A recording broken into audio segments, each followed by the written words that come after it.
Attention all athletes, please come up to the judging tower for the priority briefing, just to give you guys the heads up on how we are running priority today. All athletes to the beach marshal tent, please. All athletes to the beach marshal tent.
Good morning, aloha, and welcome to day number 4 of the Stand-Up World Tour Huntington Beach Pro. A couple of our girls getting ready for the quarterfinals. I'm Rocky Cannon with Dave Bainey. Good morning, Rocky. Good to see you once again. Yes, and we have a great day of competition here. We have 4 quarterfinals, man-on-man. All of our heats are man-on-man, which I like that format.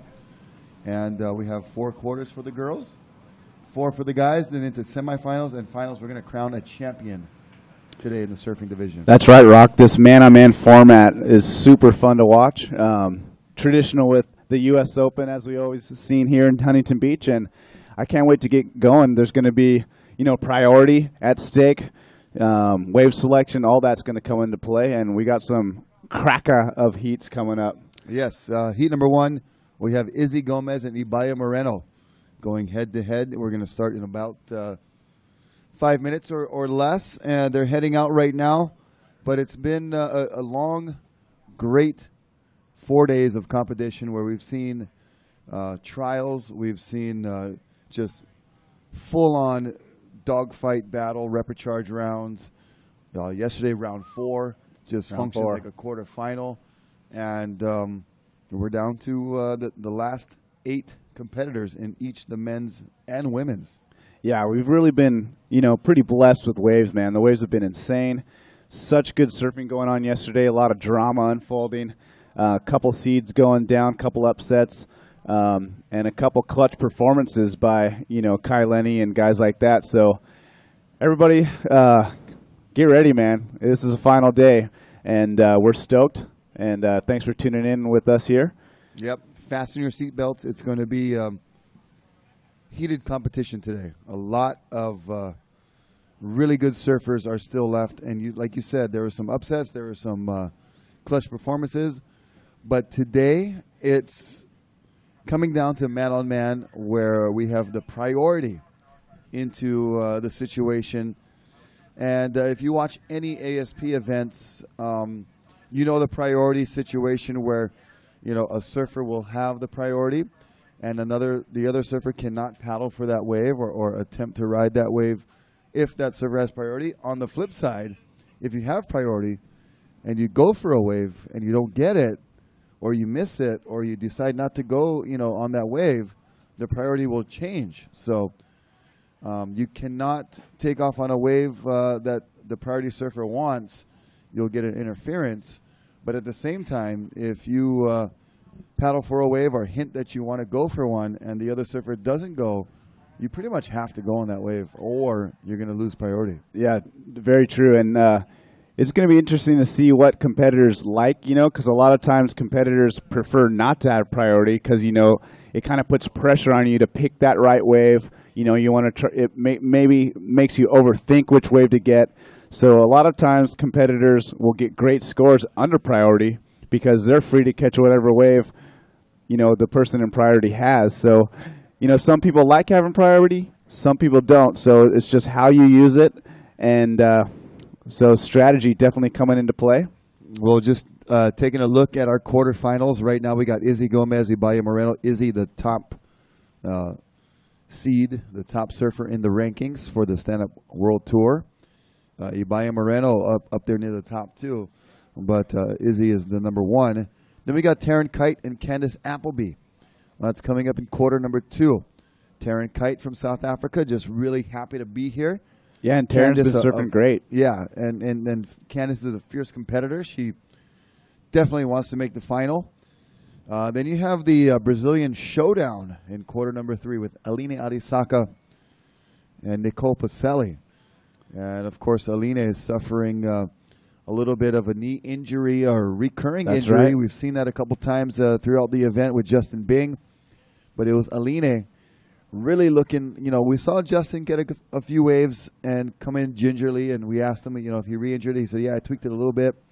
We saw Aline really just kind of looking up to the heavens, like grimacing, like, this hurts like heck. And, so she not only re-injured, but probably, put a really, really good tweak on that knee that we saw. She had to be carried off her board out of the water.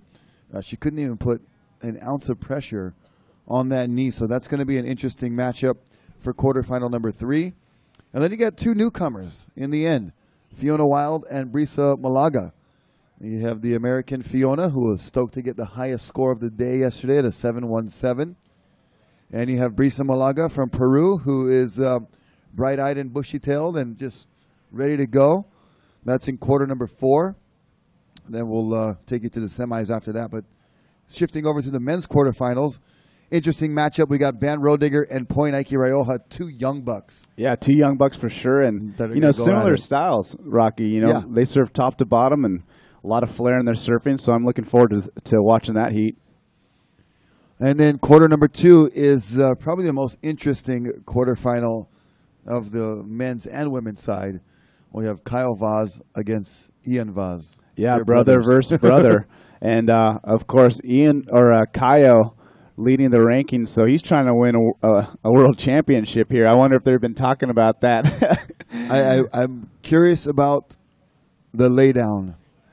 If Ian knows how close his brother is to a world title, if he just says, you know what, brother, you should just go straight to the semis. Counting down in 5, 4, 3, 2, 1.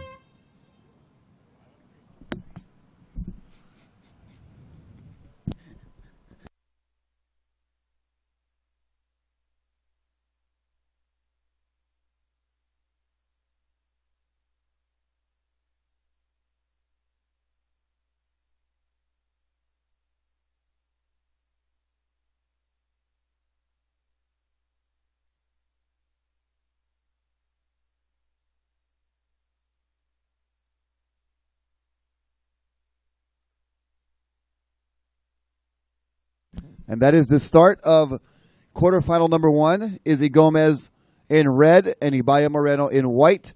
No priority at this time. And Ibaya Moreno takes off on this one here.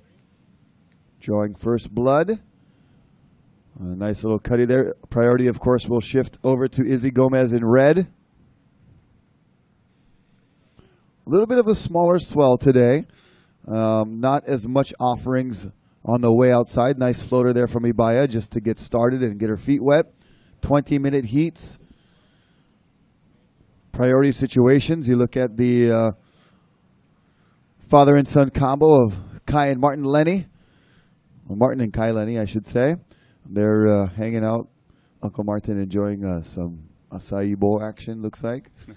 But Izzy Gomez out there now all by herself. She will have priority.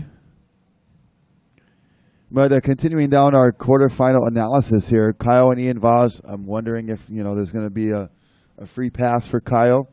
Kai Lenny, Matias Salazar, going up against brother of the former world champion. Yeah, Rock, as we see Izzy Gomez getting her first wave, she managed to get a little turnoff, but does that automatically give Ibaya priority? Or no, it does not, actually. It will be at this point whoever can get back to the judges' deemed lineup the fastest, as you see Fiona Wild. Fiona Wild throwing down an Instagram, guaranteed. Yeah. Hashtag HBPro 2014. Boom.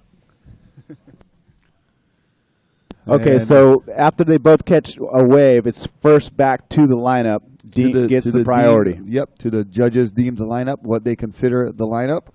So there is a little bit of judgment there, a little bit of subjectivity to the lineup area. But Izzy, I would say, is back in the lineup first. You see her right there, so she does have priority. And we're going to get our laptops, our iPads with our live scoring up and running here pretty soon.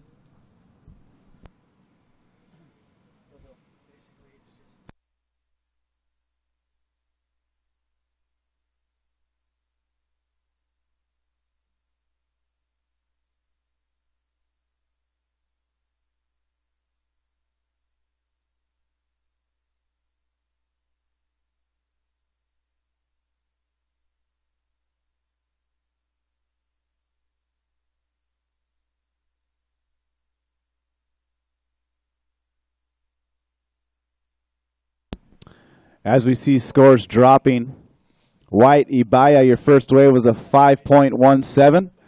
Ibaya, you are in first place. Izzy Gomez, red, which is a quick up and down, 1.23.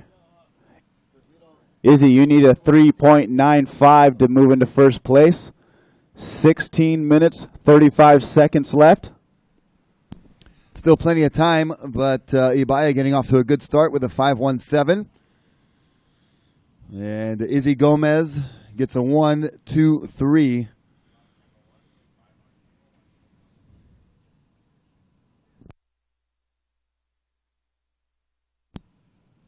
Heat number 2, please check in. Taryn Kite and Candace Appleby. Please check in. Taryn Kite, Candace Appleby, check in for heat number 2.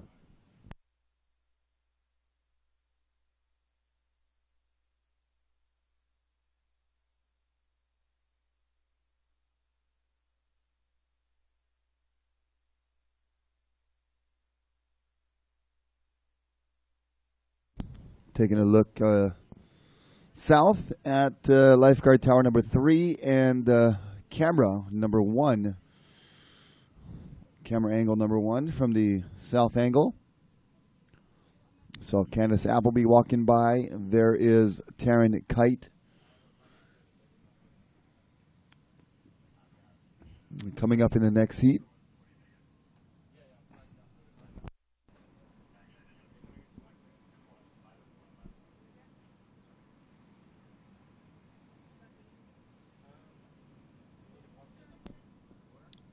Water when you get a chance.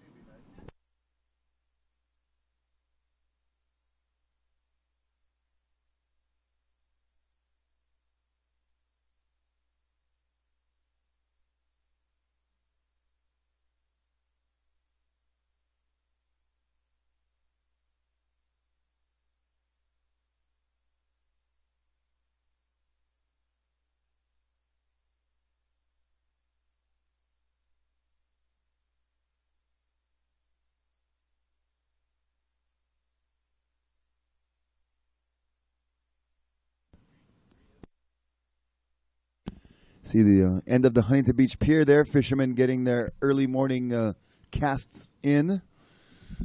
Trying to hanapa and hook up with some breakfast, lunch, or dinner. Whatever you like to eat, fish, or whenever. See the oil rig way off in the distance in the horizon. A lot of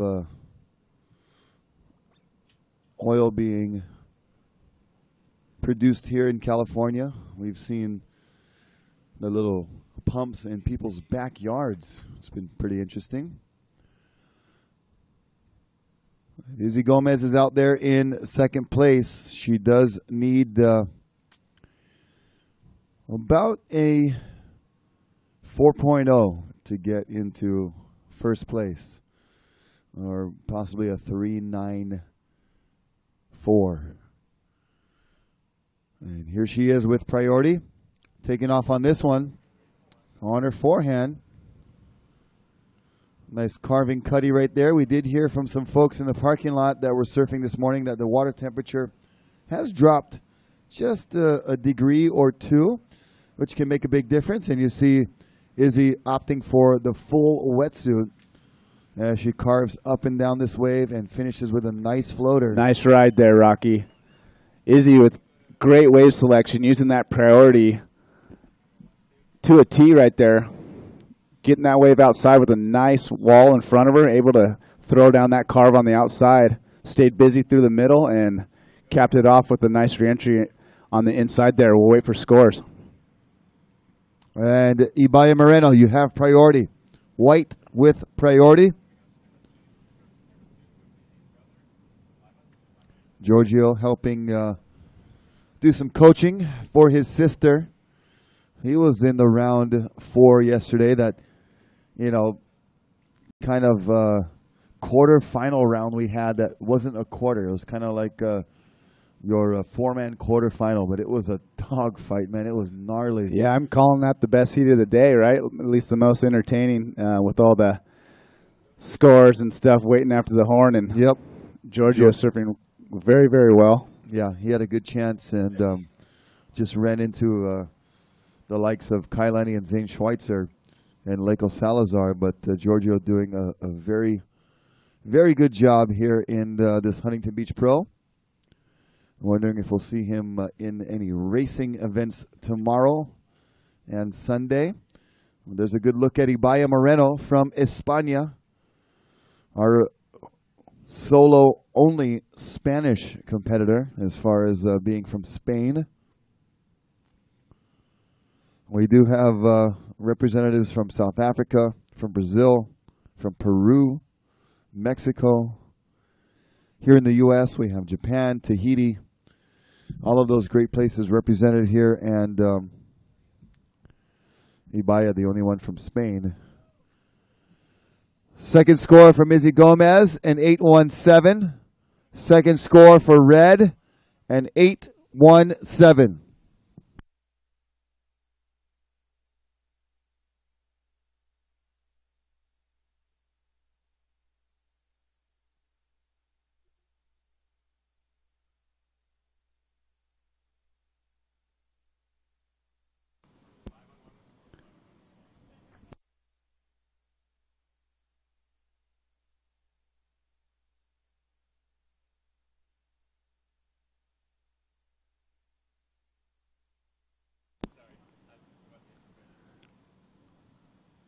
Scores dropping, so situation in the water. Izzy Gomez, Red, you are in first place. Izzy, your last scoring ride was 8.17. Ibaya Moreno in white, you are in second. Ibaya, your first score was a 5.17. Ibaya needing a 4.24. White, you need a 4.24. Just about 9 minutes, 50 seconds remaining.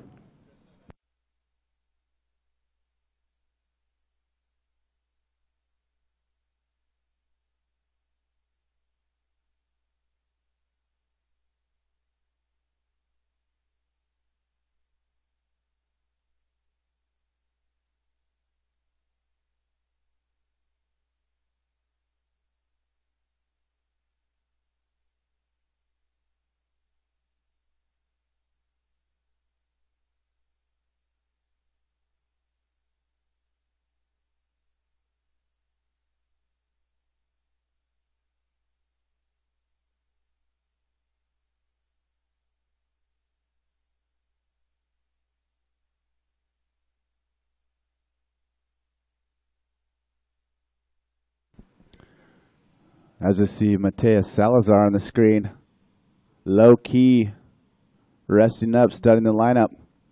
We'll see him coming up against Kailani later today.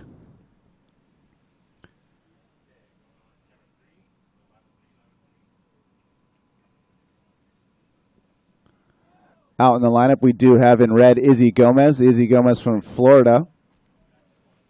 Looks like she's going to give this wave a go under priority. Ibaya with priority decides to let this go. Let's see what Izzy can do. Izzy throws down a little carve. Coming to the mid portion of this wave. She's setting up for the inside here. Throws another little snap. As the inside sets up, let's see if it offers up a re-entry. She goes for it. So Izzy grabbing a little ride under priority there. Ibaya in white opting to let that wave go.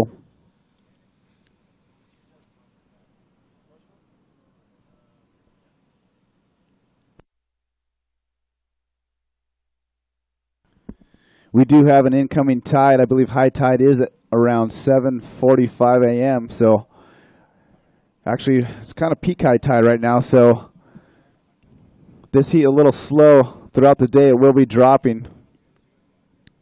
Conditions should be getting pretty good as the wind is low.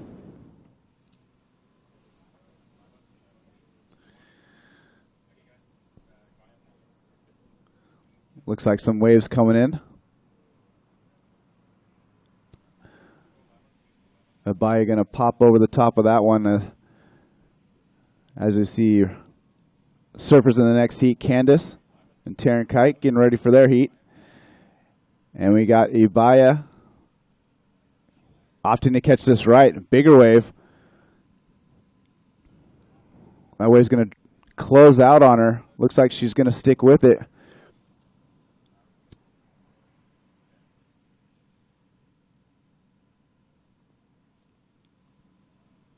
Ibaya doing a good job making it all the way to the inside, but that wave not offering too much for her. All right, let's check out a replay from Izzy Gomez's 8.17.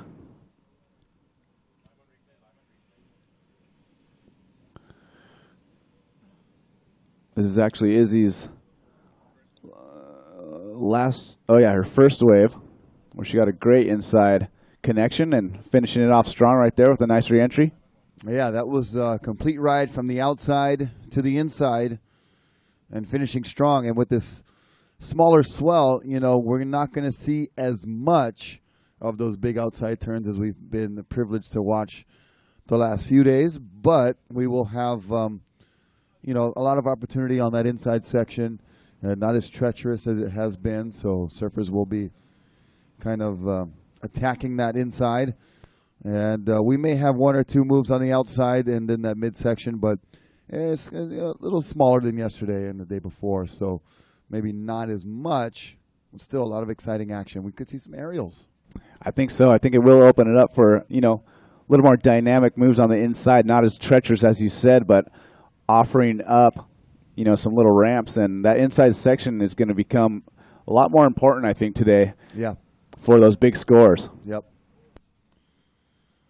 So Izzy backs up her 8.17 with a 3.33.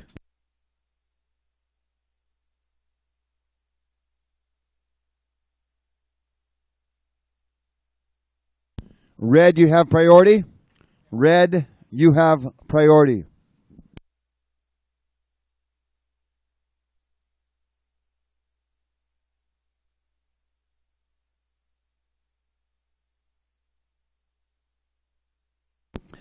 Izzy Gomez in red, opting to use her priority. Gets a nice little carving snap right before that closeout. Sticking with this wave, staying busy, and she's going to pull out, but she did start off with that nice, powerful snap in the hook right there, Rocky. Yeah, that was a nice turn, and it was done on the outside, so the judges will appreciate that. Whether it's going to better a 3.33 to back up her 8.17, it remains to be seen, but she's in the driver's seat right now, putting Ibaya up against the ropes, needing a 6.34 at the moment. 3 minutes and 55 seconds remaining. So not a lot of waves ridden here. It's kind of been more of a quality versus quantity for these man-on-man heats. And Izzy getting only her fourth scoring ride, and it's a 4.67. So Izzy does improve. That means Ibaya Moreno. White, you have priority. White, you need a 7.68. White, you need a 7.68, and you have priority. Time remaining, 3 minutes, 20 seconds.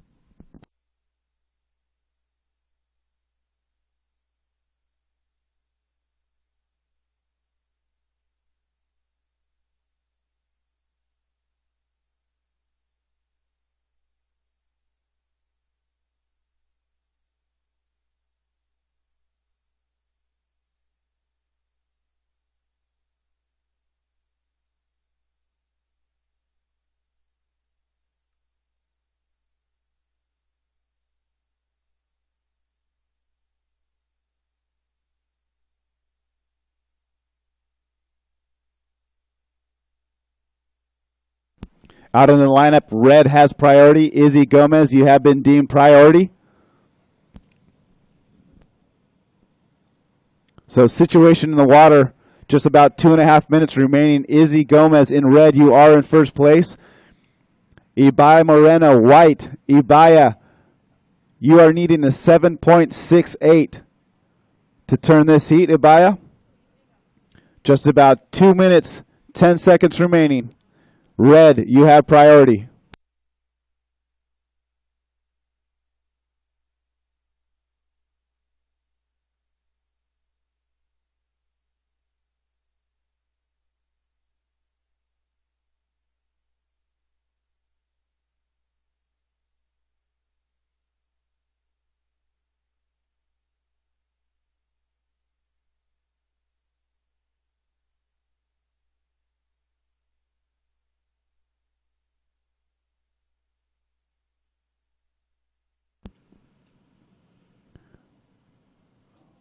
1 minute, 30 seconds left in this heat. Izzy with priority, opting to take off in that wave. A little bit of a tactic, keeping Ibaya off that ride, knowing there's not much left in the lineup. That's where priority is going to come into play. Whoever has priority is able to get whichever wave they want. So with that little drop in, White, Ibaya, you now have priority. Ibaya Moreno looking for a 7.68 with just under a minute remaining. White, you have priority. White has priority.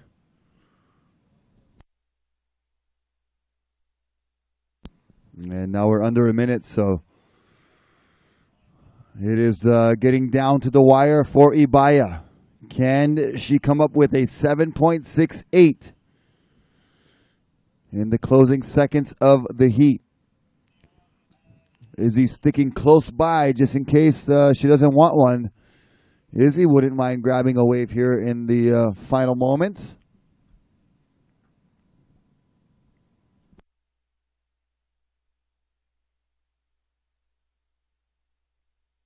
And here goes Ibaya. She's up and riding. And down the line, looking for some open face. Can't find a maneuver yet. Still, until that right there, little check turn, finds one maneuver. And then hits the inside section, pulls into the barrel, going for broke. Nice. Knows that she has to give it her all. And that is the end of the heat. Izzy Gomez in first, moving on to the semifinals. Great showing from Ibaya Moreno. And that does it for quarterfinal number 1. Stand by for the start of quarterfinal number 2.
So that's the start of heat number 2. Quarterfinal number 2 is out in the water. Taryn Kite from South Africa in red, and Candace Appleby from right here in California in white. Check in heat number 3. Aline Arisaka and Nicole Pacelli.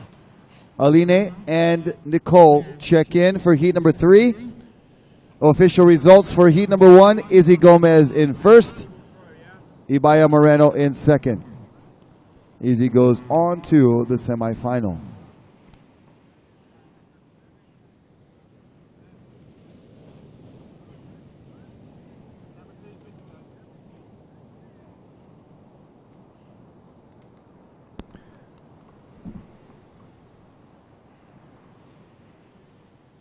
Okay, we're going to throw down on the beach with the heat winner of the first quarterfinal, Izzy Gomez. Yeah, Izzy, getting busy out there, starting the morning off with an 8-point ride. How was it? It was super challenging because Ibaya got a really good wave, and I was stressing, and then I got a good wave, and I guess I just got another backup, so I was really excited. Yeah, nice job on that one wave. And How was it having to use the priority? You know, I looked like you used it kind of to your advantage at the end there on that little left. Different strategy, right, with the priority. Yeah, I mean, I've only surfed a couple heats with priority before, so, but I'm kind of getting used to it and learning how it works, so yeah. And I just like to give a shout out to my family and my sponsors and everyone down here coming to support the event. Yeah, right on, Izzy. Well, good surfing, looking nice and spry on your board, and congratulations. We'll see you in the semifinals. Thank you.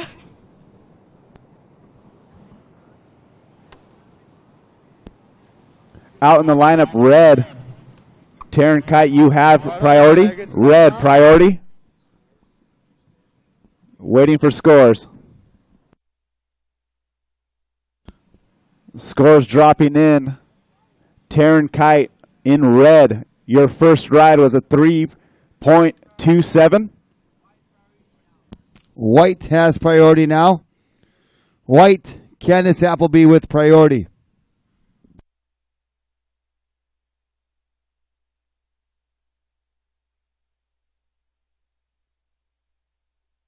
And we've got about 16 minutes and 50 seconds remaining. Candace Appleby, a runner-up here last year at Huntington Beach.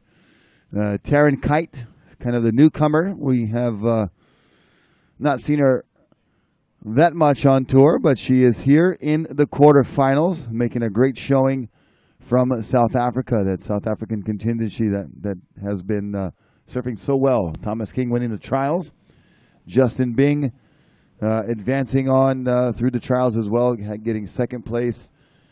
And Dylan Frick also making it all the way to round four, excuse me. Yesterday competing against Kyle Vaz, Anthony Maltese, and Ben Roediger. Yeah, Rocky, the South Africans definitely came out in numbers and represented well, as we see red Taryn Kite dropping into this one. Nice little top turn. Let's see if she can stay with this one. And she does. That's going to be important. The surfers that are able to get that first top turn on the outside and then able to continue, and just gets hung up there a little bit and exploded. But had she been able to make that second maneuver, really would have put a lot of pressure on Candace Appleby. But she does get another score under her belt, white with priority. And she caught that wave without priority.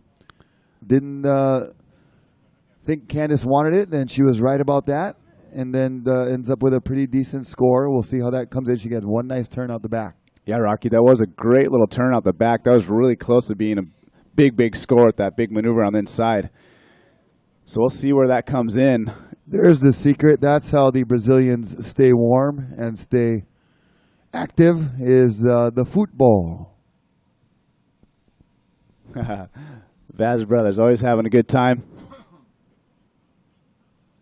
Well, you know, they want to stay loose. They want to keep it casual. They have a heat coming up together later on today. And they know that a good way to do that is to kick the football around. Last score for red, coming in at a 3.4. Last of red, a 3.4. Red, your two-wave total is a 6.67. Candace Appleby, you need a 6.67 to take the lead. You have priority. 14 minutes remaining.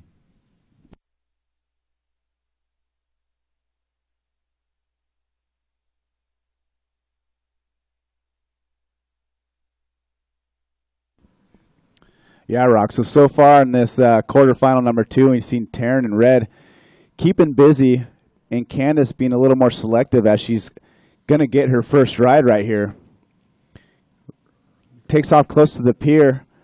Nice open face carve right there. She's going to get a good little carve again right at that closeout section coming at her. Working it nicely through the middle. And she's going to bail out the back. So Candace getting her first ride.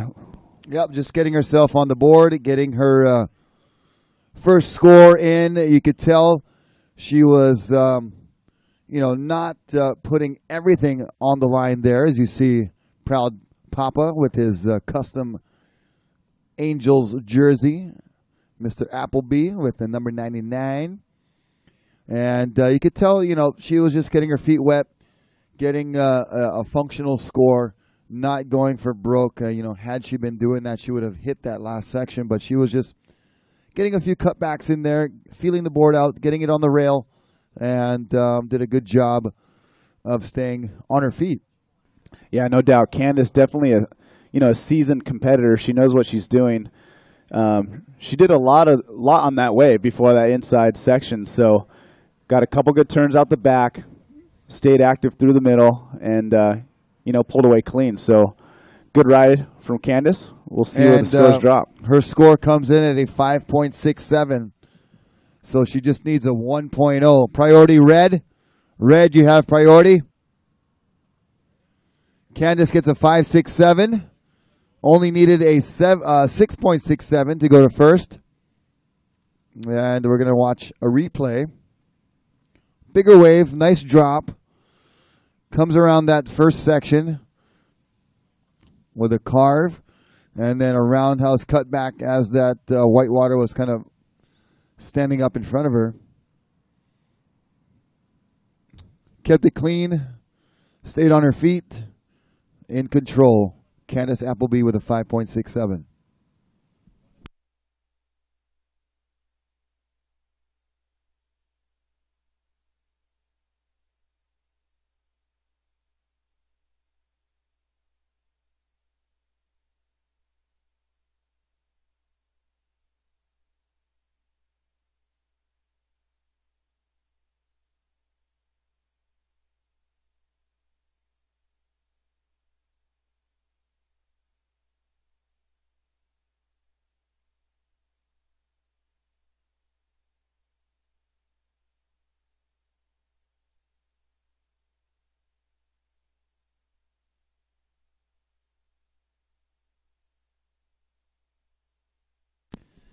So red with priority, 10 minutes and 50 seconds left here in quarterfinal number 2.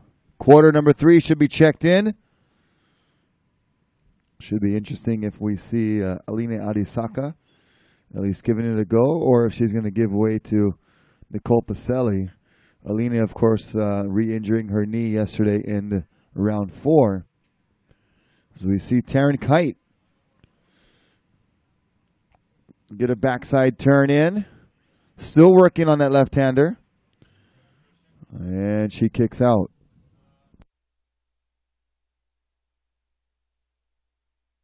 And outside, we got Candace on her second ride. Getting a nice snap. She's been very selective with her waves. Another smooth wrap from Candace. This one's coming inside. She takes a quick look at it, but opts to pull out and make her way back out. So Candace, she was searching for a small score to move into first. You got to think that's going to give it for her. I think I know what she's doing. She's doing just enough to stay, in front, make it out of this heat. And it's the quarterfinals, so it's not her peak time yet. And, she's been just staying on the board. Nothing too radical, nothing out of, the ordinary or too risky. Doing just enough to get those scores, to be out in front. Ignoring, basically, the inside section for now. I think we'll see her use that inside section in heats to come. Depending on how she feels, she can perform it and still, get by without having to use that, because it is a body, a toll on your body to get that inside section. As you see her roundhouse cut back on the outside. Very crisp, very clean, very safe too, however. No paddle transfers. She's just holding the paddle to one side. Really just, red, you have priority.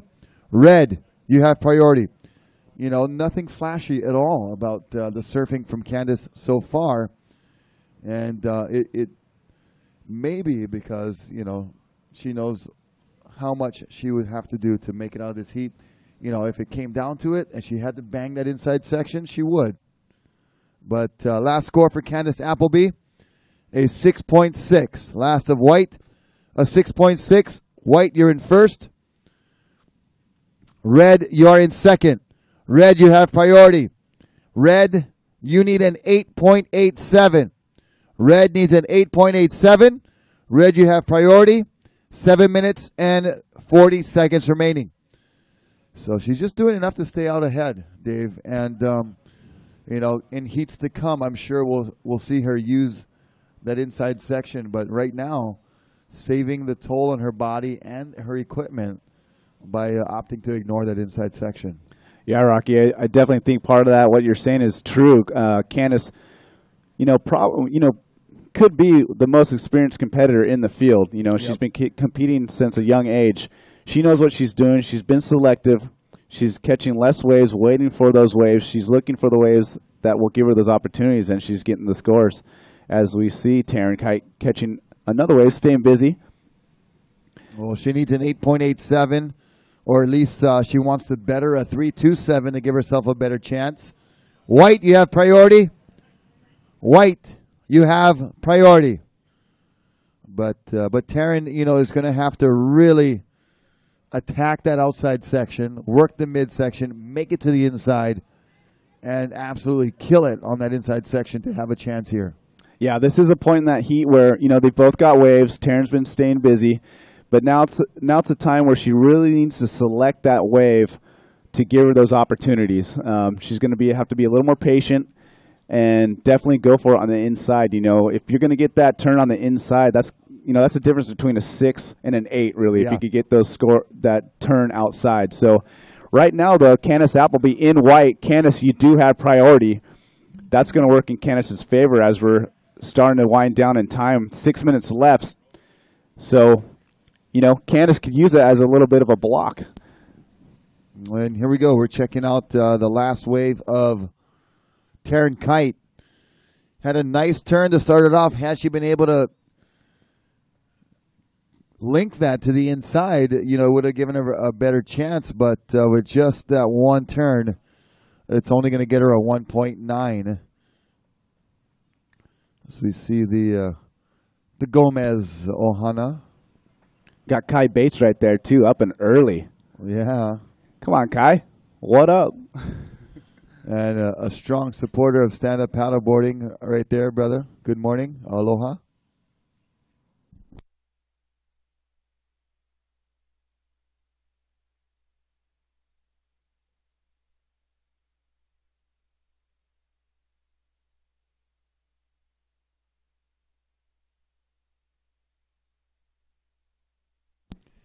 And just reminding all of our competitors, you must keep standing. As much as possible, all of our competitors, you must be standing during your heat.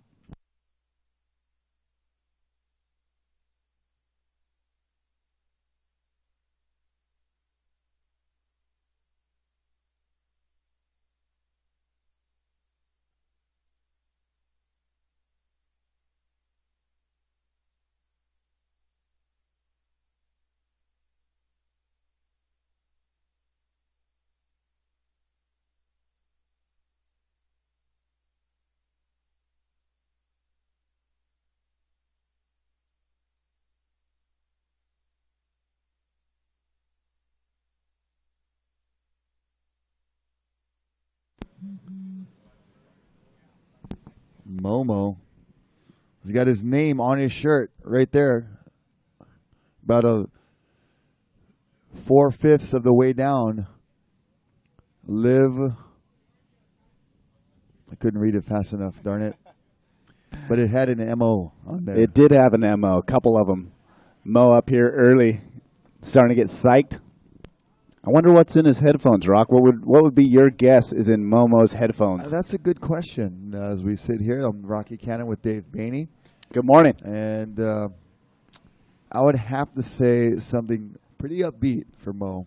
Yeah, upbeat, though, that could be a lot of different things, Rock. Right. We could be talking heavy metal. But, he's in that generation. I think he could have a little Miley Cyrus in those headphones right now. I'm not going to lie. Yeah, you know, maybe the Beebs. The Beebs. All right, situation in the water with just about 3 minutes remaining. Candace Appleby in white. You are in the lead, Candace. Taryn Kite in red. Taryn still looking for an 8.87 to turn this heat. 2 minutes, 50 seconds. You look at our judges up there. They're making all the calls, priorities, scores. A lot to process today.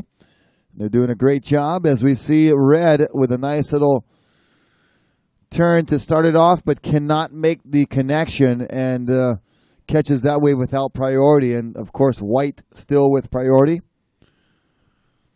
And 2 minutes, 20 seconds remaining. Yeah, Rocky, with this man-on-man format, Candace hanging on to priority, ensuring that she gets to select the best wave that comes in. So Taryn needing a big score, trying to stay busy and catch waves as she should be under the priority. Desperately seeking that 8.87 as you see up the back, some waves coming in. Candace just standing confident. Well, you know, it's that time in the heat, Dave, where Taryn Kite, you know, has to start looking at a single wave to get her out of the 8.87 deficit. You know, earlier in the heat, with a high score of a 3.27, she theoretically could get an 8.87 by getting a 5 and a 3.87, kind of, you know, chipping away at it. But at this point, with only a minute 30 remaining, she has to start thinking it's got to come on one single wave. And, you know, early on in the heat, of course, you can start to, early on in the heat, you can think that you'll get it in two waves, or you can have a strategy to get it in two waves and maybe get a one-wave score of a 4, you know, 4-5, and then try for another of the same. But at this point, she needs to realize that it's only going to come with a one-wave score in reality. So she'll be looking for that big score in the closing moments. Without priority, you know, the odds are kind of stacked against her, but anything can happen. Yeah, Rocker, you're just under a minute remaining. The Ocean, let's see if it cooperates for her and gives her one last crack at it.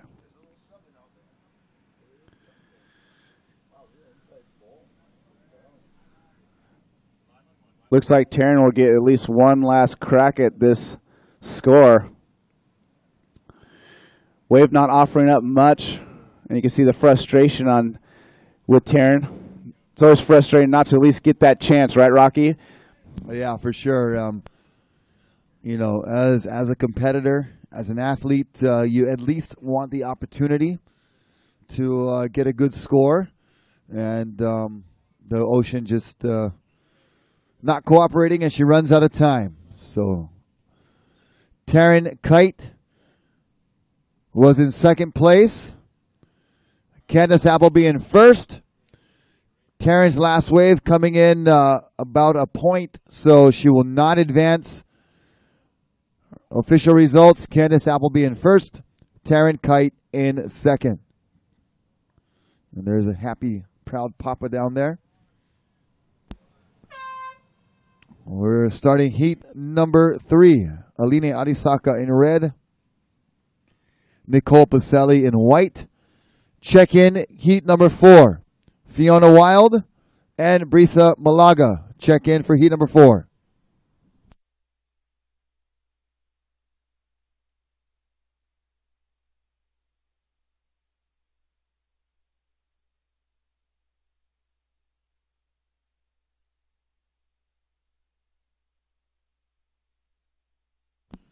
And here goes white. This is Nicole Pacelli.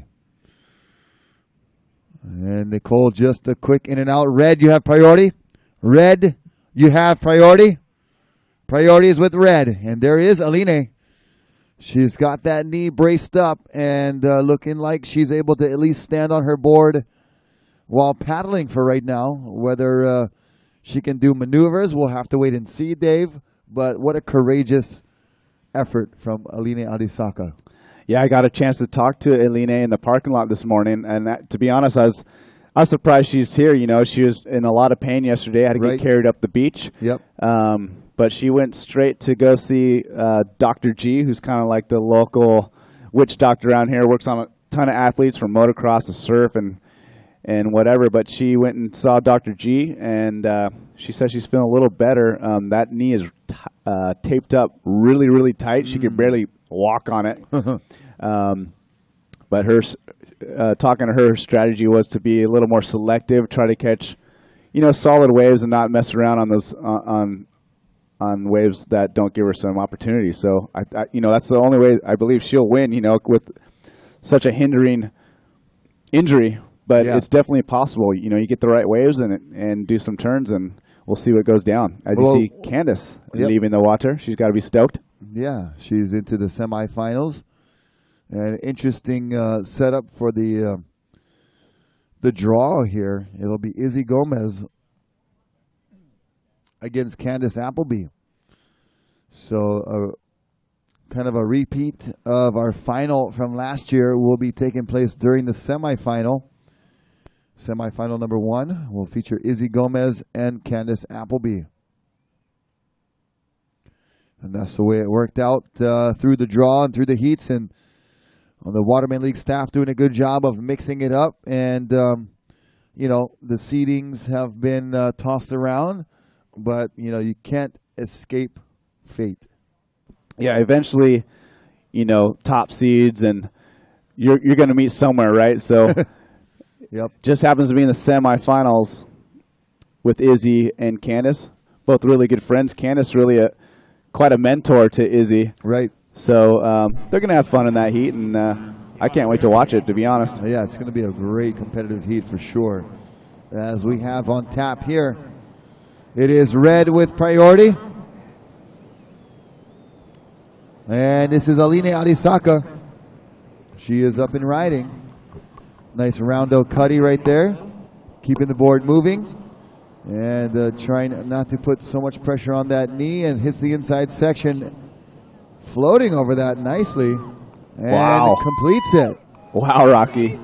I mean, we were just talking about her. And you could tell that knee, it's looking a little ginger. And she did a great job, like we were saying, selecting the right wave. Yeah. That wave gave her opportunity on the outside. And to be honest, she nailed that inside. So great ride from Aline in red. Yeah, and we do have Candace on the beach in the white jersey, the winner of the last heat. Candace, you had a good showing here in the quarterfinal. You advanced to the semifinal. We talked about it a little bit earlier, Dave and I, and it looked like maybe you're saving a little something. Is that true?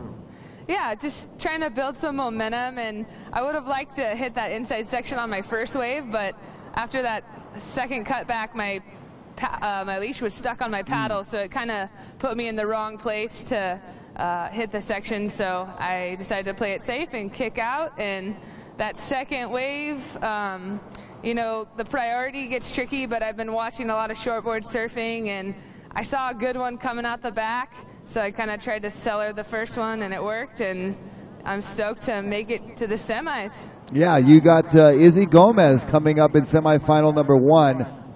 Me and Dave were just talking about, how you guys have a friendship and a camaraderie. What are you looking for in that semi, and what do you think, is going to go down here? Definitely, Izzy's an incredible surfer. She's younger than me, but she inspires me to surf better, and we've been surfing together lately. It's kind of cool. She's my neighbor now, lives right around the street from me in San Clemente. So, right on. If I can't win an event, I'm always wanting it to be Izzy because she rips. But I'm not gonna give it to her. I'm gonna go for broke and try to excite the judges because I've got a lot of tricks left in the bag. Yeah, Candace, looks like you have a lot left, and we're looking forward to seeing it in the semifinal. Just one last question. That sticker on your board, is that you and that performance paddling? Who is that there? Yeah, performance paddling, that's my coaching and training business that I have with Anthony Vela. And cool. We love working with the next generation, and Izzy's actually one of our kids on our competition team. So, a lot of fun. if you want some private surf coaching or race training, check out performancepaddling.com. All right, Candace, that's so great. Awesome. We'll see you in the semifinal. You get some rest, and we'll see you soon, okay? Thank you. All right. Candace Appleby, winner of that quarterfinal. And I was going to go out on a limb and say, is that you and Anthony on that sticker? But it definitely was. And you heard it right there, performance paddling. Some cross-training and coaching. If you'd like to get in touch with Candace, I'm sure it's not hard through Facebook, Instagram, and watermanleague.com. And looking at a replay of Aline Arisaka's first wave, this score was a 6.2. So she gets out of the gates with a good score, Dave, and hurt knee and all, she gets a good score. Yeah, that was a huge drop. She landed on the end of that wave, and I think everybody on the beach kind of cringed for a second, just imagining the pain in that knee, but she able to ride it out and gets rewarded 6.2 essentially for that one big maneuver on the inside. So great surfing and great courage from Aline Arisaka. And situation in the water with 12 minutes and 45 seconds remaining. Aline in red, you are in first place with that 6.2. Nicole Pacelli in white with just a quick up and down wave. She'll be looking for her top scores to come in.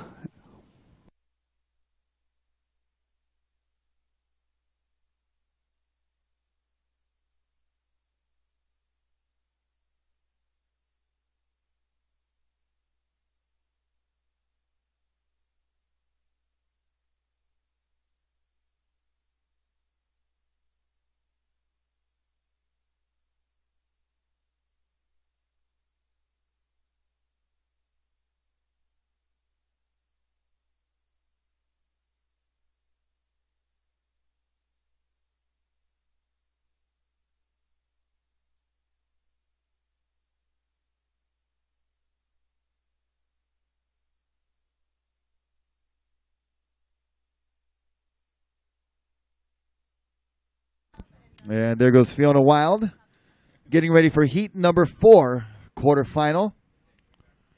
And some shakas on camera right there. Good Wild morning. thing. Aloha kakahiaka. Here's Aline Arisaka on this beautiful Aloha kakahiaka. Good morning. But she cannot get into that wave right there with the pier pylons in the background. She's fairly close to the pier. And holding on to first place at the moment with about 11 minutes remaining. Larry Haynes in the frame. And Aline going for a quick adjustment. I'm sure the judges will forgive a knee brace adjustment for sitting down and not standing, as she is quite disciplined at stand-up paddleboarding. As you can see, she can balance there. And that's the thing, too. I mean, not only do you have to think about, your performance on the wave with some kind of leg injury, but you also have to consider the fact that, can you stand on your board during the lulls? Because that is part of our criteria and part of the rules. You have to be able to stand on your board. So Aline probably, having that run through her mind as well. Yeah, for sure. And, just having that rule in place from experience, for some reason, when you're in a heat, your board does feel more tippy than normal because knowing you have to stand on that thing the entire 20 minutes. So it's a great rule. This is stand-up paddling. So if you can't stand on your board, what are you doing? Might as well go surf. So right. Yeah, so anybody could ride a small board and just have a paddle in their hand, but being able to stand on the board while you're paddling out or waiting for the lulls is the crucial element. As we see the Waterman League, the Turtle Bay, and the starboard flags flying high over the Huntington Beach Pier.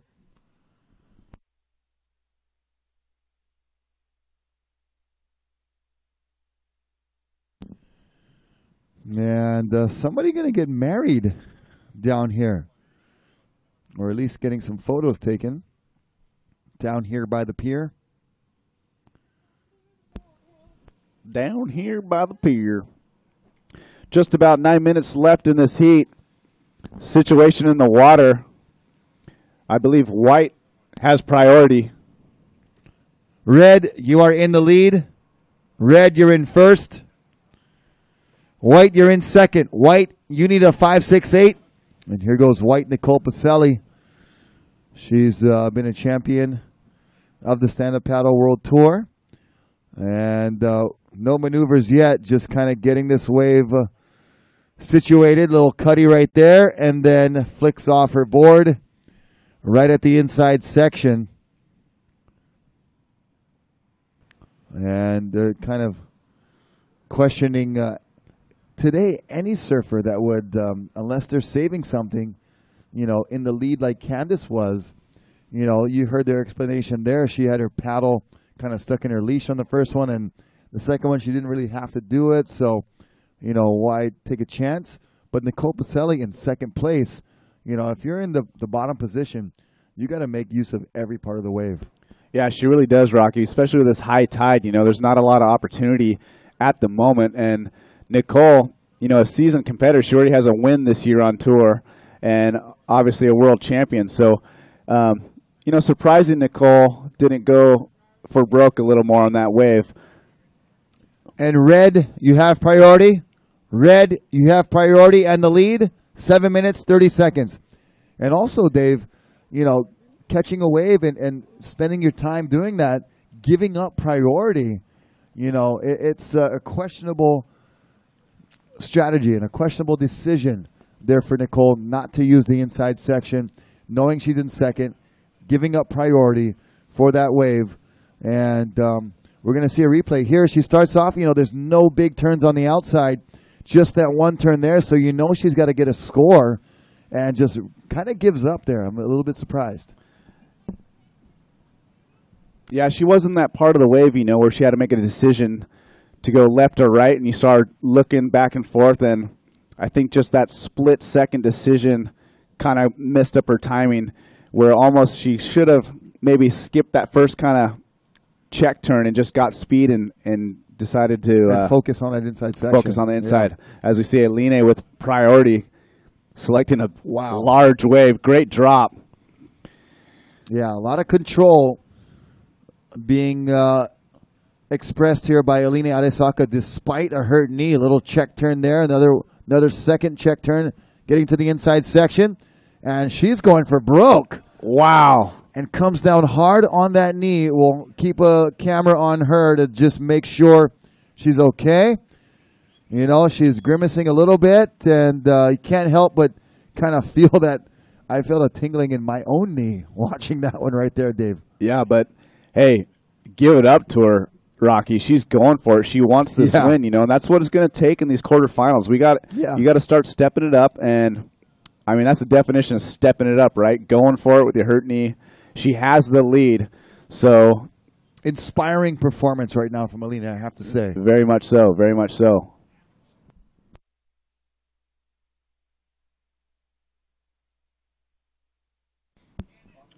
And there we go, Nicole and White selecting a great wave. Nice bottom turn to a clean snap on that open shoulder. Gets a little roundhouse. This inside's forming up for it. It's kind of peaky. Offering another snap. Going to the inside here. And she's going to throw it up, Rocky. Pretty much rides that out. So Nicole getting warm. Great ride in White. Nicole Pacelli from Brazil.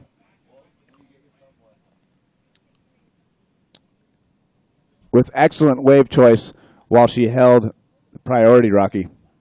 Yeah, that was great stuff there from Nicole Pacelli. More on par from what we expect from her. And we'll have that score come in. Last score for Aline Arisaka was a 3.3. That means Nicole Pacelli needs a 7.43. Nicole Pacelli needs a 7.43. And nice looking couple there enjoying the action this morning. Shaka, thumbs up, all the good stuff. Oh, that's a nice shirt you got with a heart and everything. That's pretty cool.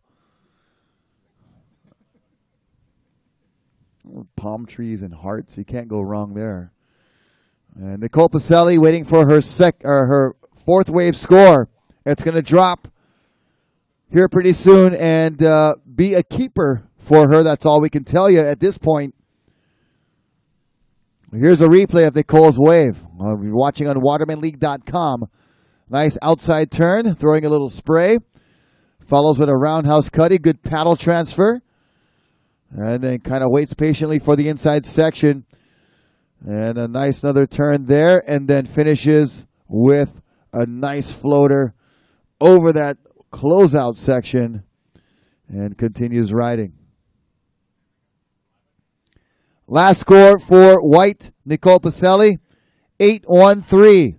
Last of White, and 8-1-3. White, you're in first. Red, you are in second. Red, you need a 4-0-1. Red needs a 4-0-1 to go to first with 3 minutes remaining. Priority is with White. So Nicole with the priority and the lead at this point, and did a good job of making the most of that last wave. We kind of talked about it. I'm not sure if she heard us maybe or not, whether that was part of her strategy, but she was saving it for that fourth wave and really lit it up right there. White, you're in first. White, you're in the lead. You have priority. Red, you need a 4-0-1. Red, you need a 4-0-1. 2 minutes, 20 seconds remaining.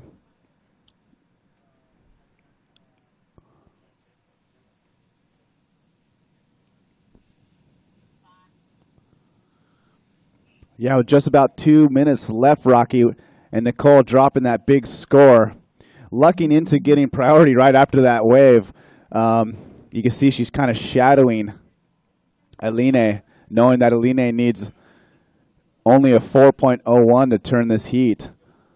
So we're going to see some strategy with that priority rule today, as all of a sudden Nicole, she's going to make sure Aline does not get that good wave. Yeah, she is really sticking close to her now in the closing minute and 30 seconds. Larry Haynes getting all the action from the water right there. Yeah, and Aline trying to get away a little bit and create some space. Nicole not having it. These surfers are both from Brazil. And look at that first wave come through. Not really much of a wave there to catch, but under a minute remaining now, and Aline shifting back towards the pier, trying to get something going. 4:01 is definitely within her reach. She's already got a 6.2 to start the heat, so that score is extremely attainable for Aline Arisaka. She just has to get the opportunity.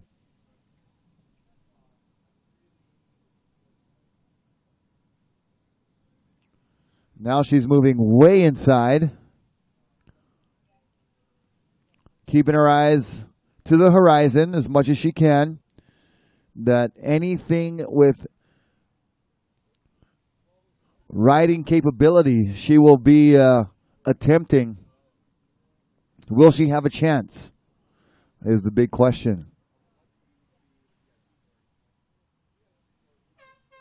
And the answer is no. So Aline Arisaka, courageous performance, going for it on the inside, surfing her way to the quarterfinals with an injured knee. Goes down here in the quarterfinals, and it's Nicole Pacelli who moves on to the semifinals. Heat number 4, standing by to start.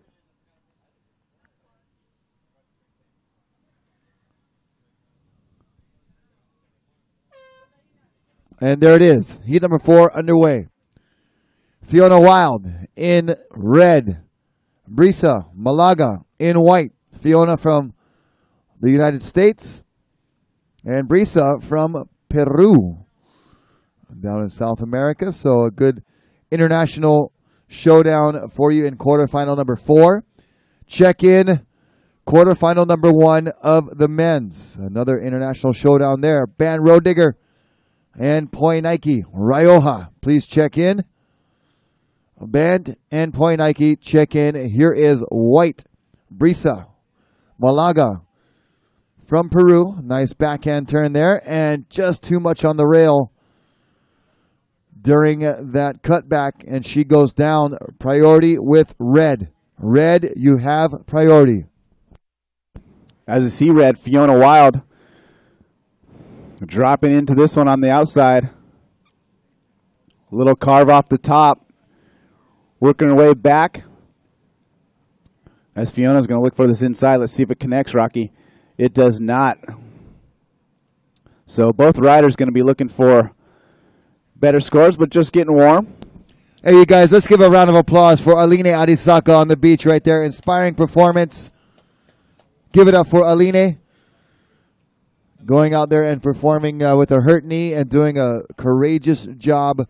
Nearly winning that heat, but comes up a little bit short to her fellow country person, Nicole Pacelli, her fellow Brazilian. And Nicole, I know, would like to have the best out of Aline, and maybe feeling a little bit, like she's gotten that one a little bit easy because Aline was hurt. But Nicole, a fierce competitor, she's going to take advantage of any situation. And Nicole, congratulations. You are on to the semifinals. Good job. Yeah, Rocky, it's never fun to go up against your friends. But as Candace referred to, if it's not me, I'd rather have your friends do good. So right. I'm sure she's stoked. And it wasn't easy, Aline was bringing it to her for sure. Yeah. And definitely had Nicole looking for that score, as we're just going to see a replay of Fiona Wild's first wave. Just starting to get busy in this heat.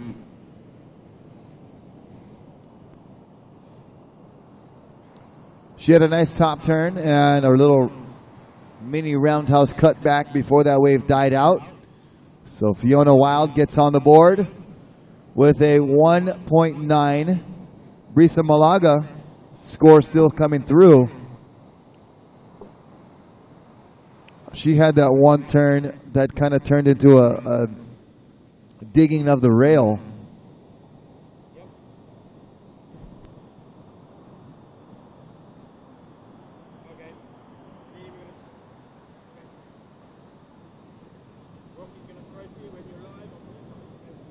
So Fiona Wild in first with a 1.9 and a 0.3 with a total score of 2.4. And Brisa Malaga in second with a one-wave score of a 2.03.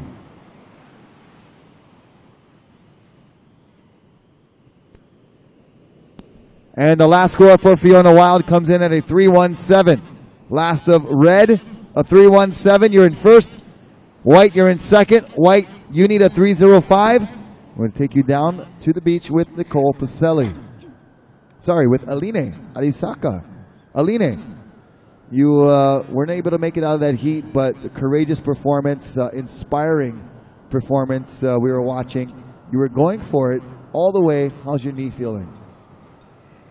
Thanks for the words, and thanks everyone that have been supporting me and helping me. Yeah, I mean, it's really sorry, but I just wanted to try and at least, feel with myself. I tried 100%, and I'm so inspired for all of these girls that are like the best, and they're surfing so good. So I'm just blessed to be here alive and surfing with them, and I just want to train more and heal up for the next one. And thank you so much for everyone that have been supporting and watching the contest. Yeah, God bless you all. Aline, you're a sweetheart, and we wish you the best going forward. Train hard, heal up, and take care of yourself. So glad to see you doing well, and you're very humble. Thank you very much, Aline. Thank you. So Aline Arisaka. Thank you. Good stuff, honey. Making it to the quarterfinals with a hurt knee and really hurting herself yesterday. Comes back today, nearly advances, was just a small score away from going to the semifinals. Dave, inspiring performance. Yeah, Eline, I mean, really, she probably shouldn't be surfing, you know, so to go out there and put on that performance and go for it, big ups to Eline.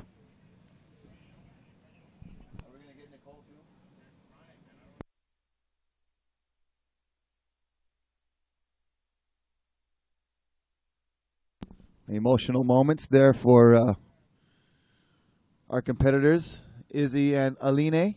And, you know, Izzy is that type of friend, competitor.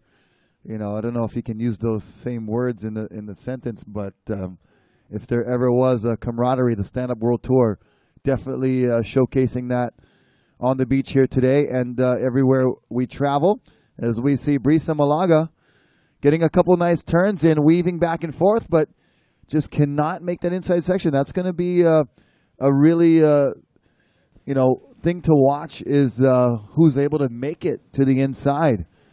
And, you know, Izzy is feeling the pain for Aline because, you know, in this sport, anybody can get injured at any time.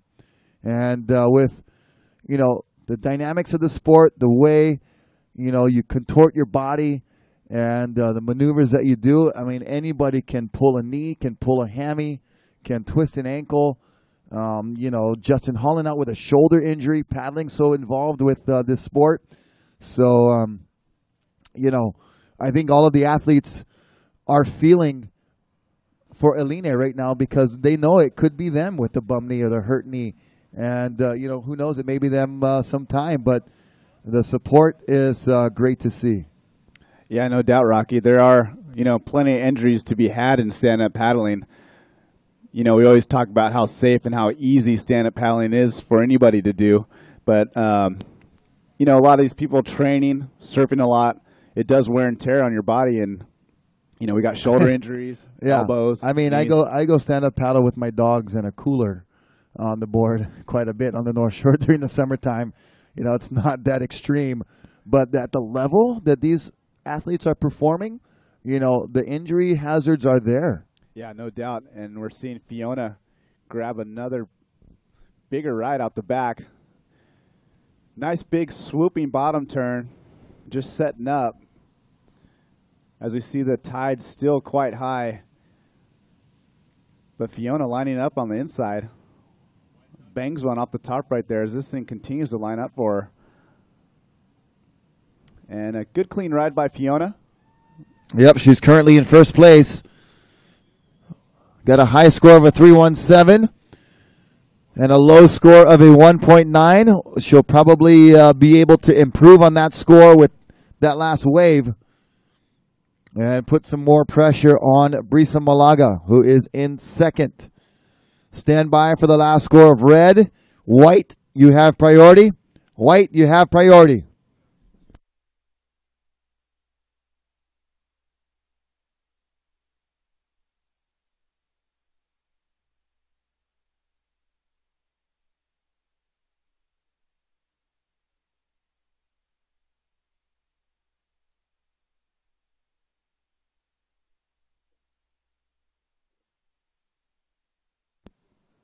As you see some rabid fans on the pier right there.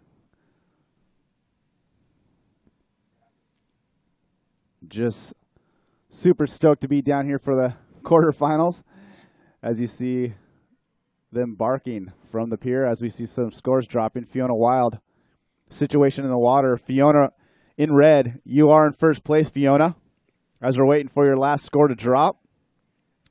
Brisa Malaga in white, you are in second place. Just about 10 minutes remaining. And last score from Fiona Wild in red. Fiona, your last wave was a 4.17. So Brisa in white. Brisa, you are looking for a 4.77. 9 minutes, 50 seconds remaining.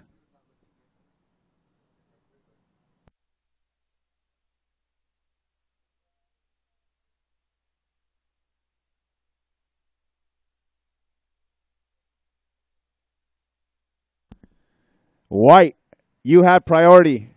Brisa, you have priority. Needing a 4.77. 9 minutes, 20 seconds remaining. Coming up next, we got the quarterfinals of the men's. Starting off with a super sick heat of Bent Renninger. You see him running down there getting ready. And Poi Nike from Tahiti. Fiona Wild dropping in under priority.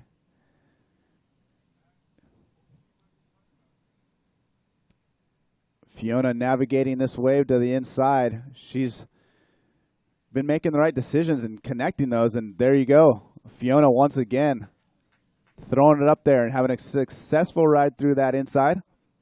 Good surfing from Fiona. Fiona from Hood River, Oregon. We'll also be seeing her in the race event Saturday and Sunday, as Fiona, one of the top race competitors we have, competing in the surf as well. Double duty.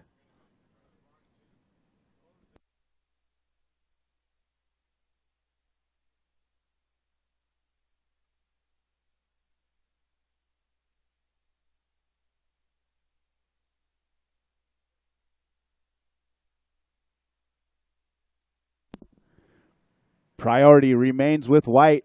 Brisa in White, you do have priority. And Fiona Wild, your last score coming in at a 5.17.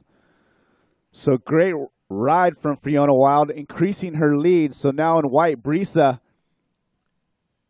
you now need a 6.77. Brisa, you do have priority.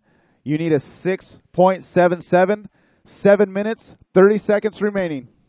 Wow, so Fiona getting a couple of waves without priority and taking advantage of Brisa being very selective. And Fiona sneaking underneath, getting a couple of good scores to increase her lead at 5.17 on her last wave. Her previous wave was a 4.17. So she's just steadily been stepping it up and increasing wave by wave. As Anthony Vela giving some love to Candice right there, getting her nice and loose and keeping her muscles warm for this semifinal heat that's coming up a little bit later. Performance paddling right there. Massages, everything. What else do you like? Coaching, massaging.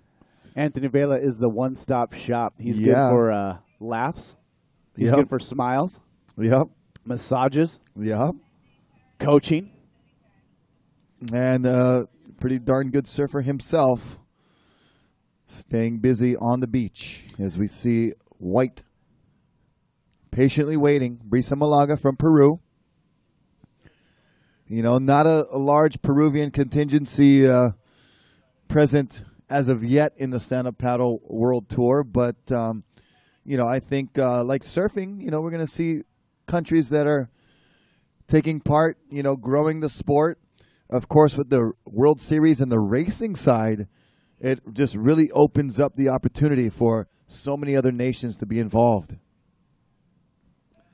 Yeah, and Brisa having a really good run here in HB. You know, she was one of the girls standing out for charging on the first day, getting tangled up in the pier. But looks like she's going to try to get this wave right here.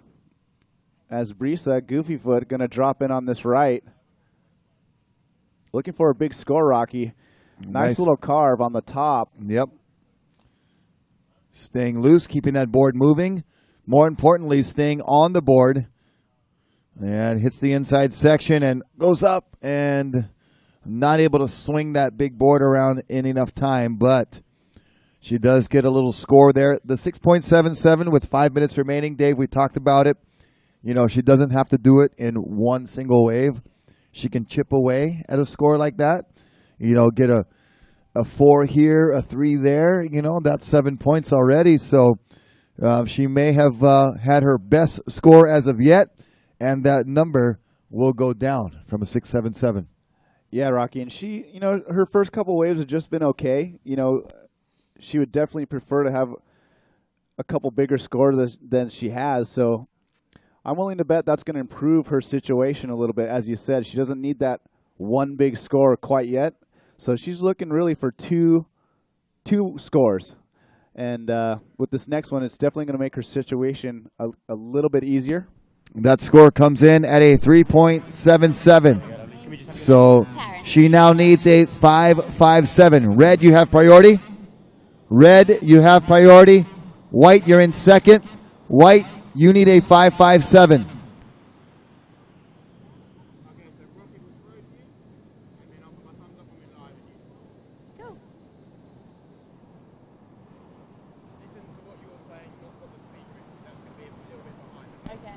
So with quarterfinal number 4 in the water, we are going to take you live on the beach and talk a little bit with Taryn Kite from South Africa. Advancing to the quarterfinals. She lost to Candice Appleby, however, but Taryn, your first showing here in the Stand-Up Paddle World Tour, how do you feel about your performance? I'm pretty stoked. Coming up against Candice was really tough. She's got a lot of local knowledge, but went out there hopefully wanted to get 2 good waves. Unfortunately, I couldn't get a second high-scoring wave. Ocean kind of went flat, but amazing experience coming down here, surfing in my first World Tour event. It's been incredible. Really good experience. Yeah, you had a good run, from round 1. You advanced it to round 3 and then into the quarterfinals. So you had to have a good time and enjoying yourself here in Huntington Beach. Have you been to California before? Never been to America before. Was in Nicaragua for the World Stand-Up Paddleboard Games earlier this year. Also a great experience, but California is pretty similar to home, so really awesome to be here. I'll definitely be back next year. Cool. Well, welcome to your first trip to America, and we hope that you will enjoy some more Stand-Up Paddle World Tour events, and we'll talk to you again very soon. Okay, Taryn? Congratulations. Thanks a lot.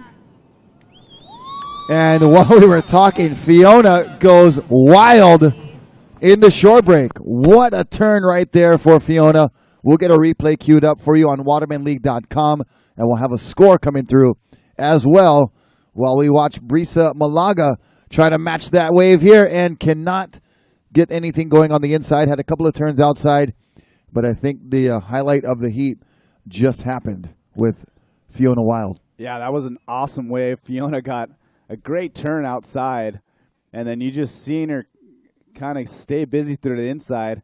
And as it jacked up on that inside section, we got a good seat in the house. I could tell she was like, should I throw it up on this thing or should I not? Yeah, I'm going. And she threw it up there and rides out, and you can see how stoked she was throwing up the first claim of the contest. And rightfully so, Fiona Wild going for it, and that's what we want to see.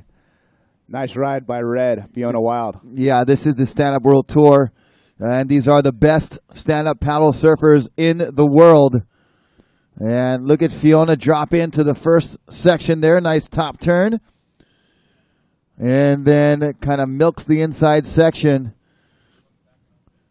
Staying busy through the middle, trying to set it up, and then goes big over the top. And she's like, whoa, did I just do that? Last score for Fiona Wild in red, a 7.43, a commanding lead in first place. Brisa Malaga, you need an 8.83. White, you need an 8.83.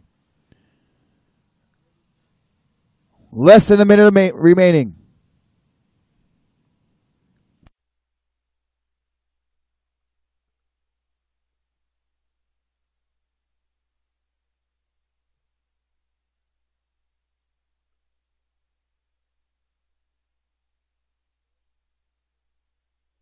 And there you saw the graphics there of the scores. You see Kai Lenny posing for a pick.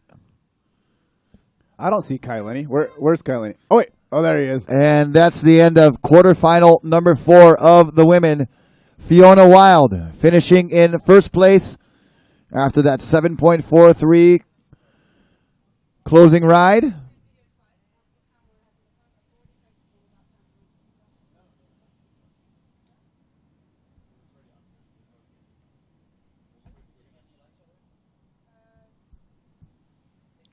And it's Brisa Malaga finishing in second. Stand by, quarter number 1. Van Rodiger in red. Poinaki Raiho in white. Check in for quarter number 2.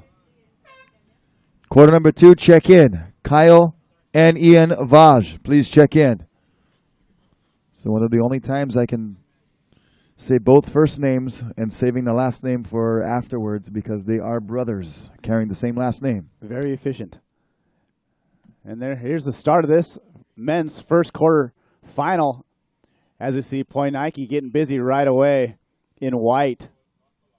Poinaki with that signature top to bottom vertical snap. And pretty amazing he's able to stay with that wave as it looked like he was going to lose it. Wraps back around. This inside's going to offer up a nice little roundhouse. And Poinaki just gets a little roll in at the end. Good job starting off right there. Poinaki in white.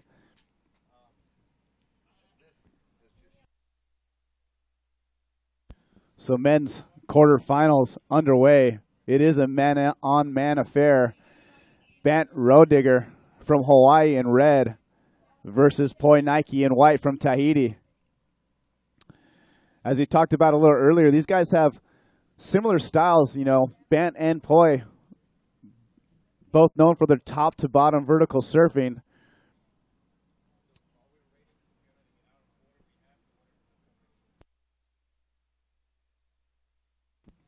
And while we wait for Fiona Wild, the winner of the last heat, we do have Nicole Pacelli standing by, winner of the previous heat. So let's go down to Nicole Pacelli. Can I talk now? Nicole, you're live. How are you? Good, and you? Good, good. How did your heat go? You managed to get that big score, the 8.0. Yeah, I was kind of nervous because there are no waves in my heats and I lost the priority a couple of times. But I'm really happy that I made it and lucky that I got that wave. So I'm excited for the semi. Thank you. Yeah, and your heat was a little slower. You did manage to get that 8-point ride in the later part of the heat, and then you managed to regain priority. And we saw you using that to your advantage at the end right there, making sure, you know, to ensure that win. Yeah, in the beginning, the priority, I don't know. I was just like confused about it, and then in the end, I could use it, so I'm happy. Yeah, well, great job. It's fun to watch you surf, and you know, we got to give it up for Aline Orisaka, and we'll see you here soon in the semifinals. Yeah, thank you. All right. Good.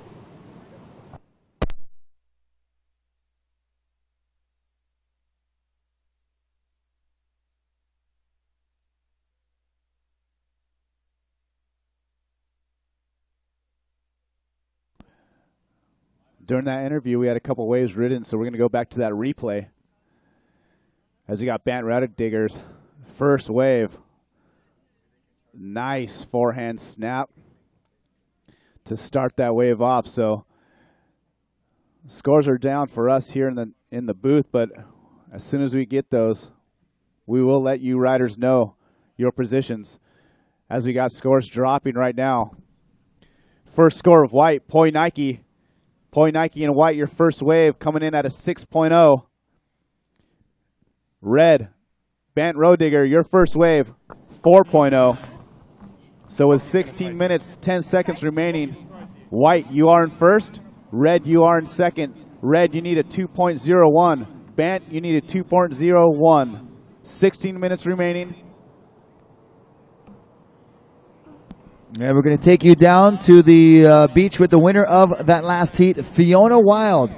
Fiona, you did a great job. I know you're stoked to be here, and you got big smiles. You have a semifinal coming up, but how was that quarterfinal? Were you nervous at all? That was pretty good. Yeah, I was a little nervous, definitely, going into the heat. I never surfed a man-on-man heat before, or girl-on-girl, but neither with priority either, so trying to figure that out, but it was pretty fun. I got a couple good ones, and I'm happy with the way I surfed. All right, well, you did a great job. We won't keep you long. You have a semifinal coming up. Best of luck to you, Fiona. Go get them. Thank you so much.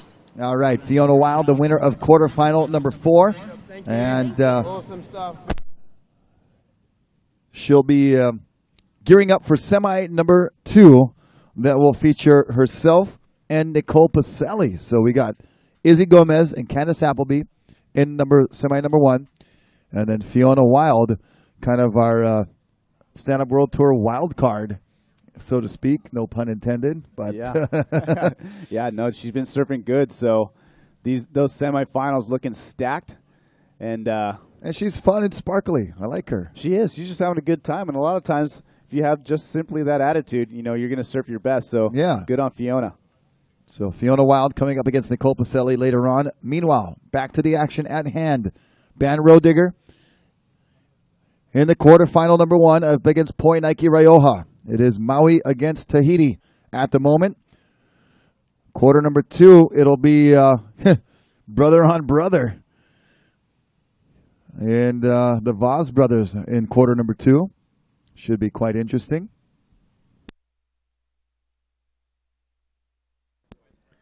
White, Poi Nike, White, you do have priority. White has priority.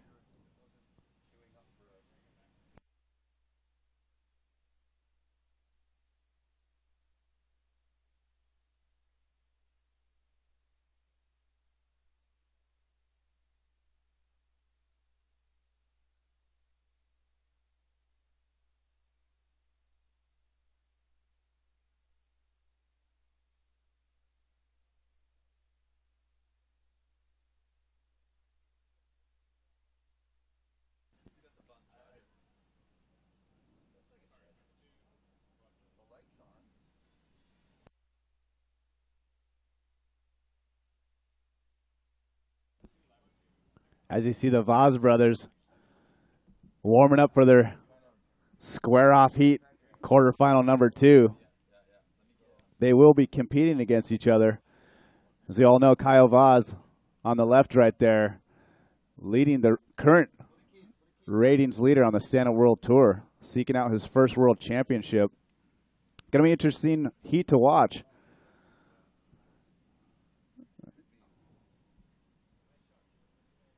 As they do their in-sync dynamic warm-up. Looking forward to that heat in quarterfinal number 2. As we got sets rolling in. This is Red Bant Rodigger from Hawaii. Catching a wave under priority. Goes right. Gets that first bash in. And a big backside re-entry for Bant. Nice smooth surfing from Bant. He's going to work his way all the way to the inside. As we see the Vaz brothers looking on. Impressed with that last wave of Bant Rodigger. Getting that wave under priority, so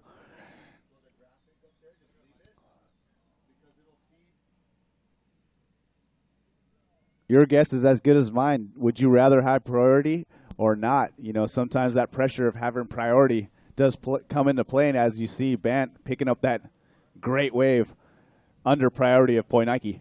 Yeah, so kind of a stress-free catching of the wave for Bant Rodigger on that last one. Here's Poi Nike's first wave, that's 6.0. Really throwing it up there in the beginning of the wave on the outside. The judges like to see that. And that's all he had there. And here he is on the outside. Poi Nike from Tahiti. And going up at the lip for this first turn, Yorana, straight up. Loses the handle just a second, but nice foam climb to follow up. And now carving his way through that midsection. Looking for the inside to build up here. And nice carving slash for Poi Nike. And another nice turn. Just climbing the foam ball right there. So Poi Nike finishing strong and backing up a 6.0. Probably one of the better waves of his campaign for this quarterfinal heat number 1.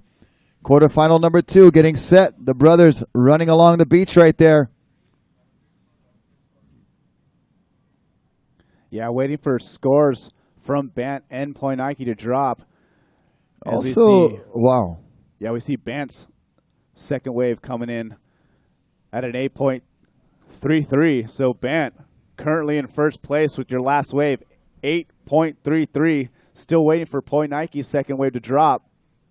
But Bent, what a score to get under priority, Rocky. Yeah, and that's a good point there, Dave, that he did not have priority catching that wave. It doesn't affect his score. It just is a sign that he was busy, aware, paying attention, and not slacking even without priority. So good job, Bent, getting an 8.33 for your second score, and you are in the lead for the moment. Standing by for the last score of Point Nike Rioja. White needs a 6.34 to go to first place, and we'll stand by for that last score of Point Nike. He really attacked the lip early on. Judges like to see that. Made the connection to the inside with a nice slashing turn. Last score for Point Nike, a 7.6. Last of White, a 7.6. White, you're in first. Red, you are in second. Red, you need a 5.27. Red needs a 5.27. White, you have priority. White, you have priority. Time remaining, 8 minutes, 50 seconds. Yeah, Rocky, great exchange right there. As Bant getting the better of that exchange with that 8.33 under priority. Point Nike coming back with a great solid score. And then, as you see, Point Nike lucks in to getting that priority right back as he made it back to the lineup quicker than Bant. Bant opted to go north side of the pier, which generally has been faster today, or all week. But kind of getting caught on the inside, and Poi got a clear path. And so here we go, Point Nike currently in first place with priority.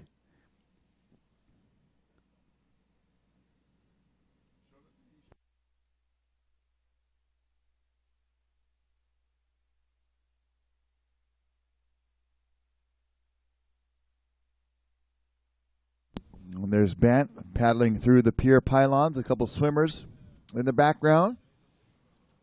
The Huntington Beach Swim Club.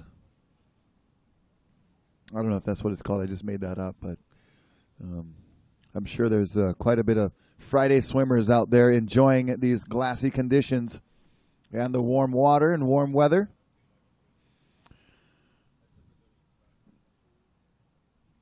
And you see the Team Brazil down there. Aloha, guys. Good morning.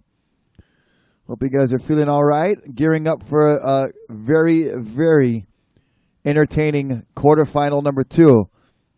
You know, I'm wondering, Ian, are you going to let your brother win? Yes or no? Nod your head or think about it. Kyle's saying, you better or else I'll beat you up because I'm older. But Ian's like, you know what? I'm going to pull your hair. Good-spirited Brazilian brotherhood down there, especially with Kyle and Ian. They're both excellent surfers and best friends. And Ian, quite the artist as well, doing art in surf on a regular basis. But, you know, I got to say, you know, they probably won't let the cat out of the bag too early, but you know, with Kyle having world title possibilities, you know, it's rare that you get a free pass from the quarters into the semi. Yeah, Rocky, you gotta imagine. I mean, we're talking about a world title here, so right. You know, they're gonna go out there, definitely put on a display. You better believe that they're both gonna rip, but you know, hard to believe that Kyle will not win that next heat. Exactly. So without giving too much away from the brotherhood duo that we have coming up next, we'll go ahead and say that Ian will give him a good run, but Kyle will be getting the best waves for sure. As we see Point Nike getting a good wave right here. Big bottom turn coming up. Slashing off the top, foam climbing there. Timing just a little bit off for Point Nike, and he's in the lead and kicks out quickly. Van Roediger, red, you have priority. Red, you have priority. You need a 5.27. Red needs a 5.27.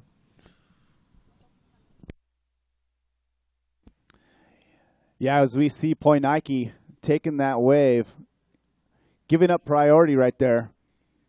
And Poy's the first competitor we kind of been seeing opting to go for that second peak more south of the pier, as everyone has kind of been hugging that pier bowl where Bant's sitting. So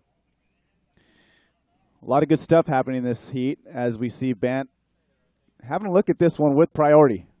Yeah, these two guys, the younger contingency on tour, Poy Nike and Bant, just teenagers, but coming into their own here in the quarterfinals. One of them will be moving on.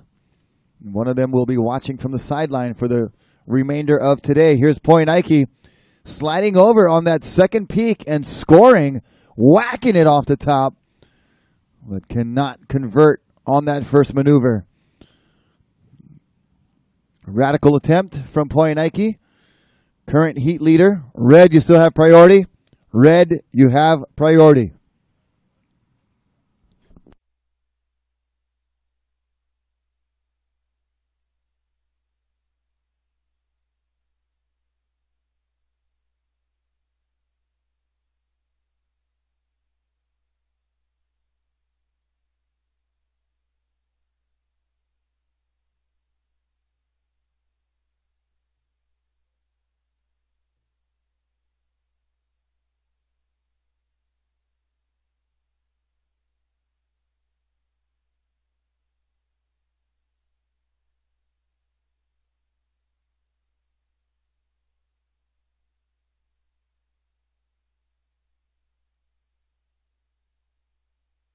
So there you see the scores.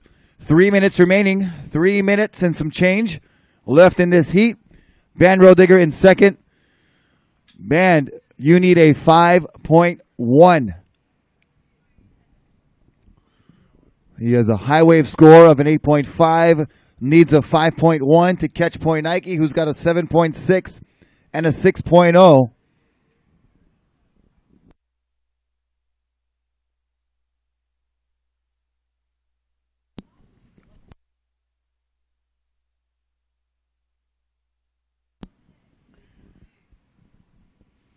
White, you're in the lead. White, you're in first. You have a 7.6 and a 6.0. Red, you're in second. Red, you have priority. You need a 5.1 to go to first. Red, you need a 5.1. Here he goes. Here's Band Road Digger up and riding. Smashing that first section. And that's all he gets. But he will milk this one to the inside to try to get all he can out of this wave, knowing that there's only a couple minutes left.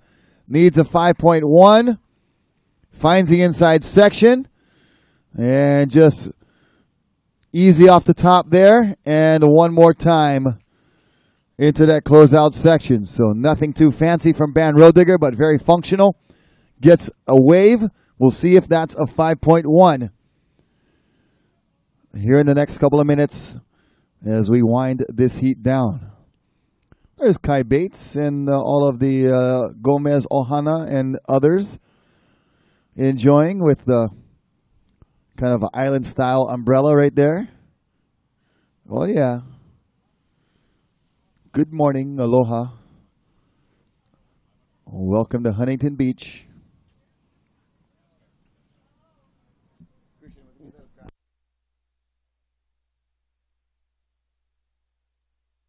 So we're still standing by for the score of Band Road Digger in red. Needed a 5.1. Under 1 minute remaining now. Less than a minute. Poy Nike trying to get something to ensure his advancement to the semifinals. Here he is up and riding. Probably will be the last wave ridden of the heat. Beautiful roundhouse cutback. Good paddle transfer. And carving a nice cutty for turn number 2. Nothing very critical. But Poy Nike trying his best to make this inside section, and he does. And going to capitalize with that turn right there. Not able to complete, so that will be a crucial moment of the heat as we wind it down. Poy Nike, knowing if he landed that maneuver, he would have given himself a way better chance, but with just 2 roundhouse cutbacks, hard to see if that one's going to be enough to ensure his first place finish. We have a score for Ben Roediger. Ben, your last score of 4:17, not enough. And it's Poinaiki Rioja moving on. Poinaiki in first, Ben Roediger in second. Heat number 1 of the quarterfinal in the books. It was a stunner with coming down to the last ride of Ben Roediger. And all I can say for that ride is he never really pushed the limits that greatly. Very functional, just kind of, lip glide on the outside. That was all he had. Coming to the inside, a lackadaisical snap and a conventional, re-entry. Nothing flashy, but good sportsmanship there between the young Poinaiki and Ben Roediger. Good job to both of you. Congratulations, Poinaiki, for moving on. Ben, a good sport, great competitor. We're going to see more of him in the future, Dave Bainey. Yeah, Ben's got to be stoked. Talking to him yesterday, this is the furthest he's made it in one of these events, so he's just stoked to be here. Great effort. Ben was ripping all week, and Poinaiki just getting the best of him right there at the end. So great surfing. Quarterfinals underway, Rocky, and first heat, not disappointing. Yeah, that was very close. That was a good showing for Ben Roediger. And getting some rough housing. Kai Bates, Giorgio Gomez, Izzy down there with Fiona as well. And going to be a long career ahead for Ben Roediger. Good job. Great performance.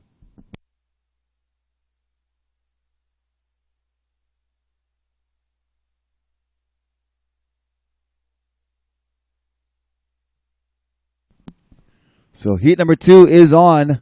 The Voss brothers, Kyle and Ian, going head-to-head. Check-in heat number 3.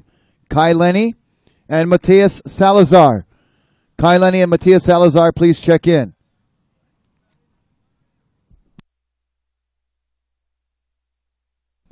And we're going to take you live to the beach with the winner of that last heat, standing by with Tristan Boxford. Poinaiki Rioja, parlez-vous français?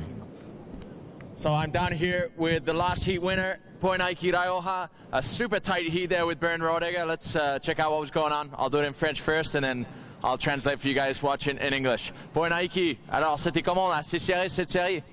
La série elle était très serrée, car j'avais un concurrent qui était fort aussi. Et il fallait bien choisir les vagues et taper de bonnes manœuvres. Je voudrais remercier tout le monde qui me supporte. Maruru. So Poinaiki said super tough heat, really tight against a really fierce competitor in Bernd. Really tough to find the right waves, and he was lucky to get enough and get through. He wanted to thank everyone for supporting him. And Maruru. So Poinaiki, les conditions sont comment aujourd'hui en fait? Les vagues elles sont bien. Et alors, prochaine série demi-finale, un bon résultat déjà, mais tu shootes pour le final? Oui. Okay, so he just said he's shooting for the final. Great conditions out there today, a lot of potential. Back up to you, Rocky. Thank you. All right, there's Tristan, thank you very much. And Poi, good job and congratulations, Yorana. And we'll see you in semifinal number 1 against the winner of this heat, with the brotherly duo going on. No waves ridden yet for Kyle or for Jan. And the Voss brothers out there right now with some waves approaching. Dave, they had a heat earlier in round 3 where they were both able to advance. They have a heat together again here, but they will both not advance here. Very true, Rockies. That heat they had earlier, it was one of the tougher ones. They both made it through, and they meet here in the quarterfinals. And it's gonna be interesting to watch. They're definitely gonna be ripping. But as we said, there is that world title hopes with Caio leading the ratings, as he's right there, red. Caio Vaz with that signature loose surfing, getting that roundhouse into a nice little tail release. And he's going to wait for this inside to set up.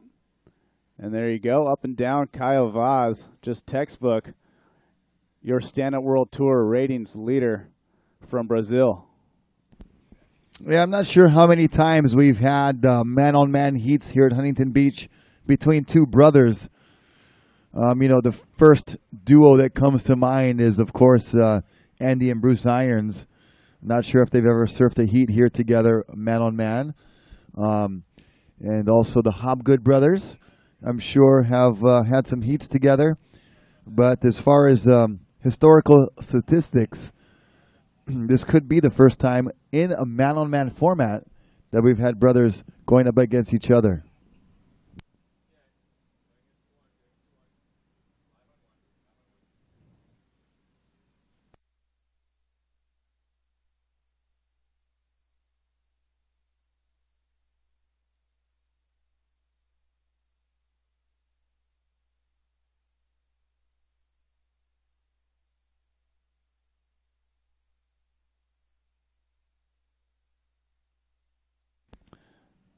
As we see brother Ian out the back there, kind of surveying the lineup.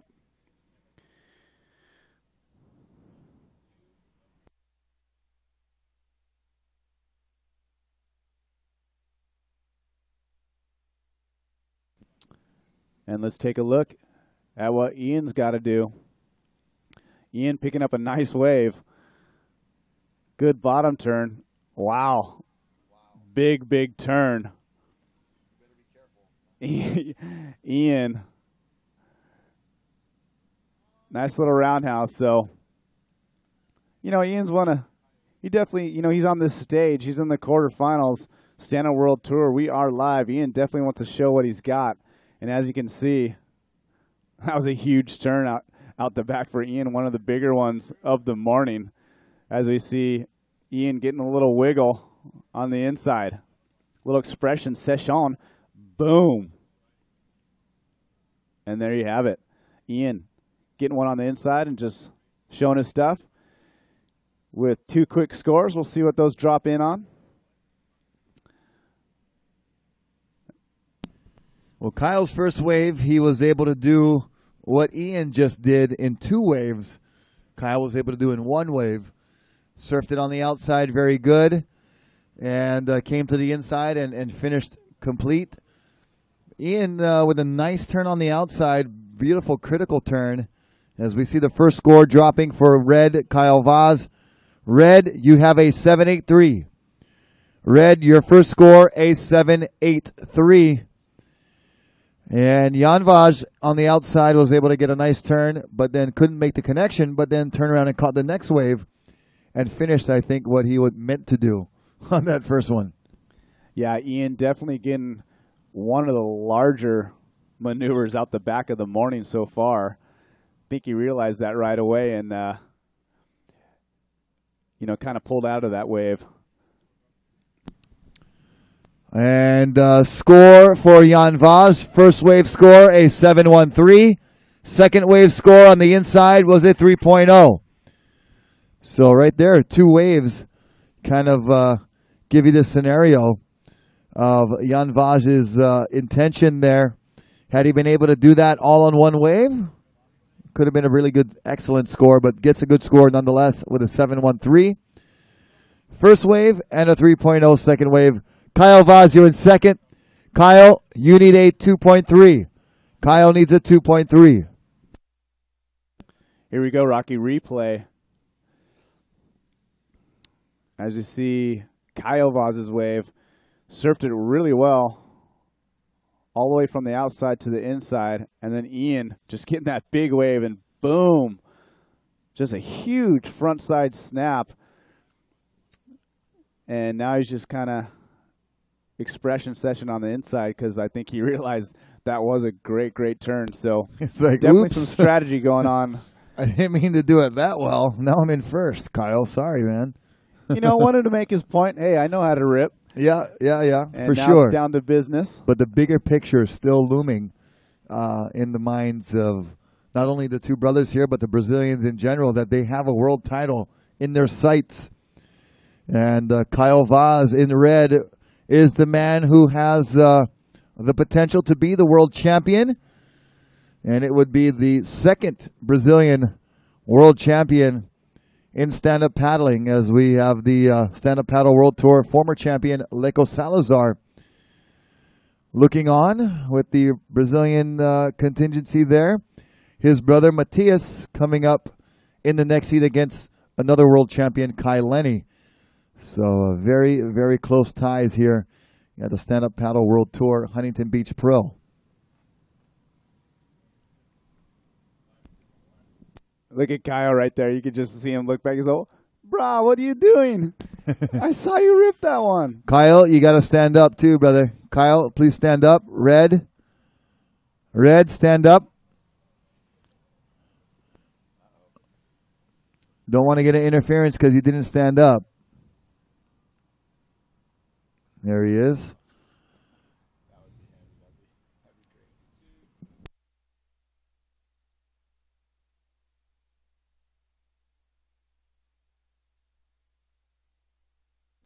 Got to say mahalo to the Huntington Beach lifeguards. Staying very busy this week with the big swell. A lot of strong currents, rip tides, and rip currents pulling out near the pier. So good job, Huntington Beach lifeguards, keeping everybody safe. We do thank you for the year-round job that you do here in Southern California, keeping the public safe in and around the ocean. Mahalo.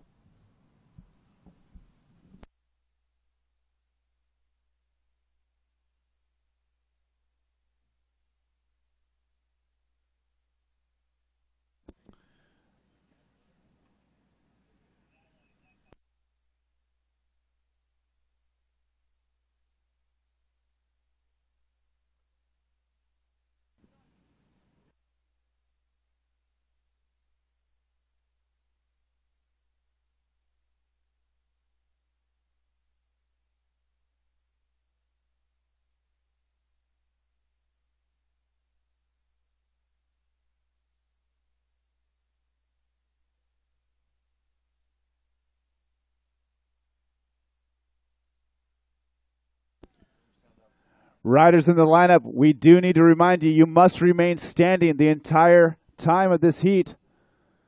Riders must remain standing.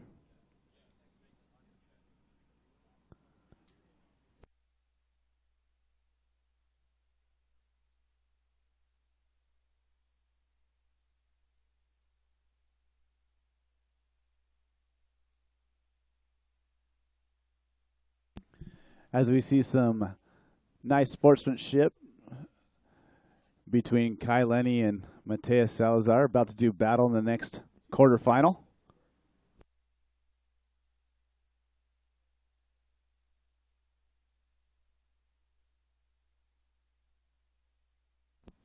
As you see both riders, Kai and Mateus,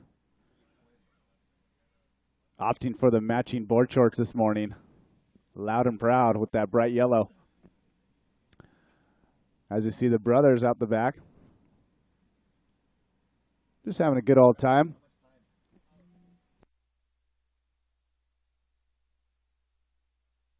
So just about 7 minutes and 20 seconds remaining.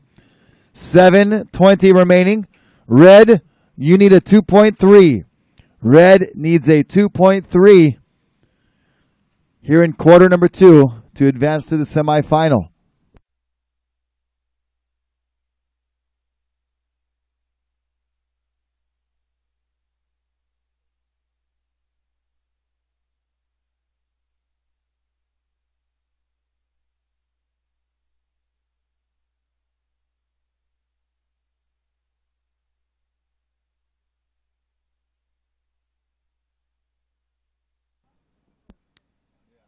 All right, riders paddling.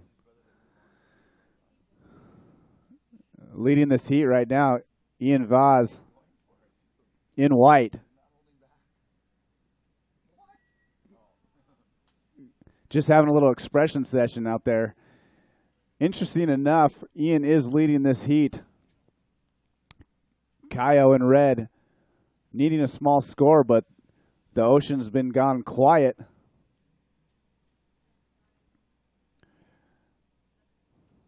Yeah, and you can't take back scores now. I mean, Ian has already scored a 7-1-3 and 3.0.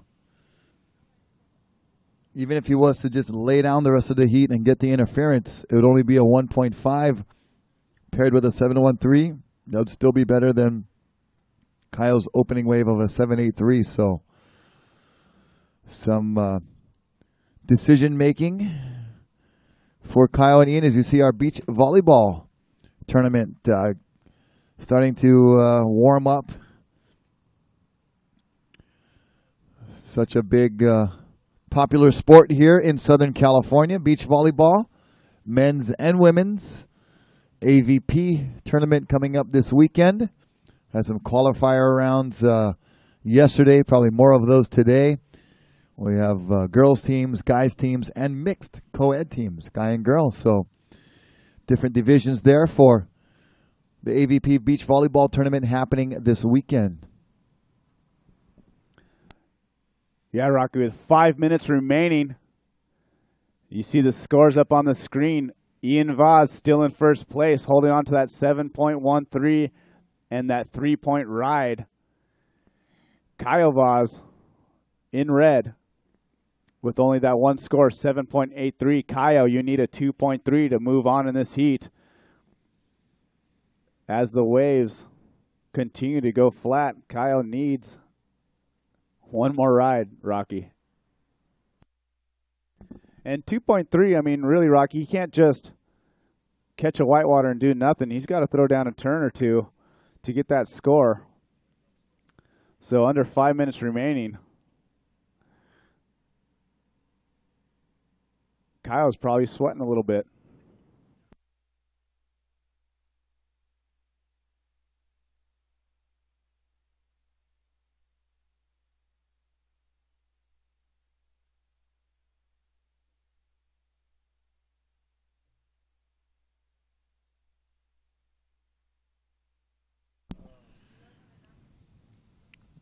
There's some interesting flags flying there. The American Eagle along with the Skull and Bones. Yeah, Rocky, you see that Skull and Bones flag.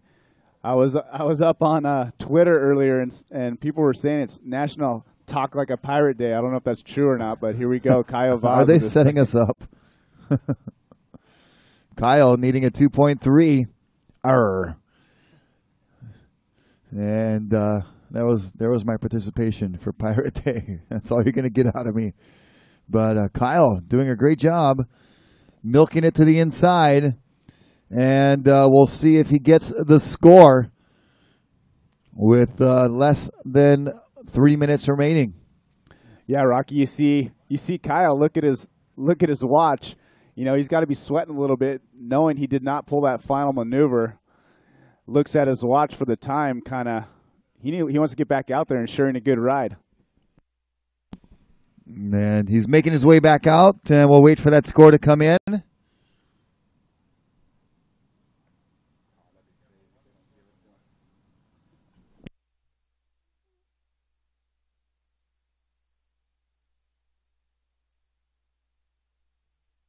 Two minutes and 20 seconds remaining. 2:20 remaining.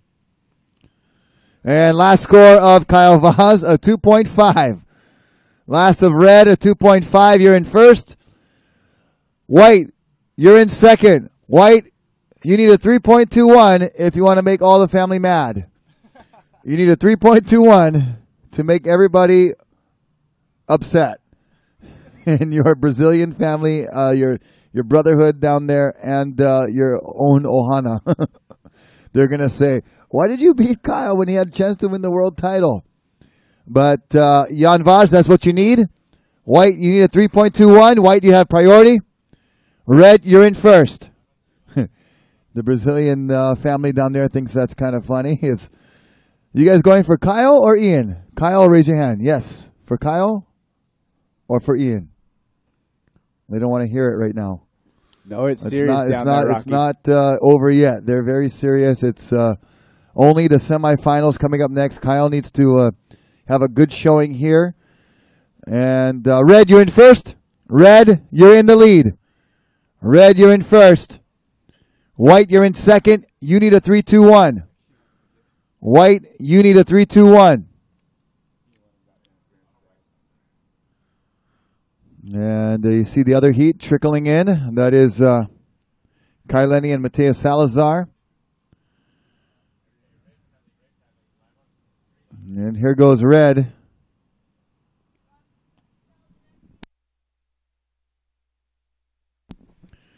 Next heat, you guys must remove yourself from the lineup. Next heat, wait on the side. And here's red. Finishing strong on the inside, white on the outside. Probably not going to do too much here to risk having his brother eliminated in the quarterfinals. So Jan Vaj taking that one for the team and for the family.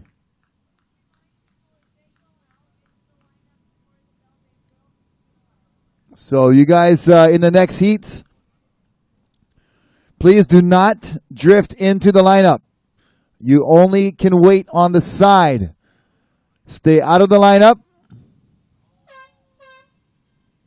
As Jan Vaj finishes on the inside. Kyle Vaz moving on to the semifinal. Good job there and doing just enough to move on. Kind of a free, relaxing expression session heat for a quarterfinal.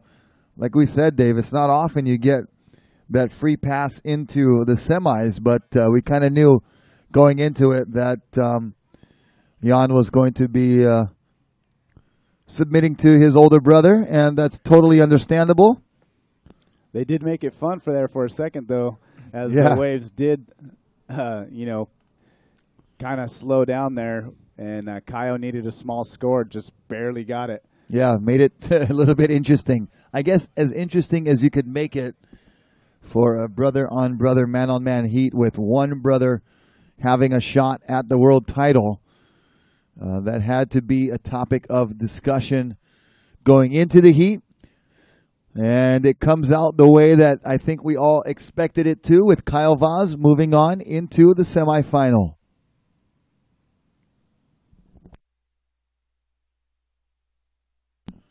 And there's the start of quarterfinal heat number 3. Check in heat number 4. Zane Schweitzer and Mo Freitas. Two Hawaii boys going head-to-head in quarterfinal number 4. Meanwhile, it's Kaileni in the red, Mateus Salazar in the white. Kaileni, a stand-up paddle world champion. Mateus Salazar, the brother of a stand-up paddle world champion.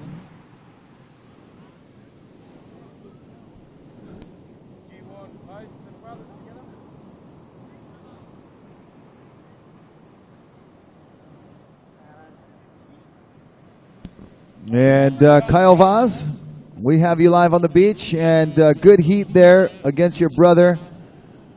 Was there any doubt in your mind that you were going to be winning the heat? Yeah, there was. Yeah,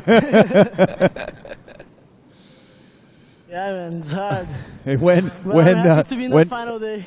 When Ian got that big score, you're like, hey, what are you doing? And it was just on my front. So you got to be stoked having a quarterfinal with your brother.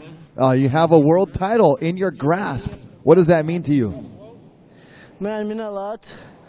And it's hard to say, like, you have a world title, no? There's a lot of steps until you get, like, just to one final. Imagine to a lot of finals, you know? But, yeah, we are going step by step. And unfortunately, or fortunately, I got my brother on the quarterfinals. And, yeah, happy to move on to the semifinal. Cool. Hey, we want to talk to Ian for just a second. Ian, you know, you got that big score. Were you going to take down your brother if that's what you had to do, or were you just out there cruising? No, I was definitely wanting to win this heat. You guys are good actors, brother, man. He wants the world title, and he will win, I'm sure. Yeah, you got to be happy for your brother. He's got a world title possibility What would that mean for your family if Kyle was to win the world title? We'll win a lot. Will be a lot for sure. Like, I'll be really much happier to see he win this world title than to see anything happens today. Like, just the world title is on hand.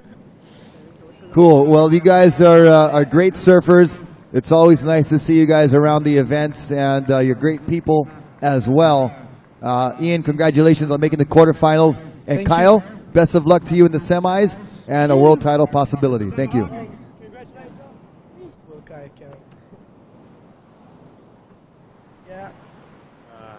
We saw waves there from Kai Lenny and Mateus Salazar. Kai Lenny had a pretty good wave, Dave. He was ripping that one all the way through. Yeah, Kai Lenny starting off really strong, doing what he does, picking the right wave and surfing them quite well, taking that wave all the way to the inside and finishing it off with a nice bang on the closeout. And Mateus going to get back out there and gain priority, and he'll have first crack at the next good wave that hits the lineup.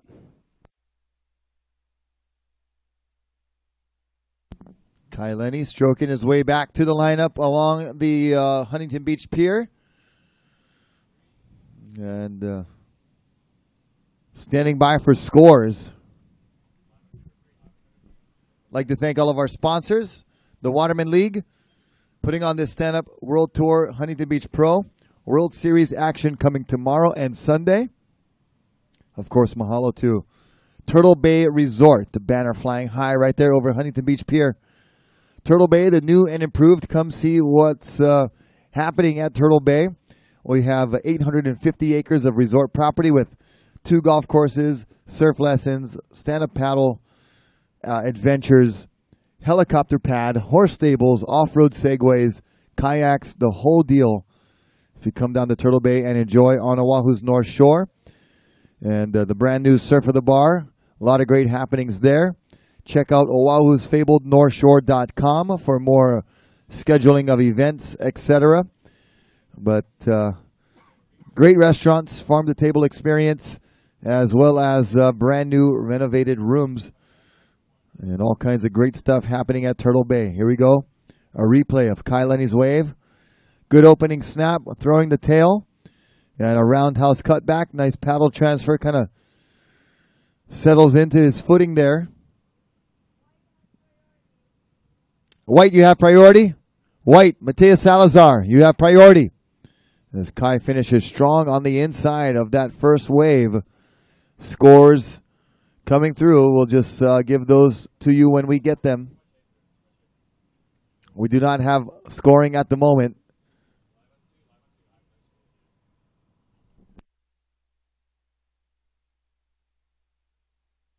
Just a heads up on the beach and competitors. Our announcer live scores are down at the moment, but we do have graphics on our screen to help us. 3.83 for Mateus Salazar. And first wave score of Kai Lenny, 7.5. First of red, a 7.5. First of white, a 3.83. As you check out Uncle Martin down there, watching the action, talking story with some fellas. Yes, Uncle, you are on TV right now. You're on the screen. Shaka, how's it? Good morning.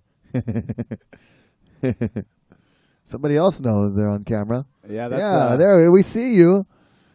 We see you guys. Little big meeting down there. section. Big meeting going on. Meetings going on. Backup paddle, backup equipment, standing by for Kai Lenny. Talking strategy on the beach. 13 minutes and 25 seconds remaining.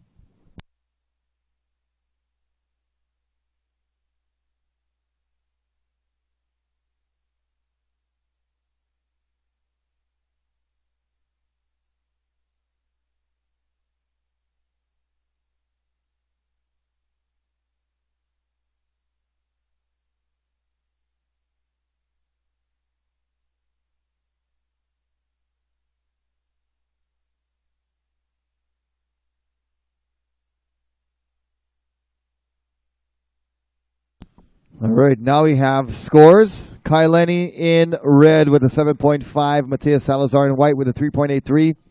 White, you have priority. White, you have priority. 12 minutes, 30 seconds.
Surfers patiently waiting for some waves to come through. There's Mo Freitas opting for the four-fin stinger tail. Nah, it's not a stinger. Almost looked like it, but he's got that kind of, what do you call that kind of tail, Dave? Shaper? Looks kind of like a little hybrid diamond tail. Diamond Signature tail. Pat Rawson Sept tail right there.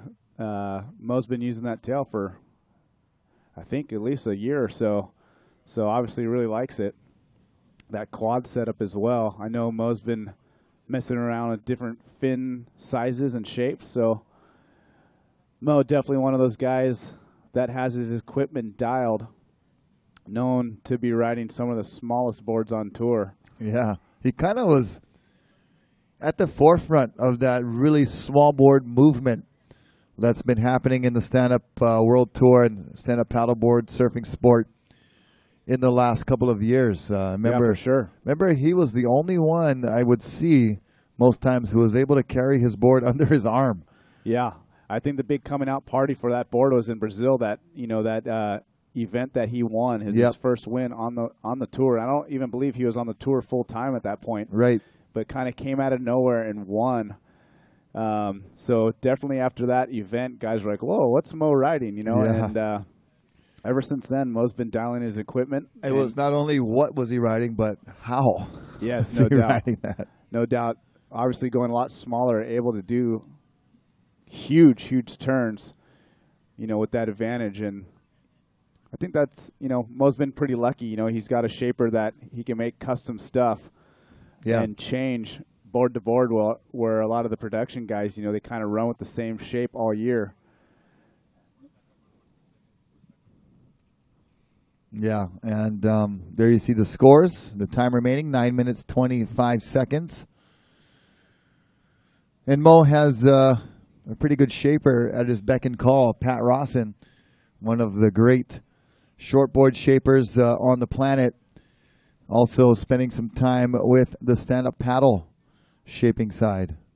Yeah, and that is a huge advantage to have such a, seasoned shortboard shaper making your stand-up boards.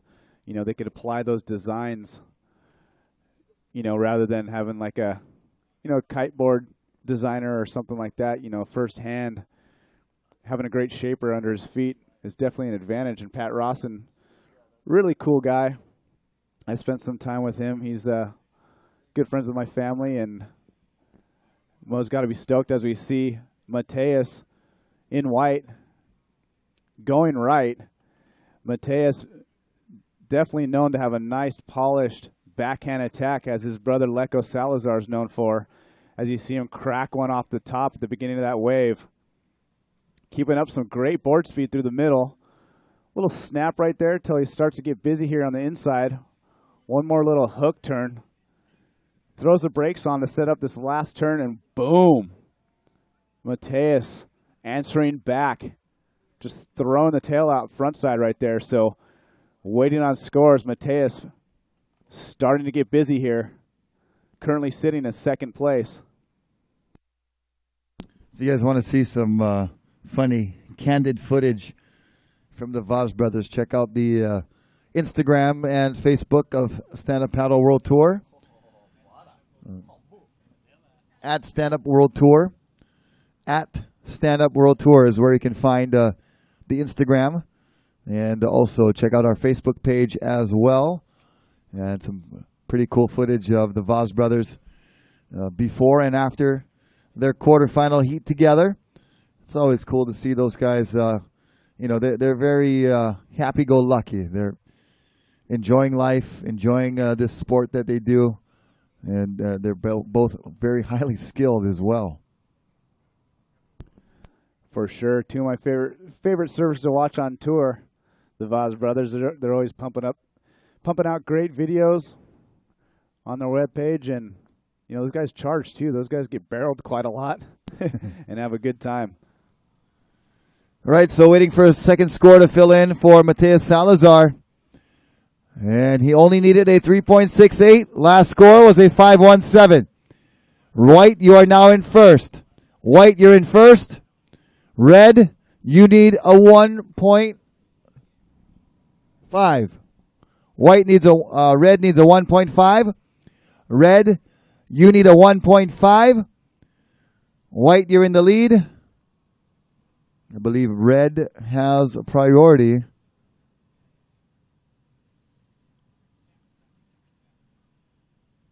And there's Kai Lenny on your screen, way out, about 3/4 of the way out along the pier. Mateus Salazar on the inside, paddling along the pylons. Larry Haynes in your frame on the right. It just skips out of frame now. 5 minutes and 45 seconds. Kai Lenny only needing a 1.5. He's used to pressure situations. If you look back to yesterday, needed a decent score and was able to get it right at the buzzer. Here we go, Mateus Salazar replay on watermanleague.com. Nice carving turns on the inside. Had a couple of nice rides on the outside. Here's Kai Lenny, already with a 1.5 there. And so we're just going to see what Mateus Salazar will need upon the completion of this ride by Kai Lenny. And finishes strong all the way through, kind of looking like wave number one. Very similar there for Kai Lenny. Yeah, Kai Lenny looking solid. Getting that big crack out the back. Selecting a good wave. Offering up a lot of opportunity on the inside there and hanging on for that re-entry. As you see Kai Lenny's cheering squad right there. Pops Martin Lenny on the left, and actually Hurley team manager Punker Pat Towersy down here on the beach. Whoa, is that Punker Pat? That is Punker Pat right there. So Punker, big props to him as Hurley joining the game, sponsoring Kai Lenny. I'm going to throw out a blast from the past. Remember those days at Rory Parker's house on the North Shore? Oh. So we see Mateus Salazar on the outside, cracking it off the top. Gets one nice turn on his forehand, now working on his backhand. And weaving through this inside section, S turning down that face, and gets another opportunity on the shore break.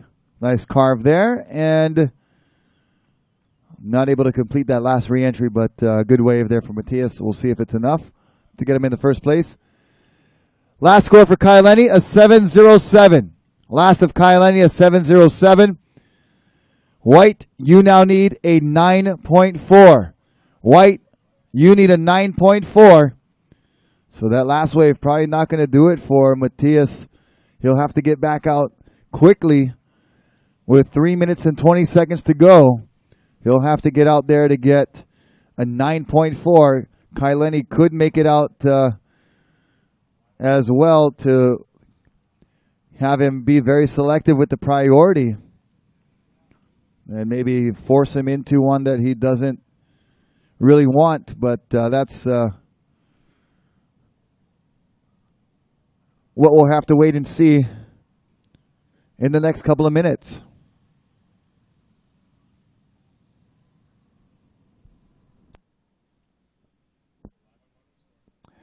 Yeah, as we get down to about 3 minutes left, Kai Lenny in red holding on to pocket sevens there, 7.5, 7.07.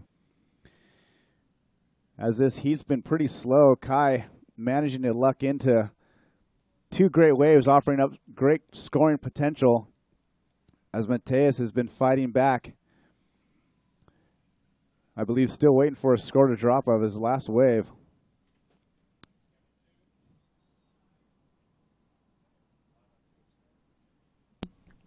Insane. On the beach right there. All right. All right.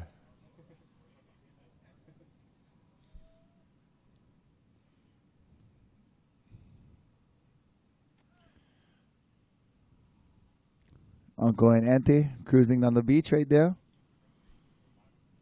Auntie's got like a smoking mocha walk, huh?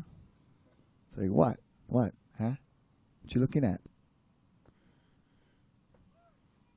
Like, try. I dare you. Kai Lenny on the outside. Larry Haynes in your frame right there on the bottom of the screen with the yellow helmet, getting some awesome water footage for the WatermanLeague.com TV show and videos to be released. Check the WatermanLeague.com for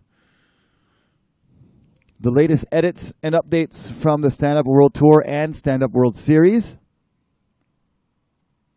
Here's a replay of Matias going vertical on the outside on the WatermanLeague.com and then getting jiggy on the inside. Little slashing turn there. Kai Lenny was able to get this 707 and work it all the way through. So just a couple of waves from that last heat being replayed for you on WatermanLeague.com. Don't forget to hashtag HBPro2014.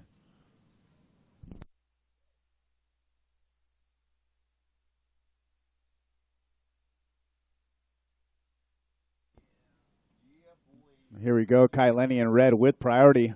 Looking at this one, picking up another good-sized wave. Boom.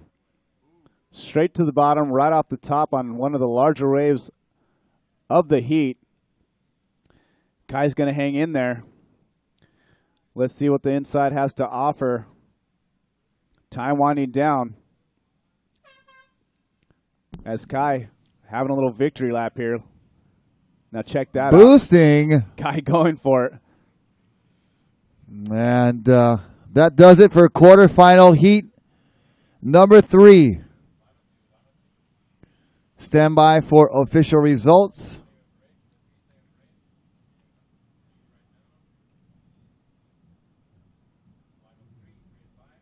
There's Kai Lenny making it in after pretty good performance. Couple of 7s on the board. Still waiting for the last score of his last wave ridden. No doubt it'll be scored. Just a matter of it helping his situation or not. We'll have to wait and see. And that was the start of heat number 4. We got Zane Schweitzer in red from Maui and Mo Freitas in white from the North Shore of Oahu.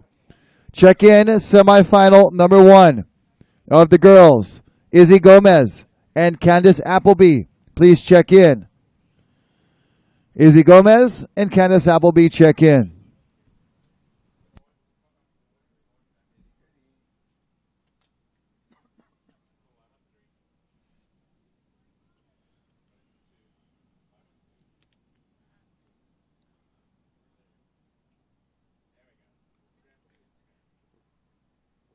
There are some photos. It's no longer a Kodak moment. It's an Instagram moment.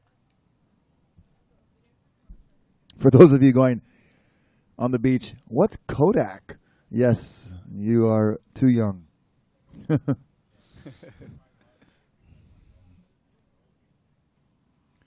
Another Instagram moment down there with Kai Lenny.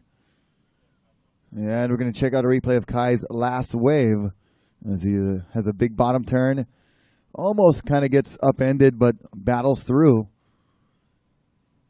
And finishes on the inside with an aerial attempt, his second attempt of the contest so far. You got to think, Dave, that this final and semifinals coming up, we're going to see more maneuvers like that separating the field. Yeah, for sure. There's definitely plenty of guys left in the draw that have been known to throw those aerial maneuvers, like this guy right here in white, Mo Freitas stroking into one. Mo dropping in. Nice little roundhouse hack coming to the inside. Nice. Another power carve. And boom. Whoa. The bottom of that wave just seemed to get longer and longer as he pulled that airdrop. As we see Zane getting busy as well in red. And Zane pumping down the line. Nice backhand re-entry there on the shore break for Zane. And Zano getting on the board. And Mo quite early. He's going to run down to the pier side of the beach.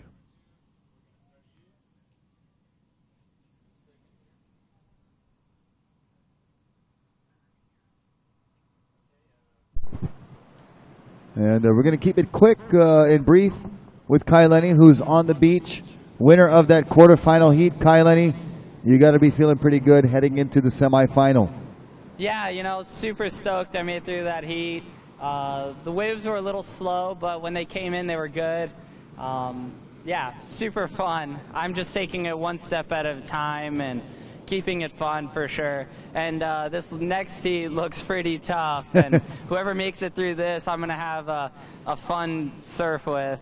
Right on. Any preference, Zane Schweitzer or Mo Freitas? Both those guys are so gnarly. I mean, either way, you're just going to have a challenge on your hands. I mean, I'm really excited just to watch it because these guys have been ripping lately.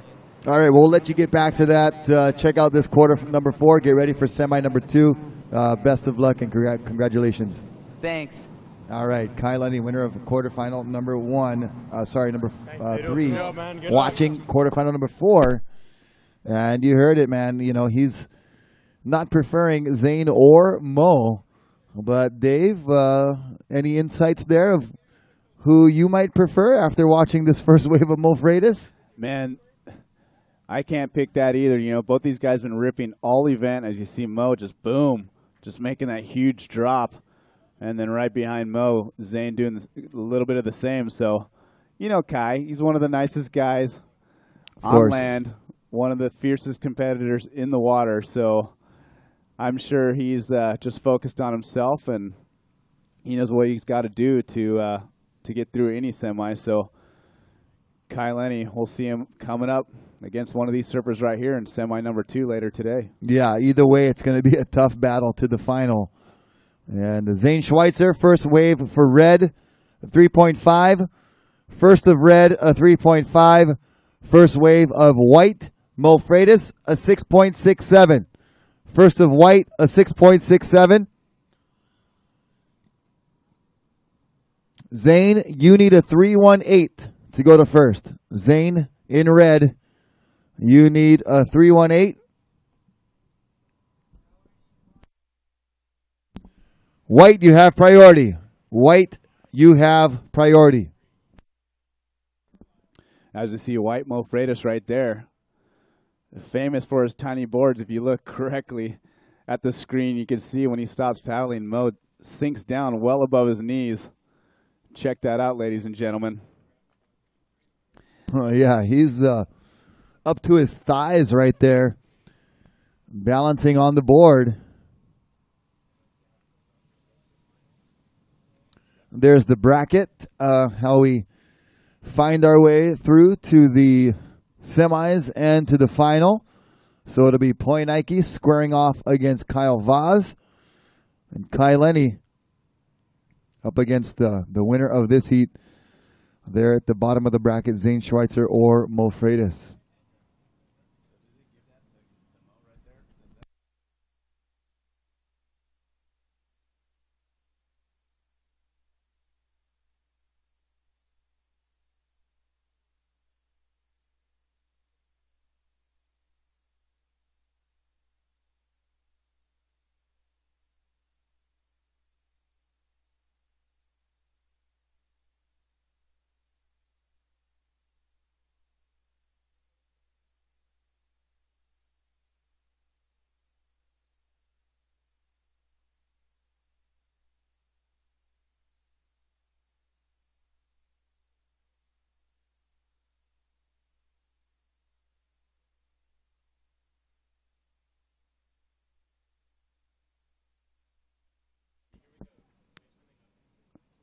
All right, with priority, Mo Freitas taking off on this right. Bunch of speed and just cracks that first section. Great looking turn, wrapping back with a little bit of speed there.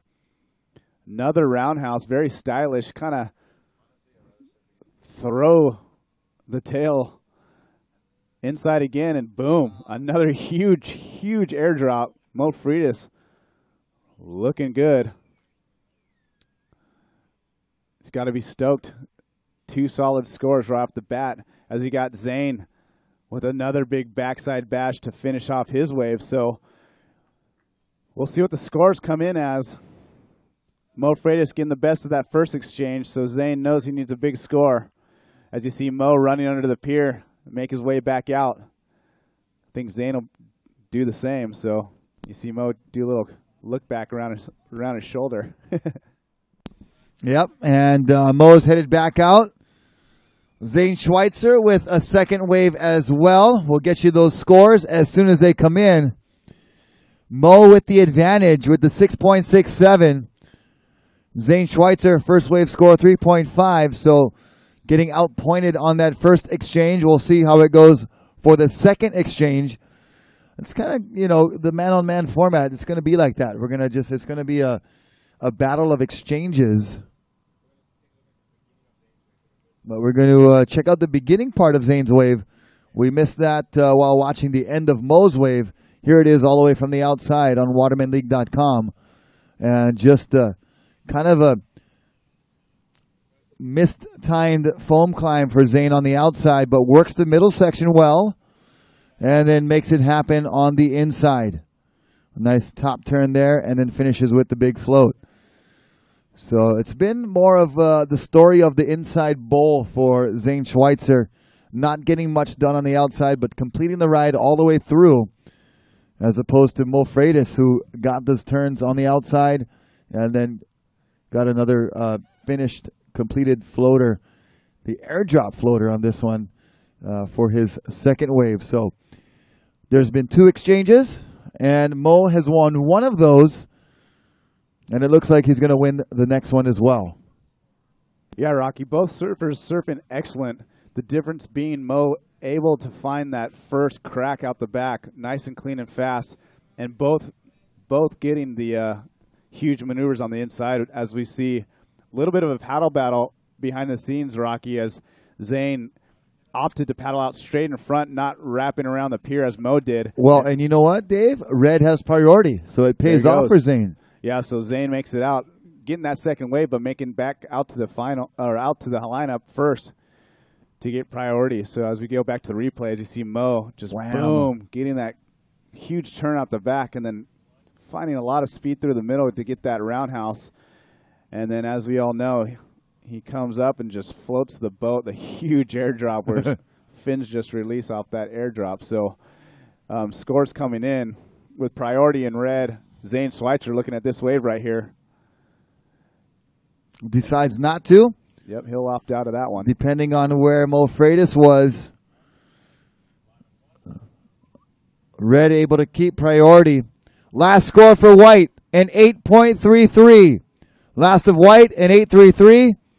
Last of Red, who's up and riding right now, a 4.57.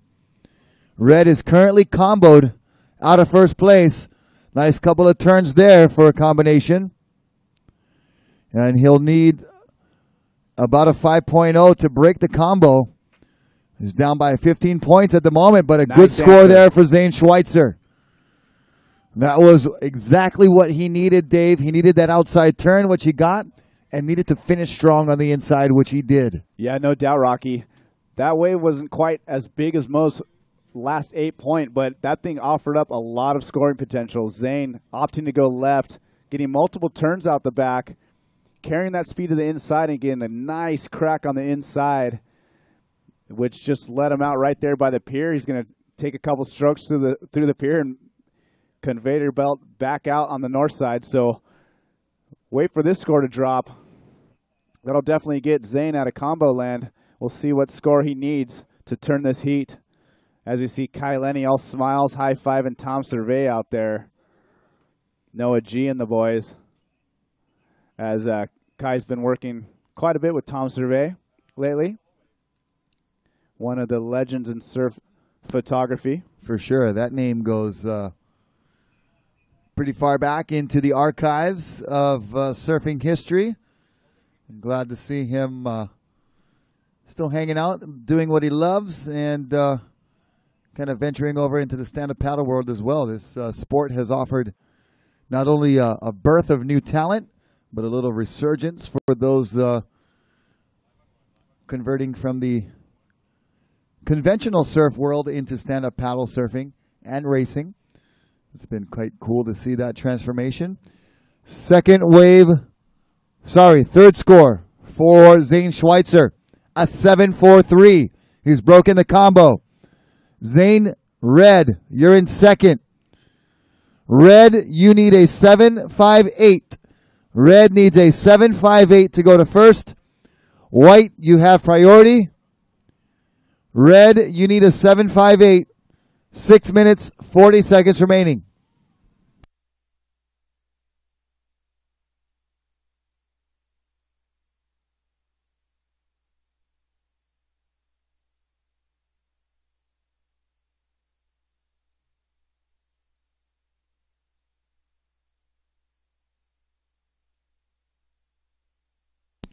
There's one of our beach volleyball players sitting down there getting a rest, getting a breather, cooling off near the shoreline. I'm sure it's quite scorching hot high up on the beach playing volleyball, running around in that hot sand. And the water's edge, very much of a relaxation station for our beach volleyball players. As we see Zane Schweitzer, no relaxation on this wave at all, really attacking it well. We're watching a replay on watermanleague.com, and finishes very strong on the inside. So his best wave so far. He just needs to link together a couple of more of those, and he'll be in good shape. Mo Freitas out in front with an 8.33 and a 6.67.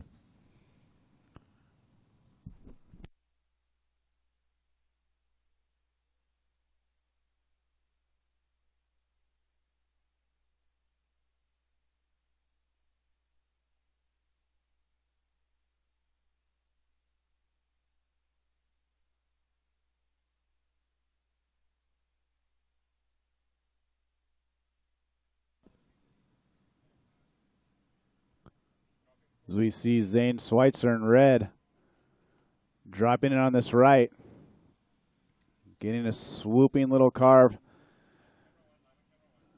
Getting this wave without priority. Trying to spin the tail around, realizes it's not going to happen. He kicks out quickly. On the outside, Mo Freitas. Weren't able to see what he did in the opening, but as far as we're concerned, he had that one turn right there, and then now he's going to work it to the inside. Can he better a 6.67 while giving up priority? And lays into a nice turn for his final maneuver.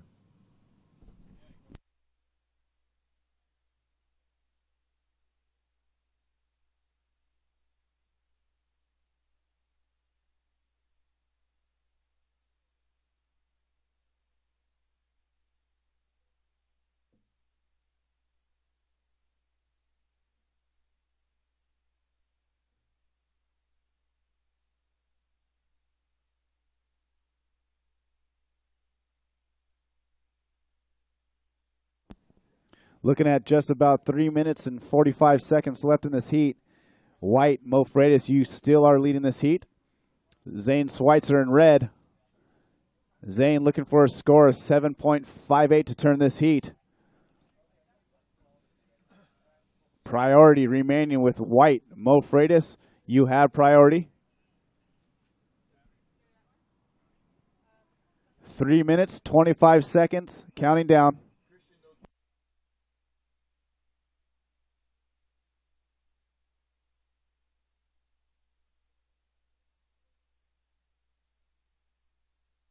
Here we go, Zane Schweitzer, late takeoff on the outside on the left.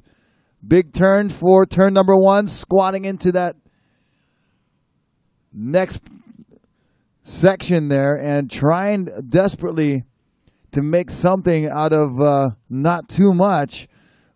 Chob hopping, paddle behind the back. And then finishing with a big floater re-entry. Oh, right. And sticking it. So tricky stuff there from Zane Schweitzer. We'll see what the judges have to say. Looks at his watch. He's got about 2 minutes, 35 seconds. Knows he has to pull out all the stops against Mo Freitas, whose last wave comes in at a 5.2, so not going to help Mo. That's 5.2. Zane still looking for a 7.58. Yeah, Zane, definitely one of the guys on tour who have a mixed bag of tricks. Always keeping everybody on the beach guessing what he's going to do, and Zane showing some innovation on that last wave and then going for it on that last section. We'll have to see if the judges deem that a ride out. He did land it, but quickly got bucked off. So Zane throwing everything he has at that last wave to try to get that score, 7.58, and reach that semifinal. I'm curious to see on the replay if he had his paddle in his hands. It kind of looked like he was hunched over, so it's hard to see. He definitely stuck the maneuver.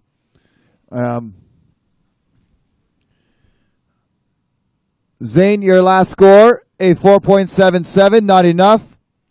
Zane, you still need a 7.58. Zane, you need a 7.58. Red needs a 7.58.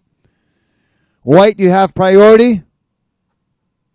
White, you have priority and the lead with about a minute remaining.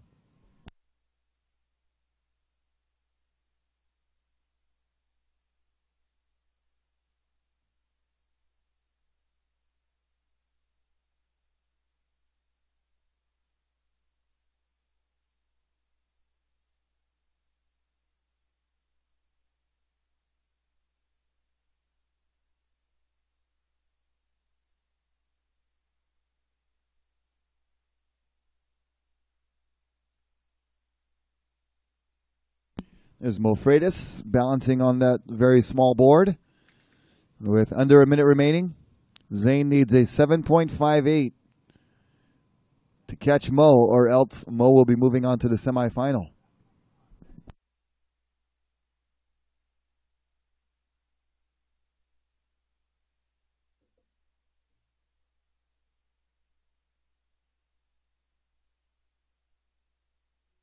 There we go, checking out a replay of Zane's last wave.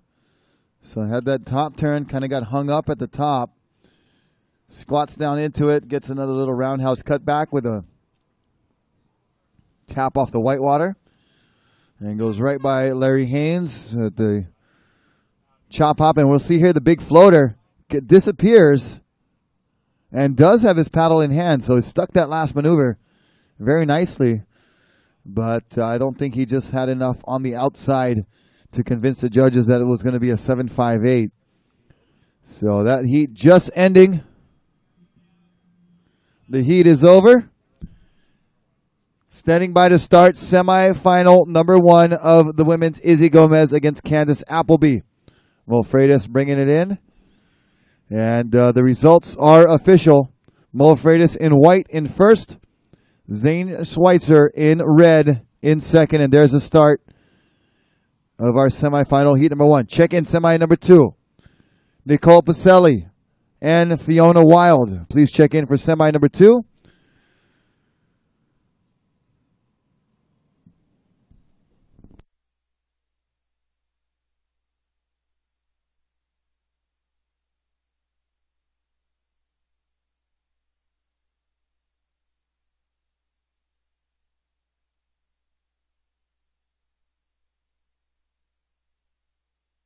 There's Larry Haynes. Getting some water out of the wetsuit. Zane Schweitzer made a good run here into the quarterfinals. And to give some knuckles to number 1 Sept fan of California.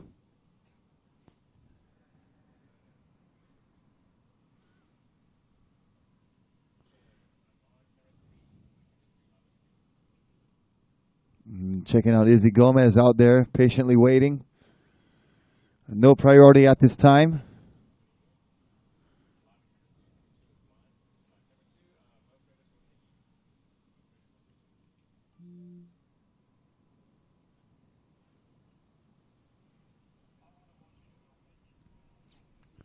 And Mo Freitas making his way back to the beach.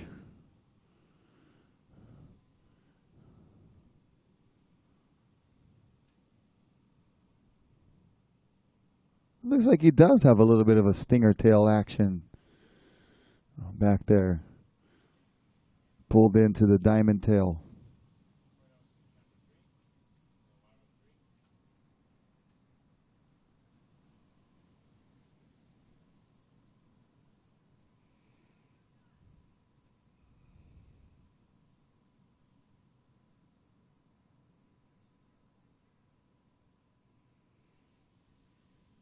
Here goes Candace having a look at this wave.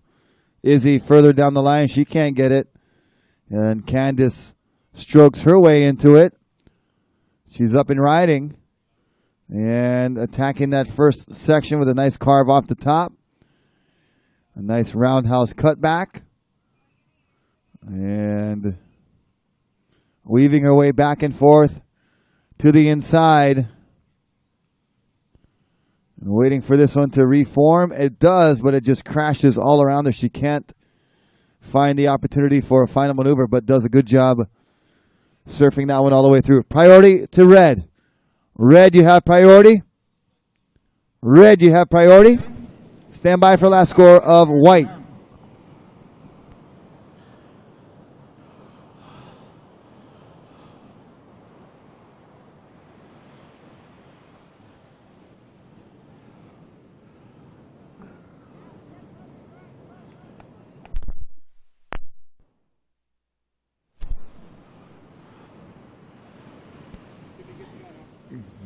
Here we go. Izzy Gomez stroking into this one.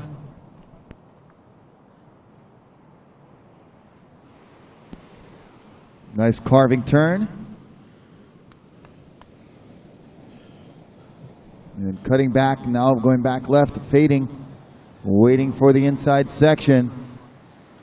So far, pretty similar wave to Candace Appleby. And she's going to do her best to make some moves on the inside. Carves it all the way through, and it gets a little double up there. Little frustration. She thought it was going to be standing up a bit more, but Izzy gets wave number one under her belt. We'll take you down to Mo Freitas live on the beach.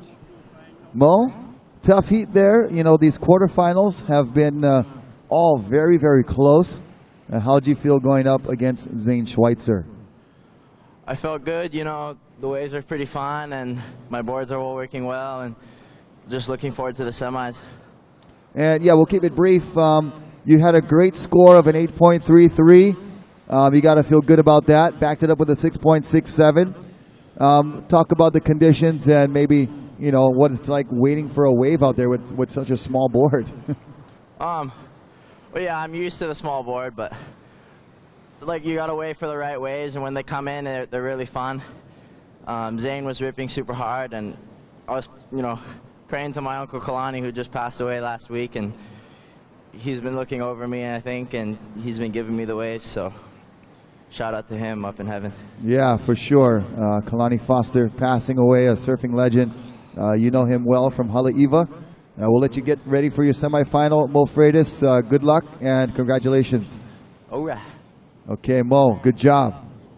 And yes, want to give a lot of love to the Foster Ohana, losing another great legend of surfing, Kalani Foster, over the weekend. Was just at the memorial for Jay Adams at Waimea Bay, and Kalani was joining us by phone, on speakerphone, during that service, and just 24 hours later or so, or a little bit more, he was no longer with us as well. So a lot of great ones passing the last couple of months here. It seems like every week there's another memorial for someone near and dear and close to everyone. So we'll be having a memorial for Uncle Kalani. Also Uncle George Kahavai from Laie passed away over the weekend as well. So we want to send prayers and well wishes to the Fosters and to the Kahavais as we'll prepare for their memorial service. And the scores coming in for Candace Appleby. First score for Candace, a 5.17. First of white, a 5.17. First of red, a 6.67. So red with a 6.67. White with a 5.17. Very close heat. White just needs a 1.51 to take the lead.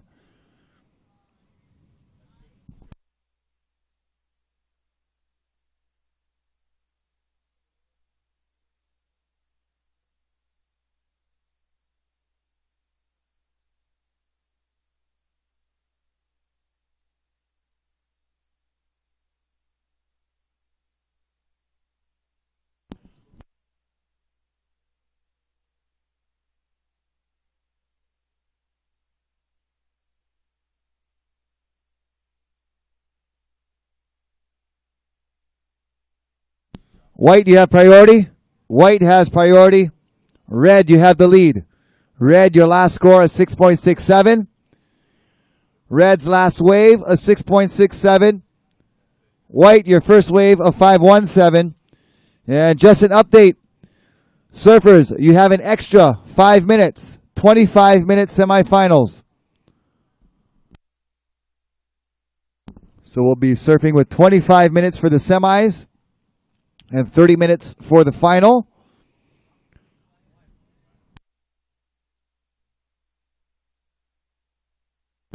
And that's usually the case, actually, for professional events, is you give a little more time for semis and finals, man-on-man conditions. You want the best waves to come through. We've had a little bit of a slowdown in the amount of waves that have been coming in, so more time in a heat is always appreciated, right, Dave? Yeah, no doubt, especially with some of these lulls, the high tide and the south swell, it is known to throw out some lulls in the lineup. So that extra 5 minutes just gives more opportunity. You made it all the way here to the final. You're on the biggest stage, Stand-Up World Tour. We want to see the best surfers surfing their best. So 5 more minutes, you guys, extra in this heat.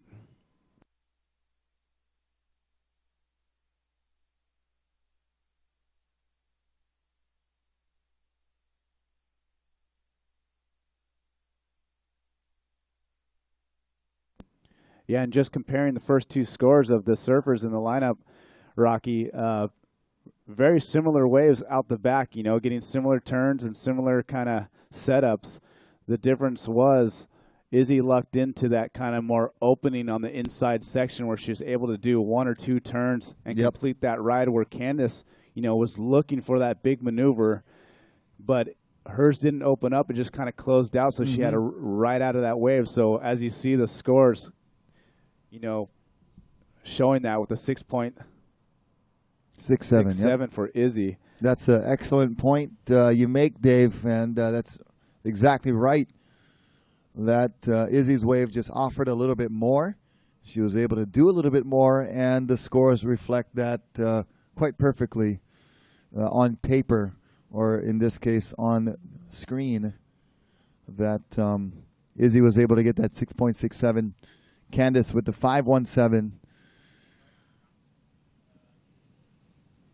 And Candace currently holding on to priority. So we'll see what she does with it. We've talked about it before. Is it better to have priority, or is it better to be, not holding that? Because priority does give you that, sometimes you do have the tendency to overthink it and maybe let waves go that maybe you should be going on. But it definitely can be a tool if you use it the right way. So Candace, holding on to that priority, she will have the option of any wave that comes in through this lineup. At this point, yeah, it's any wave that would come in. The ocean going quite flat at the moment.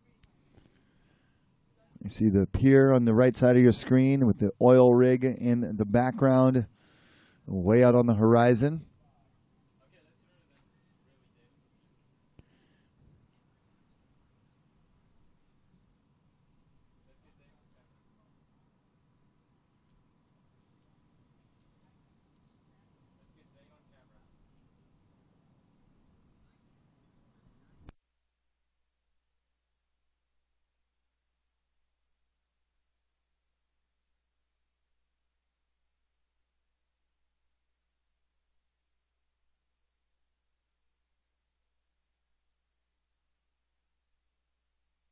And Candace going down, but getting back to her feet.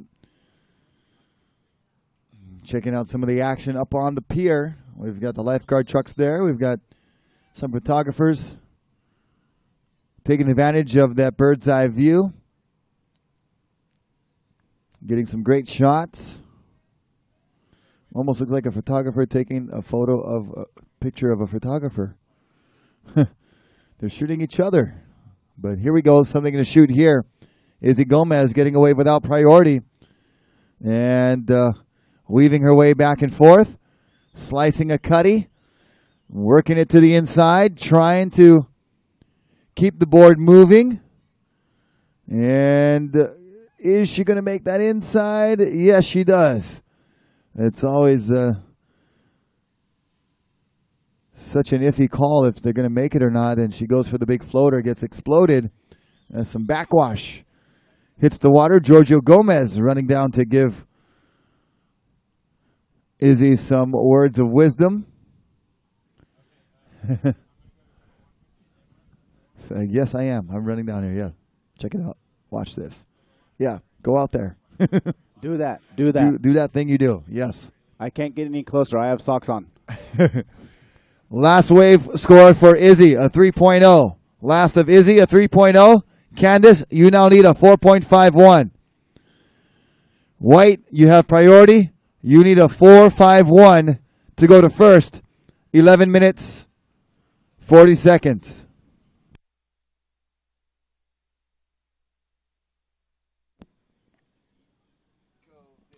All right, looks like we're going to throw it down to Zane Schweitzer down on the beach for a beach interview. How's it going, guys? Well, not exactly how I wanted it to go out there for me. You know, it was kind of blow for blow with Mo and I with the waves. He had priority throughout the entire heat, and I probably should have just let my first wave pass and kept my priority and kind of so I have control over what wave he catches. But you know, it all kind of went so quick and didn't really get the wave I wanted. Super bummed to not be continuing through, but man, it was great conditions out there. Looking forward to watch the next few heats, and yeah, bummed I couldn't be out there competing myself. But big mahalos to my brother Matty for all the support, and my friend Kavika from Lahaine for all the support, and my family back home, all my sponsors, Starboard, Vitargo, Maui Gym, Kobean, you guys are the bomb, Honolulu, mahalo, everyone back home watching. Stewart in the Waterman League, thank you guys. All right, stay tuned for all action to come. Gee. Yeah, Zane, nice work, buddy. Great surfing all week long, man. And throwing up that little backside air in your last heat. Zane, always one of the most fun surfers to watch on tour. Zane's going to regroup. We'll see him definitely this weekend racing in the Stand Up World Series, as Zane, also known for his sprinting, really fast paddler as well. So Zane Schweitzer, everyone. Yeah, his week is not done yet. He's got some work to do in the Stand Up Paddle World Series racing portion of the Waterman League and this Stand Up Paddle tour that goes around the world, surfing and racing in locations from all over the world. We've been to Abu Dhabi. We've been to all kinds of places, Brazil. Yep, we went to the Europe, British Virgin Islands as well for that location. BVI. And scores dropping. Still waiting for, as we see, Candace Appleby paddling back out. So, situation in the lineup, Rocky? Last score for White, a 3.93. Not enough. White, you still need a 4.51. White, you need a 4.51 to go to first place. Red, you have priority. 8 minutes and 50 seconds. So Candace with that second wave score of a 3.93 is not going to be enough to get her to the lead. She needs a 4.51. Izzy now out the back with priority, trying to replace a 3.0.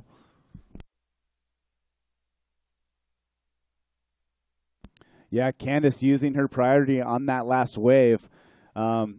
Being very selective. She did select a a larger wave. She did get that great turn out the back.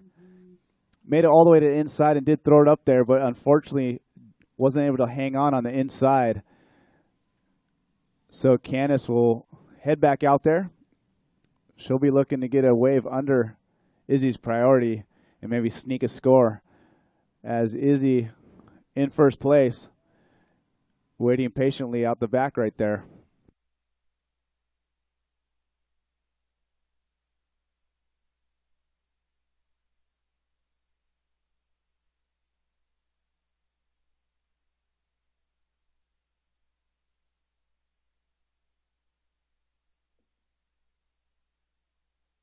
Got to send a big mahalo and shout outs to Turtle Bay Resort, the official headquarters of the Waterman League. Come and check out all the great things that are happening at Turtle Bay, including the brand new Guidepost Center lobby that is helping guide our guests to the ultimate North Shore outdoor experience. Yeah, we got Amy, Spencer, and Koa doing a very good job at the Guidepost, along with the leader, Alicia, doing excellent work at Turtle Bay, as we see Izzy Gomez trying to make excellent work of this wave. No maneuvers yet. Gets caught behind the peak and kicks out, gives up priority, and does not get a really great score. So a little bit of a double negative for Izzy at the moment. The positive, however, is that she's in the lead. White, you have priority. White, you have priority. White, you need a 4.51.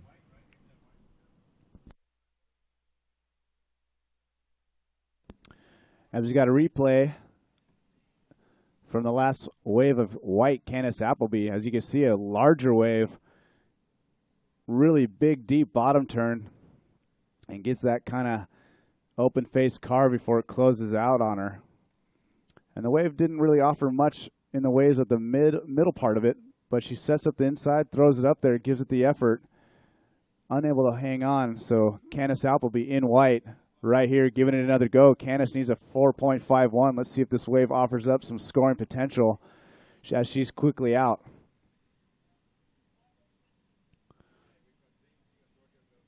And we're going to flip it down.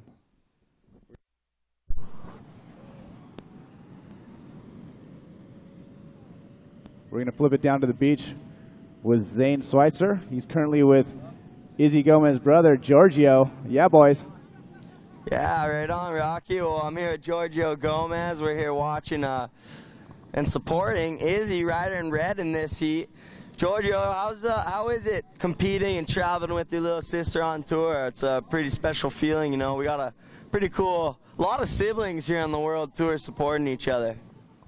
Yeah, I mean, it's a lot more cooler, you know, for sure, when you have a little sister, like, you know, doing the same thing as you. And it's cool seeing, like, other siblings like Mateos and Leko, you know, the Vaz brothers. I mean, you know, basically all those guys. So, and yeah, it's really nerve-wracking. I think I'm more nervous for her than I am than she is right now. But yeah, it's really cool watching her surf and really like seeing her actually doing really good. So yeah, I'm enjoying it. Yeah, right on. And you know, she looks like she's doing really good. She's at the top of the woman rankings for the World Tour, and yeah, so we're all here supporting her. This is our little peanut gallery here. Hope you can enjoy. See Bant and Kai and all the other boys down the line. Noah Yap. All right, you guys, we'll throw it back up at you at the Turtle Bay booth. Right on. Mahalo, Giorgio. Thank you. All right, you guys. That's Giorgio Gomez and Zane Schweitzer. Thank you, guys. As you saw Candace Appleby catch a wave during that interview, will not affect her score. Just trying to stay busy while Izzy Gomez in red hangs on to that priority. Candace Appleby in second. White, you're still searching for that 4.51 with 3 minutes, 40 seconds left. Looks like Izzy's going to give up priority and take up on this right, Rocky. Yeah, here she goes down the line. Big turn on the outside, throwing the tail. Cannot complete, but that's the kind of stuff that has kept Izzy on the top of the tour rankings is those high-risk, high-reward maneuvers. Unfortunately, could not complete that one right there. But, you know, I kind of like where her head's at. Yeah, you know, Rocky, we're here in the quarterfinals. You're going to have to push it. Izzy knows that. And Izzy, along with her brother Giorgio, both known for those lip-sliding, tail-sliding maneuvers. So Izzy going for it, and that's what we want to see. Yep, taking a page out of Giorgio's book from yesterday. Had that really beautiful lip-bashing, tail-sliding move that I think all of us, including him, thought we're going to wipe out, but he made it. Izzy Gomez, red, you're in first. Red, you're in the lead. White, you have priority. White, you need a 4.51. White needs a 4.51. Red, you're in first. 2 minutes, 20 seconds remaining. 2:20.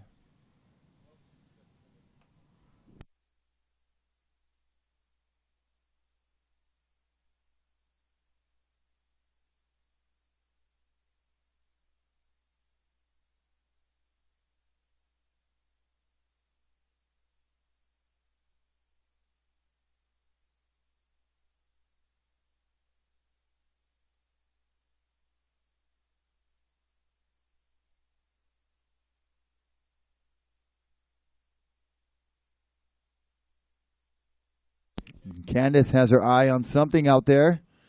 And it looks like she might have a go at this one here. She does have priority. She's got a good one dropping in. Big bottom turn, but no open face at the moment. And kicks out, realizing that, you know, if you don't get that turn right away, it's going to be difficult to get a good score. But here she goes on another one. Now going left. And just carving a cut back into the white water. Trying to make the connection. And not going to do it. So that won't be a 4.51 for Candace. Red, you have priority. Red, you have priority.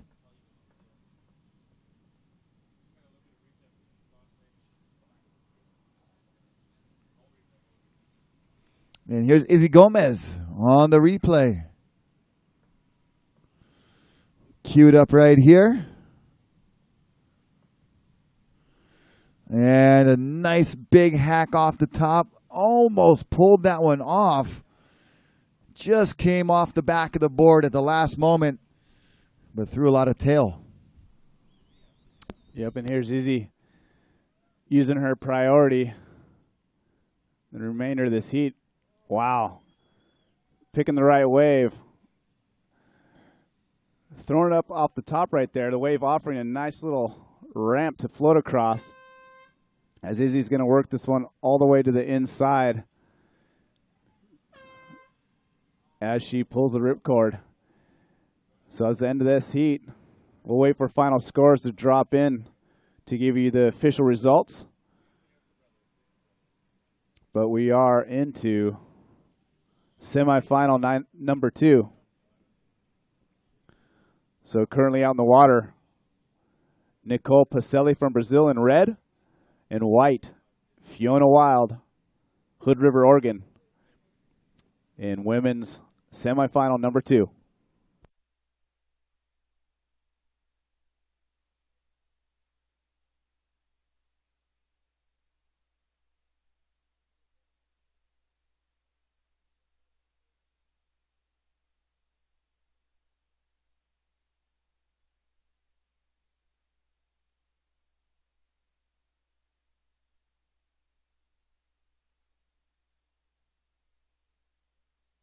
All right, so we're underway with semifinal number 2. It is Nicole Pacelli and Fiona Wild. And official results, Izzy Gomez in first, Candice Appleby in second.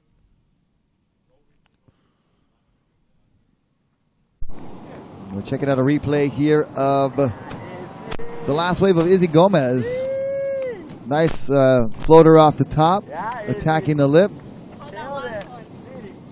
Pulls a roundel cutty. And then waits on the inside for the wave to reform. And has a big section to work with, but just gets ejected on that shore break. And we're going to take you down to the beach as we start semi number 2. Live with Zane Schweitzer is the winner of that last semi. We'll keep it brief because she's got to get ready for a final. Izzy Gomez, congratulations. Yeah, Izzy, you killed it out there. How you feeling coming into the next few heats? I mean, we're almost finished with the day. You must be stoked to advance on through. Oh my God, I'm like so excited right now. I honestly like can't really believe it because I was so nervous coming into this event, and I mean, I felt like I was going to throw up before that heat, but I ended up pulling through, so I'm happy. Yeah, well, you definitely looking forward to watching in the next heats. All right, Mahal's you guys right back at you up at the booth. Cool. Awesome, Zane. Thank you, Izzy, and congratulations to you. Moving on to the final, a chance for a repeat back-to-back here at Huntington Beach for Izzy Gomez. She'll be in the final against one of these two fierce competitors, Fiona Wilde or Nicole Pacelli. No scores registered yet.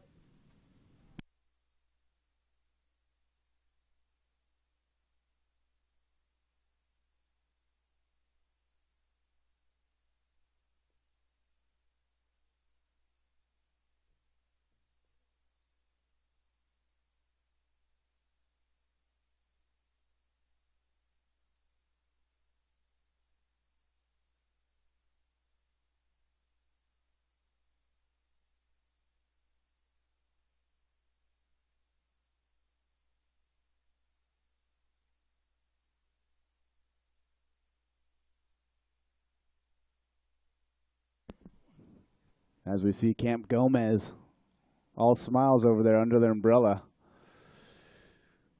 Got to be stoked. Izzy's performance there. Going to give her a chance to go back-to-back here at the HB Pro. She was the winner last year here. So Izzy, congratulations. As we got semifinal number 2 underway in red. That is Nicole Pacelli from Brazil. Nicole, a stand-up paddle world champion. And Fiona Wilde in white, the youngster from Hood River. Fiona's been surfing great through this event. Really surprising me. Fiona really going for it, attacking that inside section. You know, quite the athlete. Really good windsurfer as well as stand-up paddle racer. So we'll see Fiona later this weekend in the Stand-Up World Series events.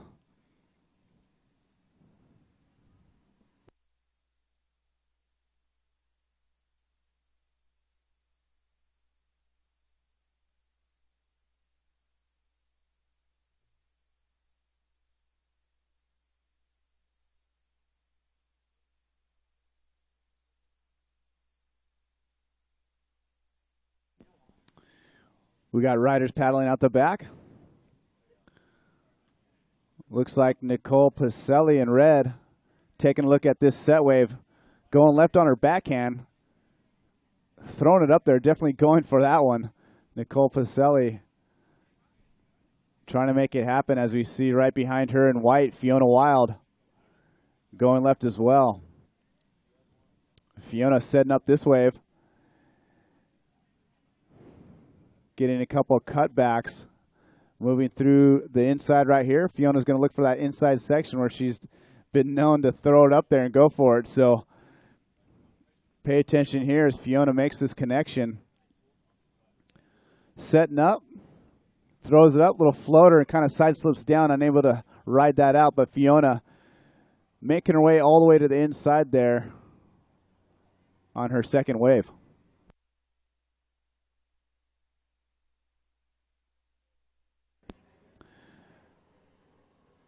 Right now we need men for semifinal number 1 to please check in. Semifinal number 1 men's, Poinaki, Raioa, and Kaio Vaz. Please check in for semifinal number 1. You guys will be coming up next.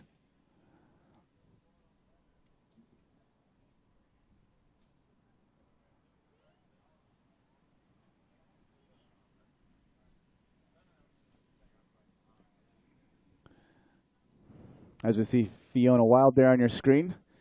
Looks like she's going to opt to return to the beach and make her way around to the north side of the Huntington Beach Pier. As riders have been finding out, there's a nice little riptide on the other side that kind of conveyor belts you back into the lineup.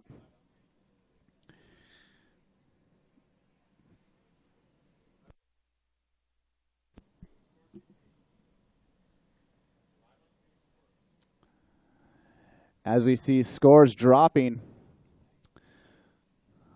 Last ride of Fiona Wild in white. Fiona getting a 2.67. 2.67, so Fiona at the moment leading this heat in white. As we have red and Nicole Pacelli on her first ride, just getting a quick up and down, getting a 1.4. Nicole in red, you need a 1.28 with 18 minutes and 50 seconds remaining. Priority is with red. Nicole Pacelli in red. You do have priority.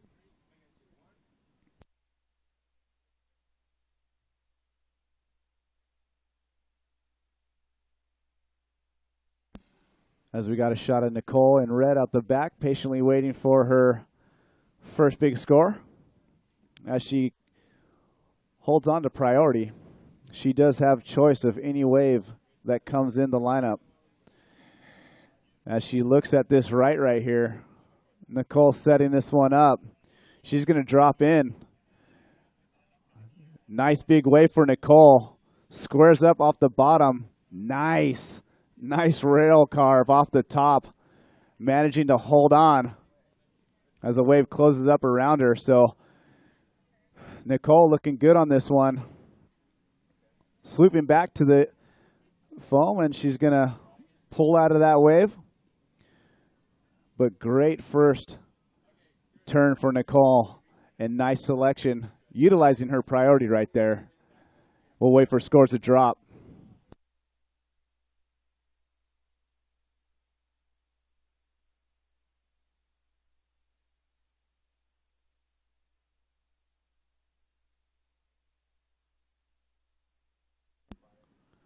So if you're just showing up to the beach this morning, thanks for joining us. This is the final day of surf competition for the Stand Up World Tour HB Pro. We will be crowning a men's champion as well as a women's champion. You can follow along on Instagram at Stand Up Paddle World Tour. Make sure to hashtag HB Pro 2014 while you're joining us down here, taking your selfies. As we're going to go to a replay here.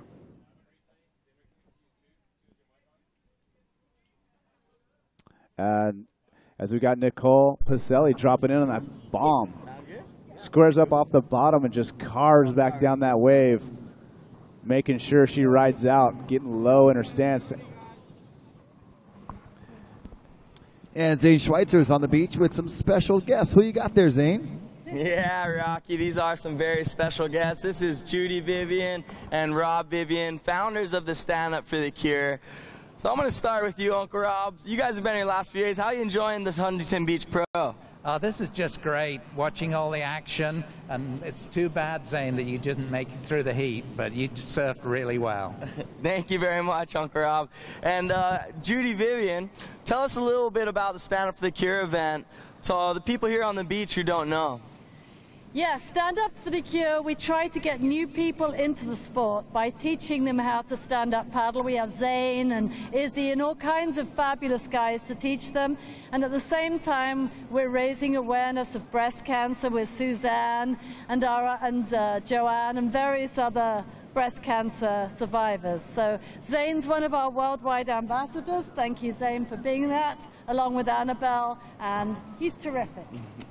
All right, well, thank you, Judy Vivian. Thank you, Uncle Rob. Aloha, guys. Stay tuned for action on the water. Mahalo for touching base with us online and here at the beach. All right, back at you, Rocky. Right on, Zane. Thank you so much. And thank you, Rob and Judy, for that great plug for what you do for Stand Up for the Cure, healing and fighting breast cancer.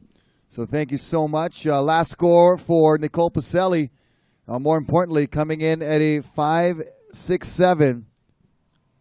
Looking at that score here on our screen, just double checking. It is a 5.67, battling through some little Southern California glare here, but scores coming in pretty good for Nicole Pacelli. Puts the pressure on Fiona Wild, Dave.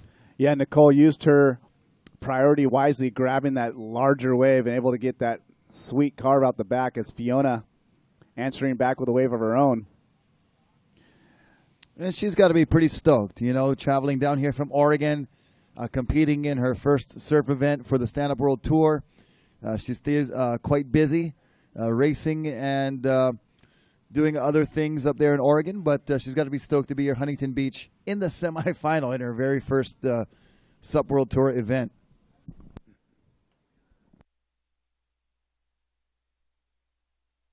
Yeah, no doubt, Rocky.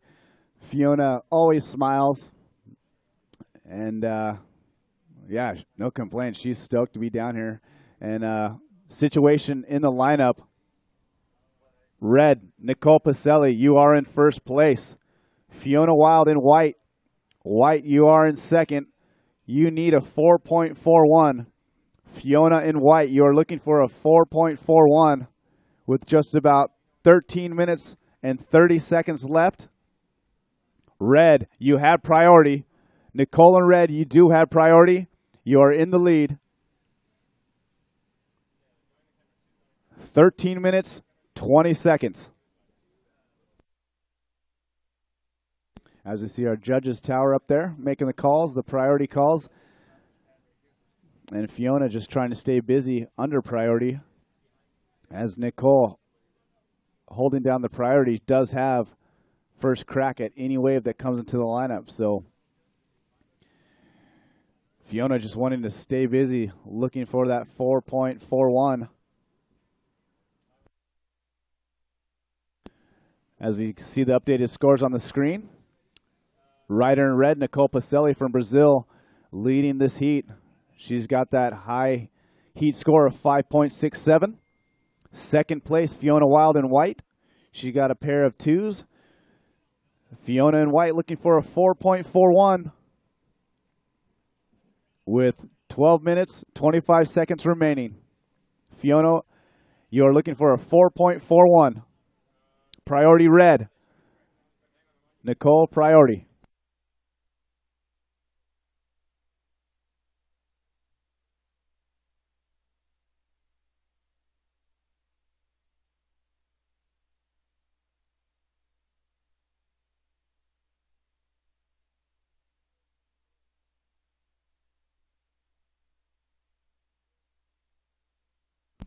All right, so Nicole Pacelli able to put up a 5.67, put some pressure on Fiona Wild. She needs a 4.41. Here's Nicole up and riding again. Big mover on the outside. And wow, nice. A big airdrop. Yeah, Rocky, that was a great re-entry right there, going for it. And Dave's able so to recover. excited. Able to recover quite smoothly. So, and just gets tossed off in the shore break, but a good score for Nicole Pacelli, going big on the outside. Right now, she's counting a 1.4 as her backup score, so she will replace that with that maneuver on the outside of the last wave. Will it top her better wave of a 5.67? We'll have to wait and see, but she'll be improving her position here, Dave, with that last score. Yeah, no doubt. She definitely got that bigger wave of the exchange, and it offered up that little lip bash. So Nicole taking full advantage, throwing it up there and pulling it off clean and smooth. So nice surfing there from Nicole. And she does better, a 1.4. Last score for Nicole Pacelli, a 4.5. Last of Red, a 4.5. Red, you're in first place. Red, you're in the lead. White, you need a 7.5. White, You need a 7.5. White, you have priority. White, you have priority with about 10 minutes remaining. And we're going to check out a replay of Nicole Pacelli's previous wave of that big floater on the outside. Airdropping, was able to hold on somehow, kind of using the paddle as a brace to hold herself up, and gets that 4.5 and that much closer to a berth in the final heat. Yeah, Nicole, great timing on that wave. Got a lot of speed off the bottom, was able to throw it up there. So nice surfing. Yeah, we're going to throw you down to the beach live on the web. We have Zane Schweitzer standing by with Kai Lenny. How's it going, guys? I'm here with my lifetime buddy, Kai Lenny. He advanced on through in his last heat with myself. Unfortunately, I wasn't able to join him in the semifinal, but he's up against another Hawaii boy, Mo Freitas. So conditions are slowing down a little bit. Any kind of a change in your strategy as you come into this semifinal? You know, the waves are changing, and Huntington's a difficult place. I'm just seeing, you know, there's a lot less sets, so just don't fall on any of your waves, that's for sure. I think that's the one thing that I'll be focusing on, because with the current, it takes a while to get back out, and really you only have 3, maybe if you're lucky, 4 waves to ride in 20 minutes. Yeah, well, you're a really smart competitor, Kai. I'm sure you'll have a good run out there. I'm really excited to watch these next few heats. We've got Kyle, Vaz, and Poanaiki, Rioja from Tahiti, and then you and Mo. Make sure to keep your eyes on all the action coming at you. The beach is warming up. Thanks, you guys, for joining us. Aloha, back at you, Rocky. All right, thank you, Zane and Kai. And Kai, just so you know, you'll have 25 minutes for your semifinal heat as Fiona Wild gets bucked off after a wild takeoff there on the outside. But semifinals will be 25 minutes. The finals will be 30 minutes. Just to give a heads up there. But Kai is right. The waves are ever-changing here at Huntington Beach with the sand shifty bottom and the tides being quite extreme from high to low. And we have a little bit of a tide receding right now, going out, I believe. And could be a different story from this morning. But nonetheless, these man-on-man heats make for great surfing competition without having to paddle and battle for every wave. As Nicole Pacelli on her backhand, just a couple of lazy turns there and goes down. She's got the lead quite comfortably. Fiona Wild needs a 7.5. The race now will be back to the lineup to see who will get priority. And Nicole perhaps kicking out early to secure priority. As you see the Gomez, Ohana, and friends down there. Ben Rodigger, Kai Bates, all part of the entourage watching the competition here. A couple of fierce competitors themselves, Kai and Bant, and Turtle Bay banner and Starboard banner flying high on the Huntington Beach Pier. Big mahalos to Turtle Bay Resort. That'll be the last stop on the Stand-Up Paddle World Series next month. Racing action right there off the Kuilima Point. One of the best stages for spectating stand-up paddle surfing and racing. Right on the point there, you can look down on the racers as they paddle right beneath you from the point area looking into the ocean. Here we go, Fiona Wild. Looking for something of a strong finish on the inside. And taps it off the top. Keeps her nose out of the water, which is a great show of skill for the Hood River, Oregon native. Yep, Fiona looking for that inside connection all heat. You know, if she gets the opportunity, she's going to throw it up there. Definitely not scared to tango with the inside right there, as we've seen in her last heat. But, yeah, Fiona looking for quite a big score. So, you know, the formula's been that outside, make that connection, and bash it on the inside. So we'll see if that gets her closer and helps her cause.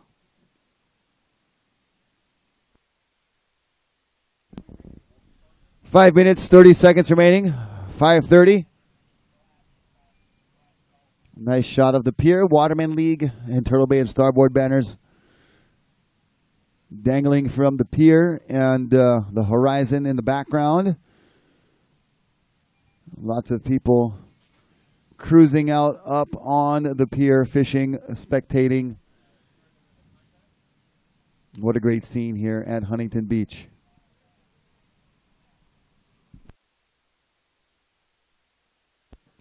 Looks like we got some action outside.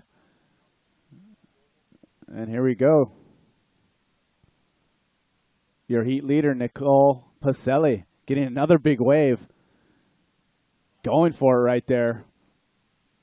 Unable to hang on, but in this stage of the game, Nicole knows she needs to start going for big maneuvers, and unable to complete that one, but Nicole's sitting safely in first place.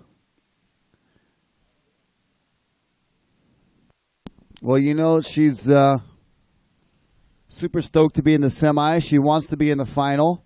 She knows if she does make the final, she's going to have to pull off big maneuvers like that. And could be a little bit of a warm-up for her getting ready. But she's not going to count her chickens just yet. She knows she has Fiona Wild to contend with at the moment. 4 minutes remaining. Last couple of scores for Nicole Pacelli. Not one of your top two. Situation for Fiona Wild. Her last score, her best wave, a 303. She needs a 714. Fiona Wild, you need a 714. And you know she's got that capability, Dave, because she got a 717 yesterday. She said that was her highest score ever in competition. And, you know, if she keeps it up, she's going to be used to making the semis and finals here because she does have a lot of skill. Yeah, you can just tell she hasn't spent that much time in the water and heats learning it. But once she does, she's going to be a great competitor.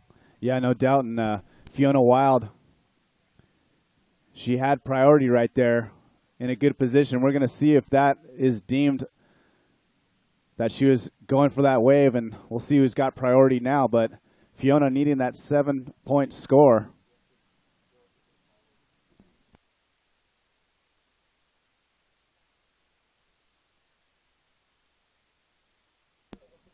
So, yes, so a little bit of a mistake by Fiona right there, going for that wave and not catching it. She does give up priority. So priority red. Nicole Pacelli, you now have priority with just about 2 minutes and 30 seconds left. Red.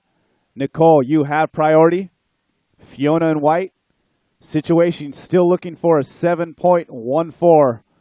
Fiona needing a 7.14. 2 minutes, 15 seconds remaining.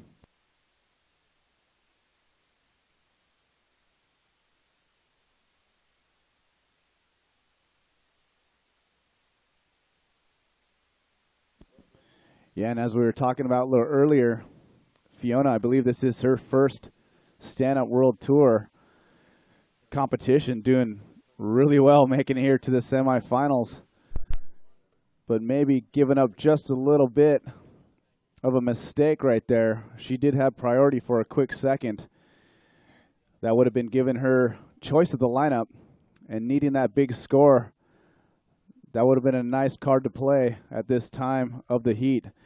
But she went for that wave, unable to catch it, and that was deemed her going for it. So priority going to red, as Nicole does have a stranglehold on this heat with just about 1 minute, 10 seconds left. We'll see if there's a wave that comes in.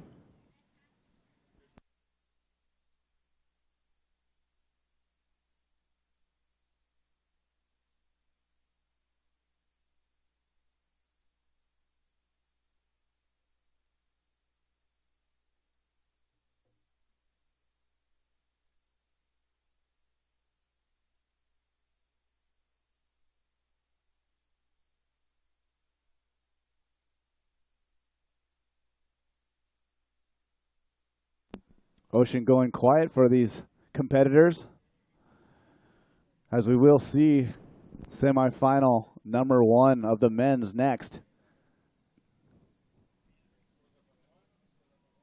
So there you have it. Nicole Pacelli doing enough to stay in the lead with minimal time remaining. Fiona Wild needs a 7-1-4.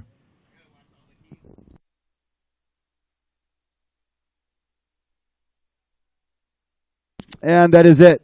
Fiona Wild giving it one last go here. Nice off the top on the outside. And now continuing to the inside section, we'll have to do something spectacular to have a chance. And just a little quick turn before the crashing lip. And Whitewater surrounds her. So Fiona Wild getting an opportunity at the finish. And stepping off on the Huntington Beach sand. You guys give a round of applause for Fiona Wild, giving a great performance here all the way from Oregon in her first Stand-Up World Tour event ever.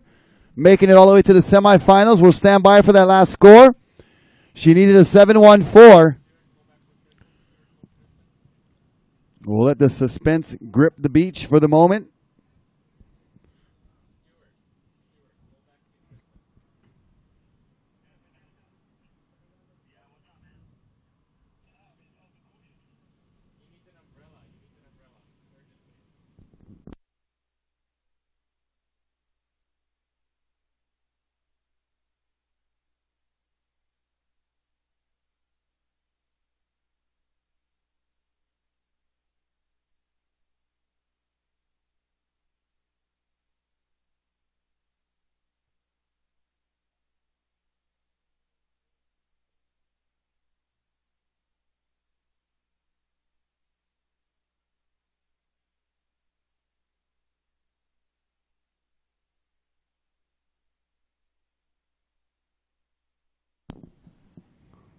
Scores coming in for Fiona Wild. Looks like a 3.73, not going to be enough. So it will be Nicole Pacelli moving on to the final. And will be up against Izzy Gomez. We have our heat number 1 on standby for the men, the semi number 1. Poinaiki Raioha and Kyle Vaj.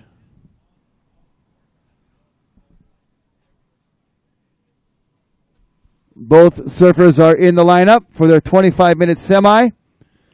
Kailani and Mo Freitas get checked in for semi number 2. And there is the start of semifinal number 1. Poinaiki Raioha from Tahiti in red. Kyle Vaz in the white from Brazil and up and riding right now. Getting it started early. Taking the first wave that comes his way. Nice big bash on his backhand right in front of the pier. And comes back on his forehand. Second cut back there. Waiting for the inside section to reform. And gets some speed down the line as this one kind of a tricky double up, but he does manage to fit a final maneuver in. So good job there for Kyle Vaj. And anybody on the beach that could use a free t-shirt? How many of you would like to win a free t-shirt from Turtle Bay Resort? We have a free t-shirt right here. All you have to do is get out your smartphone and show Dawn there on the beach that you follow Stand Up Paddle World Tour or that you have started following. So get on your phone, get your Instagram. Stand Up World Tour is the handle, or at Stand Up World Tour. Stand Up World Tour on Instagram. Show us that you followed or that you're following, and you'll get that Turtle Bay t-shirt made of bamboo and cotton, and it's so comfortable and nice and stretchy. But the brand new Turtle Bay Resort has got a new logo, new branding, and we want to share that with you today, this morning. But if you can show us that you follow Stand Up World Tour, come and show us you follow Stand Up World Tour, and we'll give you that t-shirt. Dawn is right there in front. We have any followers of Stand Up World Tour that would like a free t-shirt? It's not that hard, man. All you got to do is get out your smartphone. that might be the first obstacle for some of you that don't have a smartphone. But if you do, if you have a smartphone, come show us that you follow Stand Up World Tour, and we'll give you a free shirt. As a first score for Kyle Vaz comes in at an 8.67. First score for White, 8.67. Red, you have priority. Red, you have priority. Hey, we've got a follower here on our Instagram. Awesome. And for our other follower, we might have something for you. We got hats, T-shirts. So we'll get you something. Do you have the proof that you're following? Yes, follow Dawn right there. She'll get you something. Yeah. Dawn will take care of you. And we're going to show you a replay of Kyle Vaz's wave as we have our pretty cool. One of the best in the world right there, Kyle Lenny. As we see Kyle Vaz, he's the current best in the world on top of the tour rankings. And he shows you why, Dave. That was an excellent backside turn off the lip and finished it all the way to the inside. 8.67 opening ride in a semifinal. Got to feel pretty good. Yeah. Kyle being patient on that wave, too, because he got that first kind of setup turn, built up speed as that section came, and just bashed it. And then doing what you got to do, finishing off strong. So Kyle going to look at this one under priority. And, you know, he's up against a very, very excellent surfer in Poinike Rioja. You know, they're not that far apart in age. Poinike, I'm sure, quite a bit younger, but Kyle, not, you know, old by any means, but he's a veteran competitor here on the Stand Up World Tour. And with that score of an 8.67, you saw him try to get that score underneath that second wave, maybe trying to get in the head of Poinike just a little bit, shake him up a little psychologically, as that's what it turns out to be sometimes in these man-on-man heats. Yeah, and you got to think, you know, the heat's been pretty slow. So Kyle trying to stay busy. He's got that great first score. You know, why not try to get a second score real quick? Because you never know. You know, a couple of these heats have come down to the wire where they just needed small scores. And we're going to go down to the beach with Zane Schweitzer and Nicole Pacelli. Thanks, guys. I'm here with Nicole Pacelli, winner of that last heat. Nicole, all the way from Brazil, with your whole family and support team. How are you feeling out there? I feel great. The waves are getting smaller, but there are some good waves. There are some good waves. And I'm happy I got 2 good scores, and I'm looking forward to the finals. All right, Nicole. And since I met you a few years ago, your English was a whole lot less than it is now. So you're getting a lot better at English. But do you want to say maybe something to all the followers in Portuguese back home? Gente, obrigada a quem está assistindo. Continuem torcendo aí que agora é final, vai ser difícil e eu conto com vocês. Obrigada. All right, thanks, Nicole. Okay, guys, mahalos. Keep your eyes on the water. Back at you. Thank you, Zane. Mahalo, my brother. And Nicole Pacelli. Always great to see her do well. And she'll be on to the finals. Here we go. Poinike blowing the tail. Wow, that was a big turn there from the Tahitian saying, Yorana, I'm here. Check it out. I'm going to show you something. And he does with a big turn on the outside. Now following up with the inside. Knows he just got to complete the wave. 2 big moves there from Poinike Rioja. Rocky, Poinike, and Red using his priority. Hearing the score of Kyle, knowing he's got to go big. This is the semifinals, and that he does. He squared up straight off the bottom, just blowing the tail. Dang, that was a good turn, Rocky. Probably one of the most impressive of the morning thus far. For sure. Blew out the tail, fins free, kept him under control as well, kept the board in control. And we're going to check out the slow-mo replay from our red camera that will pick up all the details. Check this out. He's pumping down the line. He sees a section ahead. Big bottom turn, squares it up, fins free on the bottom turn even, and then just whips the tail over the lip. That was above the lip surfing right there, Dave. Rocky, you got to love that.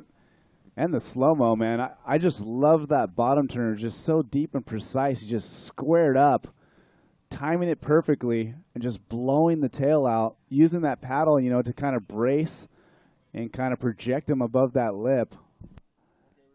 And then he just rips apart the rest of the wave. Score's dropping, Rocky. This one's going to be quite the ride. Yeah, it's going to be up there with some of the best scores we've seen of the event so far. Remember, Kyle Vaz has the highest score of the event, ironically squaring off here in the semifinal with Point Nike. Yesterday, Kyle Vaz threw up a 9.6. And this wave is going to be on par in the excellent range for Point Nike, and it's well-deserved. That turn was high risk, very precise, like you said, off the bottom turn. The timing was on point, and the tail just blew out, and he really put an emphasis on that turn and was able to stick it without laying back, without having any hitch in his step or his motion. Was really good.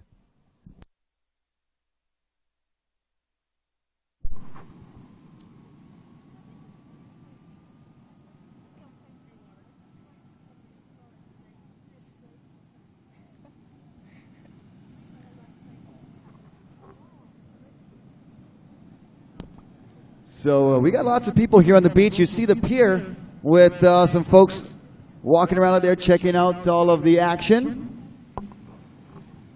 White, you have priority. White, you have priority. Last score for red was a 9-1-7. Score for red, a 9-1-7. White, you have priority. White, you need a 0-5-1. White needs a 0-5-1 to go to first. Red, you're in the lead. White, you have priority. 15 minutes, 30 seconds remaining. And like we said, there's a lot of people enjoying the beach right now, enjoying the action here at the Stand Up World Tour Huntington Beach Pro. We just had a winner of our Turtle Bay t-shirt, just started following Stand Up World Tour, and she didn't even realize they're sitting next to Kai Lenny and the gang, and already getting to meet one of the best in the sport. And we have Zane Schweitzer down on the beach, just hanging out, talking to some folks that are enjoying the action. Zane, take it away. All right, mahalo, Rocky. I'm here with a fan of the Stand Up World Tour and a new friend, Maggie. So, Maggie, who's your favorite stand-up paddle athlete out here on the World Tour? Well, besides you, Zane, I'd have to say probably Kai Lenny. I've been following him for a while, and it's great to see what he's got out there and to see a whole bunch of new faces. So. Yeah, that's for sure. I love to see new faces in the sport as well, and every year we got more and more athletes joining the tour. And one last quick question for you before I leave you. Who are you looking forward to watching in the final? Who would you like to see advance through these next two semifinals? Well, as far as the girls go, I really liked Izzy. That's her name, right? Yeah, Izzy Okay, yeah, I really liked her. And then I think it'll be interesting to see Kai Lenny and Mo in the finals. Looking forward to watching them. So. All right, well, thanks, Maggie. Right back at you guys for Action on the Water. All right, mahalo. Cool, Zane. You got a pretty nice job down there, hanging out with folks that enjoy stand-up paddle surfing. And we'll have some racing on tap for the weekend as well. The World Series will be happening tomorrow and Sunday. But welcome to all here at Huntington Beach for the Stand Up World Tour Huntington Beach Pro, brought to you by the Waterman League and their headquarters, Turtle Bay Resort, Oakley Sunglasses, Starboard Innovation Quality, Sobe, Deuce Brand, and Tommy Bahama. Mahalo to all of our great sponsors and to you folks watching down here live on the beach, and to all of you joining us on watermanleague.com. And right now, White with priority. Kyle Vaz has priority.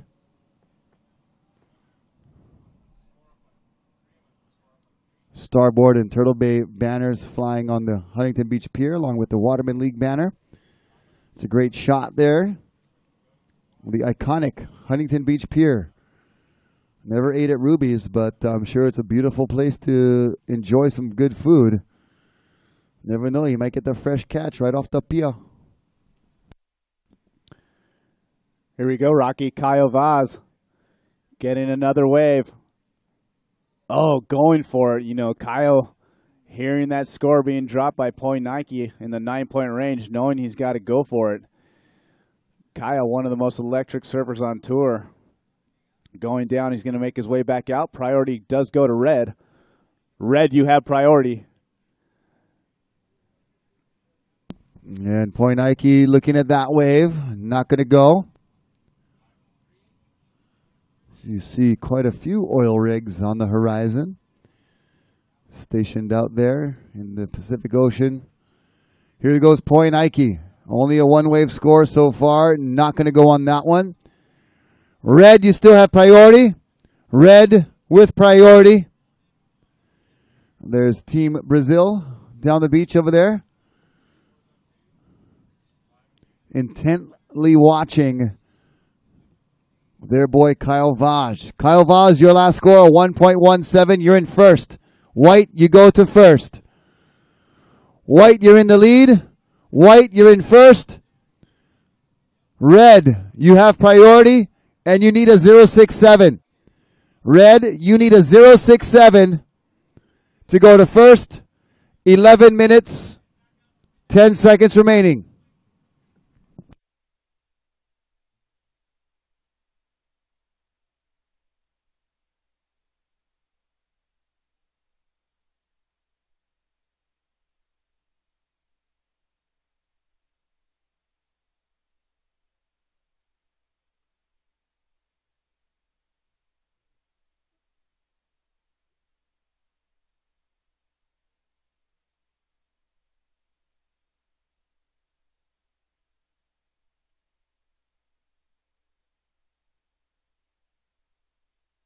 Some beach volleyball going on high up on the beach and to the north end of the pier. North and south end. They're playing on both sides. Some preliminary rounds. Looks like they're setting up for a big event here this weekend.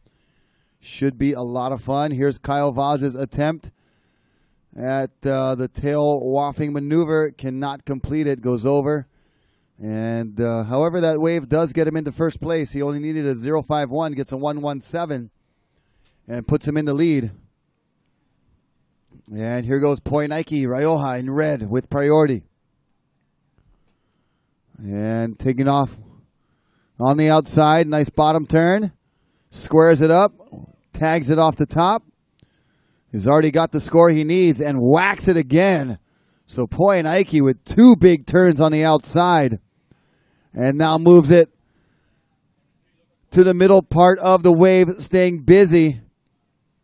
And making the connection on the inside. We'll see what he's got here. Squares it up and not able to complete, but a nice turn on the outside. And White up and riding with a big foam climb. Nice. And a carving tail slide right there for Kyle Vaz. Wow. Kyle finding a nice wave. Kyle getting multiple turns out the back. Feeling it on this one. It's going to make the connection. Being patient. Here we go. Oh, just flings out the tail. A little lip slide. Just about rides that out, but that's going to be a big, big score. That wave offering a bunch of fun out the back. You see Jan Vaz going down there to give him some encouragement. And great exchange there from Point Nike and Kyle. It's all about who has the edge of that exchange. And I like the way Point Nike attacked the lip. Kyle Vaz a little off timing on that first foam climb. And it was open face hacks from there. It's going to be all about what the judges prefer to see. Attacking the lip like Point Nike or nice smooth power carves from Kyle Vaz. Interesting exchange there. Yeah, very much so. We haven't seen too many waves ridden like that of Kyle's. You know, it did offer multiple wraps out there. You know, we're used to seeing one or two. He got two or three. Point Nike going a little bit more vertical. But Kyle is showing some flair, busting out the fins and going for it on the inside. They both went down on the inside, so curious to see where these scores stack up. This heat is going to be so close when those scores come in. I mean, the first exchange, Poinike got the better of Kyle with a 9.17 compared to Kyle's 8.67. The only reason Kyle's in first right now is because Poinike didn't have a second wave.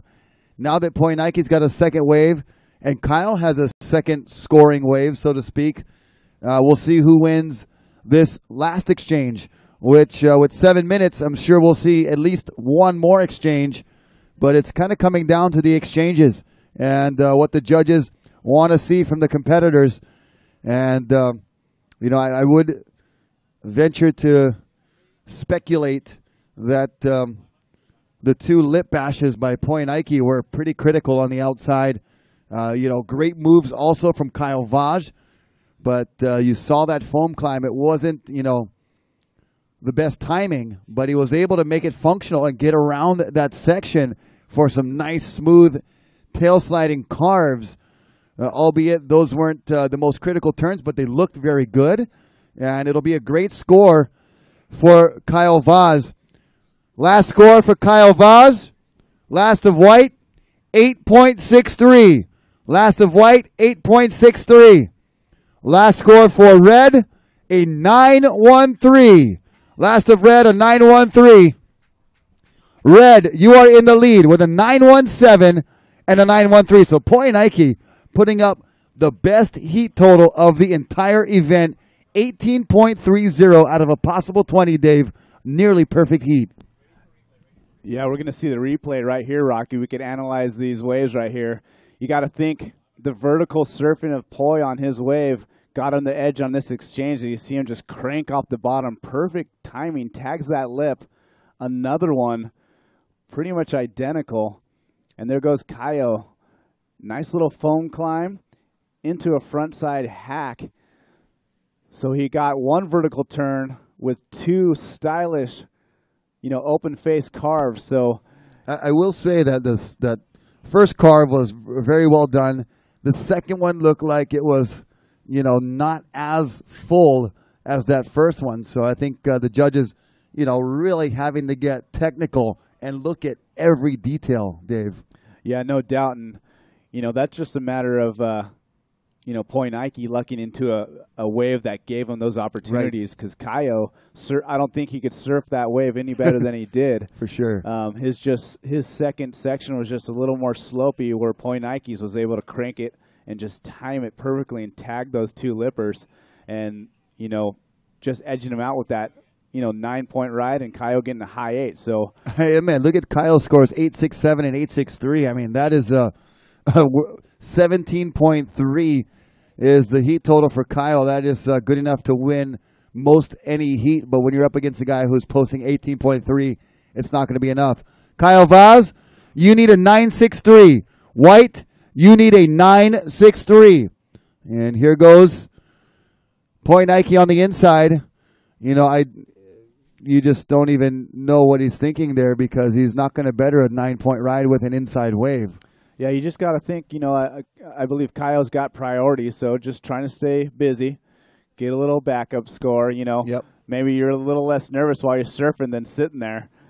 And he's just Or maybe you just want to blow out. a tail and do an aerial to and force the judges to make a decision there. But Poinike, he's smiling, too. He's smiles. having a good time. And not much more he can do. He's going to bring it in and let time be on his side, hopefully. 3 minutes and 40 seconds is what he's hoping anyway. We got some waves out there. Team Tahiti jogging down to let him know. 3 minutes remaining. Kyle Vaz up and riding on the outside. Big snap off the top. Good looking wave. Hits it again. Oh, wow. And sticks it. Kaio's feeling it on that one. We got some super exciting action going on in the bare Two minute snaps. of this heat. Kyle Vaz catching an unreal opening two turns. Here he is with the inside section. Oh, can't complete that inside. but still unreal ride. Ian's cringing, biting his nails next to me. This is Kyle Vaz's brother. You know, we got the whole Brazil team hoping that's going to be enough to push him through into the finals. But we've seen Tahitian paddler just completely dominating in that heat with 2 excellent scores. Ian, I know you probably just got your heart racing, but what do you think about it? I mean, you guys both are great athletes. What do you feel about that heat?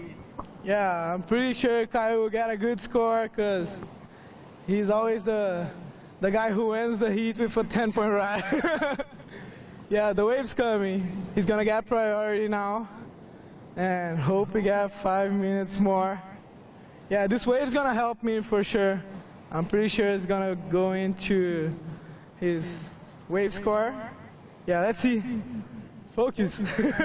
Yeah, and like you said, Ian, a lot can happen in the bare minutes of a heat, as we've seen in the quarterfinal with Kai and myself and Giorgio. But a lot more action to come out here as we see the 2 athletes paddle battling out into outside for priority. Keep your eyes on the water for all the action to come. We got finals coming at you very soon. Ian, thanks for coming up and talking to us in this high energy moment. All right, mahalo. All right, Zane, and very passionate, enthusiastic Ian Vaj watching his brother Kyle. And the scores coming in. Stand by. Will it be a 9.63 that Kyle's looking for? 1 minute remaining. About 1:10 or so on the clock.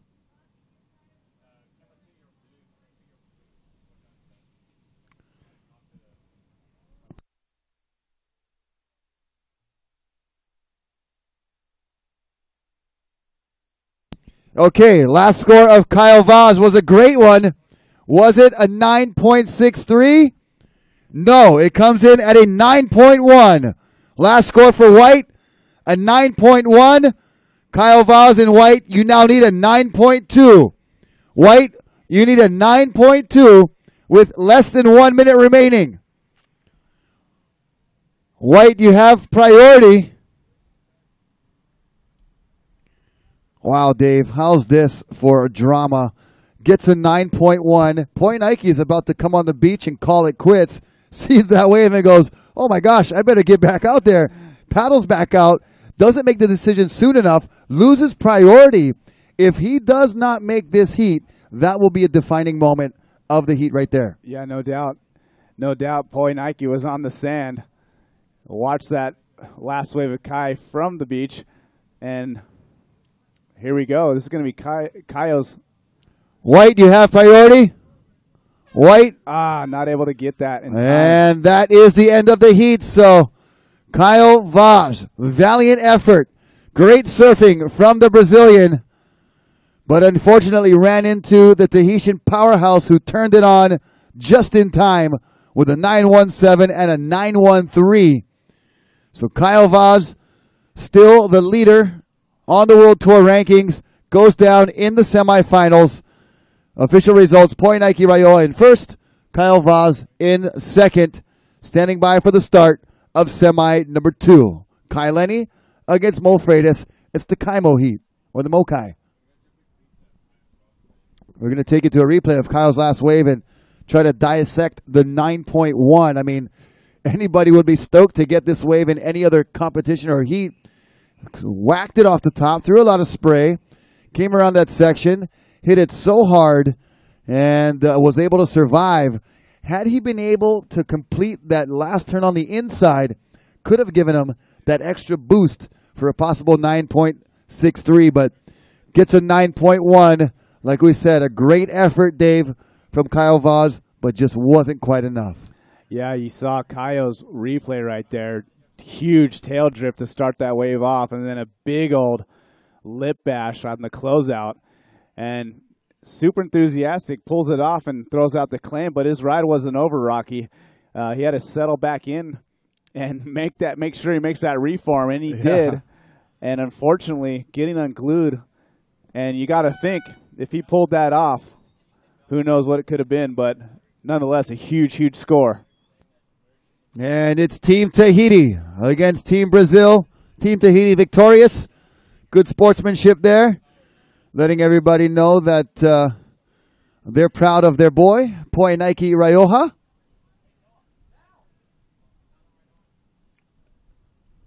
And we're set for another 25-minute semifinal. Kai Lenny against Mo Freitas.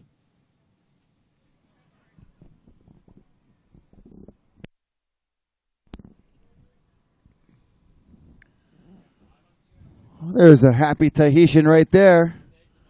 Chee-hoo! And Kai Lenny here on the outside in red.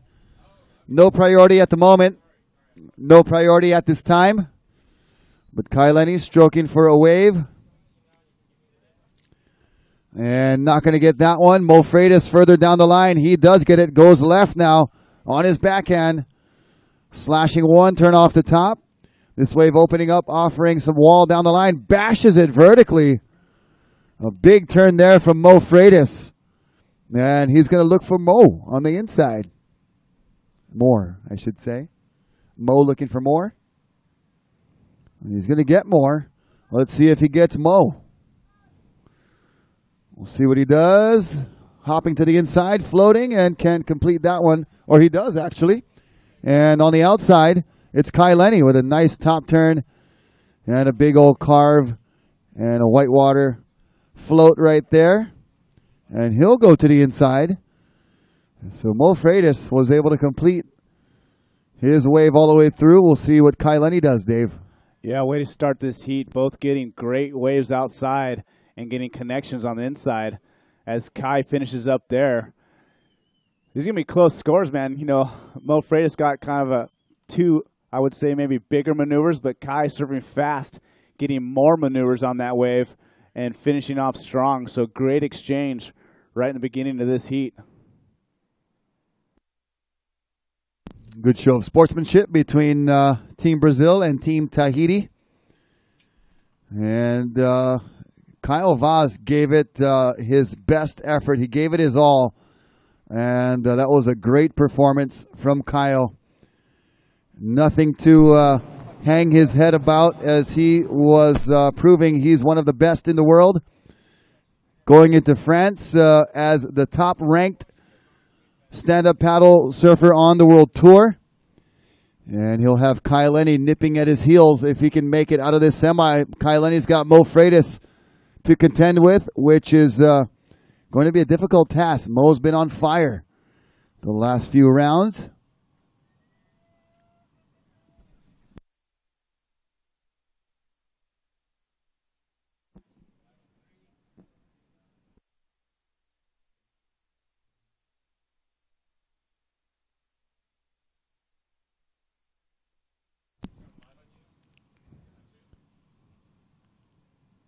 So for the first time here at Huntington Beach, Tahiti will have a representative in the final of the Stand Up World Tour Huntington Beach Pro here in sunny Southern California. As Mo Freitas makes his way out right alongside the pier, using that racing quick stroke there. And a bit of a paddle battle to get back into the lineup for priority. Stand by for the call. It's going to be close, Rocky. They're about dead even, and Kai and Mo, ironically, two of the fastest racers on the planet as well, as you see him dig in. We'll let the judges make the priority call there as they both kind of get into the lineup at the same time. Judges made the call. White, Mo Freitas, you have priority. White, priority. I left it up there.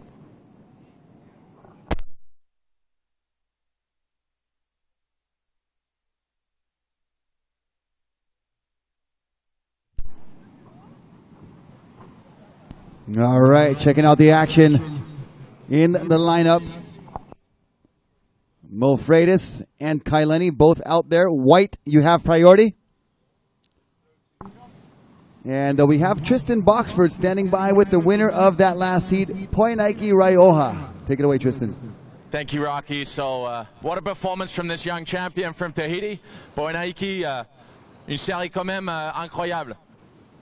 La série, elle était vraiment dure. Car je suis tombé contre le premier du World Tour et je suis très content d'être passé en finale. Je dédie cette finale à toute ma famille, les amis et les fans. So he just said what an incredibly difficult heat it was coming up against the ratings leader, incredible surfer Kyle Vaj. He's extremely happy, obviously, really proud, and he wants to dedicate this finals appearance to his family. Alors, comment tu sens pour la finale? Je me sens prêt. Je voudrais remercier tous mes sponsors, F1, Raphaël, et Tahiti Nui, et Sept Supply. So he said he's feeling ready for the final. He'd like to thank his sponsors, F1, Air Tahiti Nui, of course, a big partner of the World Tour as well, and all his family. So, bonne chance, mon ami. À la prochaine. We'll see Point Nike in a moment. All right, thank you, Tristan, and a good job, Point Nike. Yorana for the Tahitians. And we're going to check out some replay action.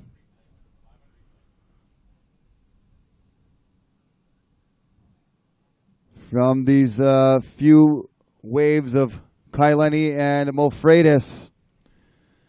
Actually, quite an exchange they had there. Look at these big turns on the outside for Mo. This big one here was the moneymaker on that closeout section.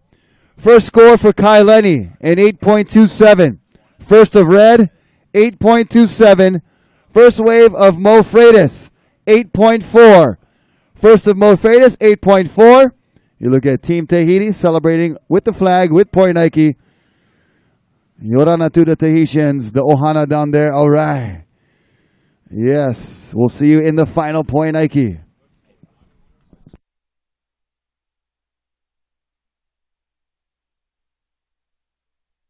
And the Mo Freitas with an 8.4, one wave score. Mo, you're in second. Red, you're in first. And Mo with the priority. Takes off here. Big bottom turn. Glides the first turn off the lip. Can't find any more open face, but he'll work his way to the inside. Kailani with a backup score of a 1.4. Puts Kailani in the lead, but Mo only needs a 1.27. And Mo going to work this one to the inside, Dave. And the world title race will continue on into France with Kyle Vaz going down in the semifinals. Yeah, Rocky, Kyle unfortunately going down, but that does leave more drama left open for the rest of the year as the title race is still on. As we see Mo Freitas using his priority and snagging a great wave. Huge turn out the back. Kept his speed real busy through the middle and just slammed that inside section. So Mo Freitas going to look for another big score. And congratulations to Point Nike. He will be in the final, squaring up against one of these two gentlemen. Point Nike, don't forget, is the current ISA World Champion, so no stranger to competition.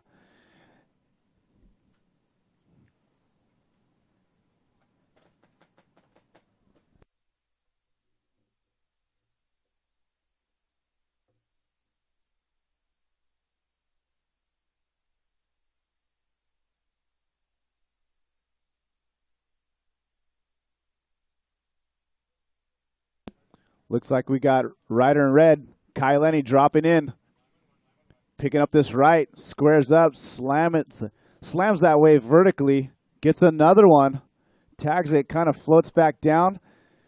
Nice little roundhouse.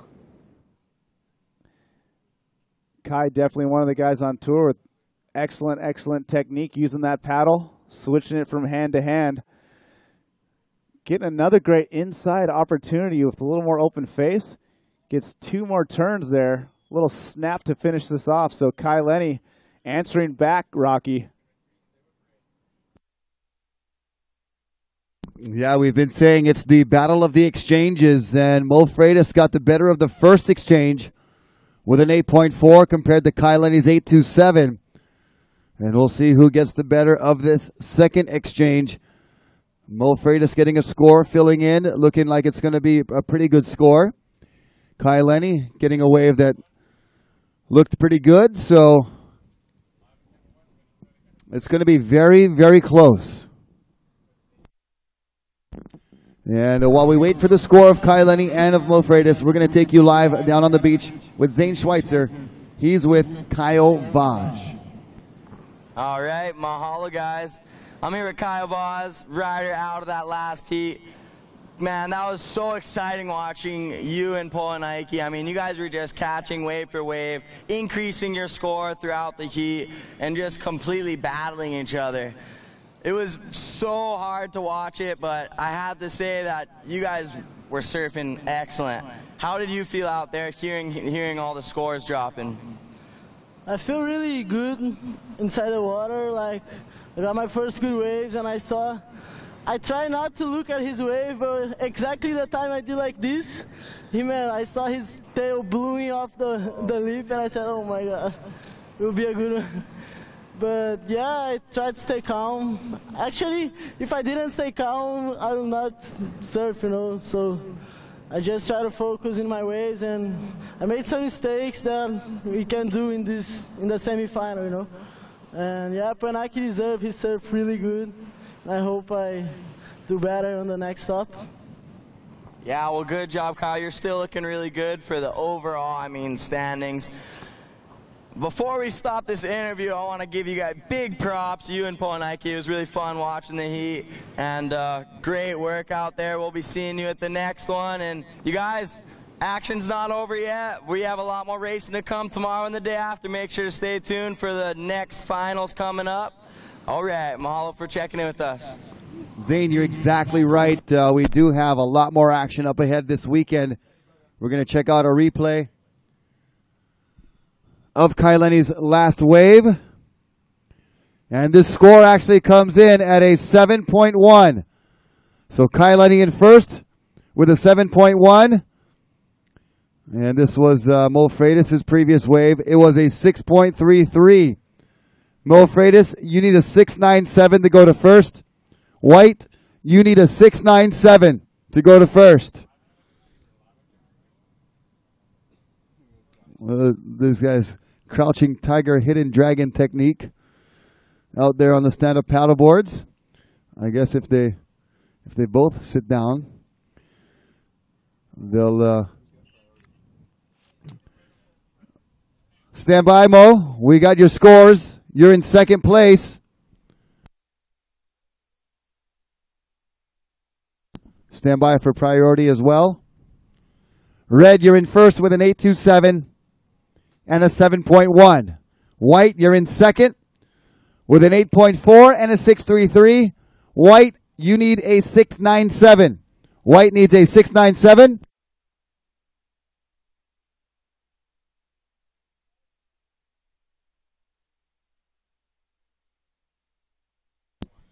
White, you have priority.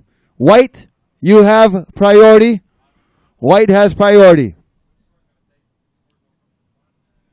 So here they sit with 11 minutes, 20 seconds to go, Dave Bainey, and a chess match. You got big scores being thrown down. Exchanges going wave for wave. Mo needs a 6.97. He's got priority. He's going to be pretty selective, you got to think. Yeah, no doubt, Rocky. Both surfers surfing really well. You got to think this is going to come down to who picks that right wave that serves up the opportunity, as both guys just tagging the outside and doing what they got to do, making it to the inside and finishing off strong. So Mo Freitas and White with priority does have the advantage to pick off any wave he wants that comes in.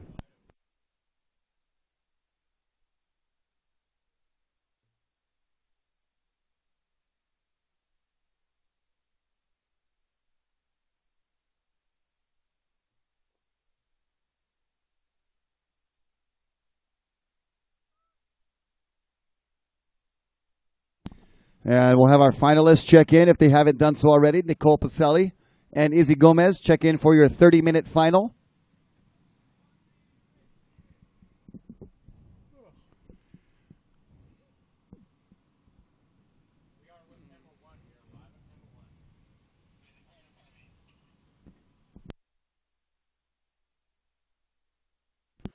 And Mo just sinking that small board.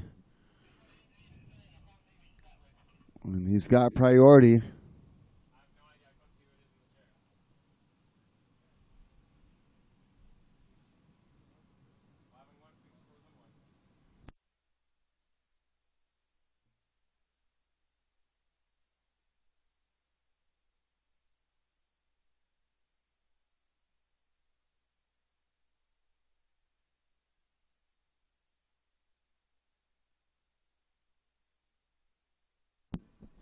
Time remaining 9 minutes and 10 seconds. Both surfers preferring the crouch technique at the moment. Both their feet are still on the board. Their okoles not touching the board.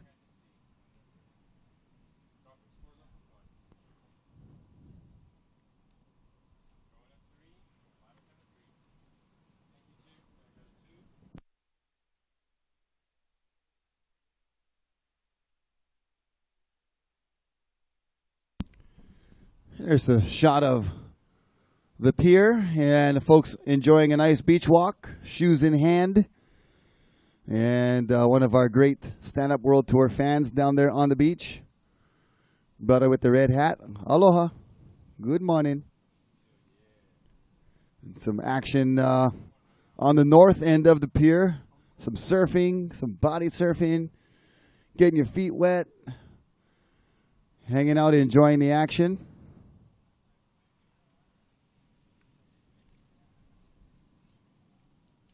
Some wading going on. Anthony Vella in view.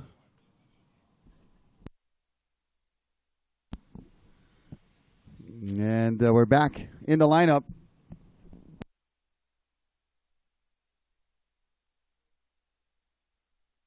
And we're going to take you live down on the beach with Zane Schweitzer.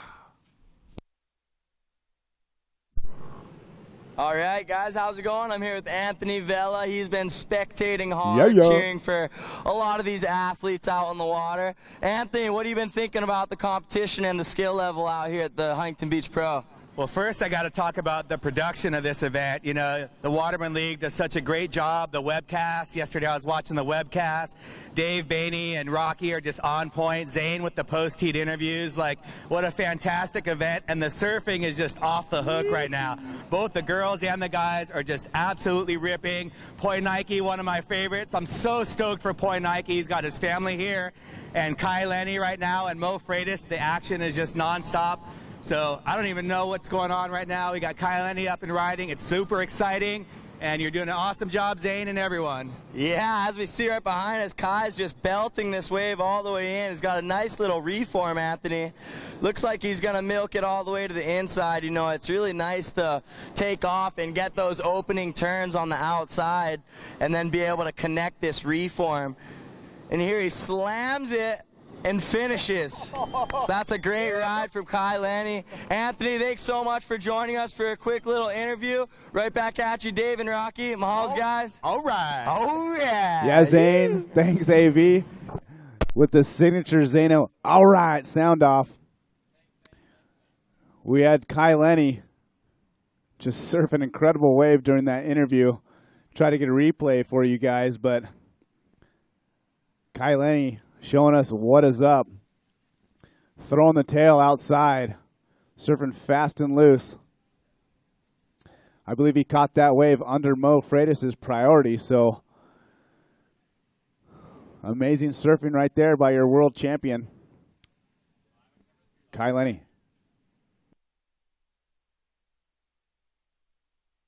Got to give a shout out to Anthony Vella and Candace Appleby for progressive paddling.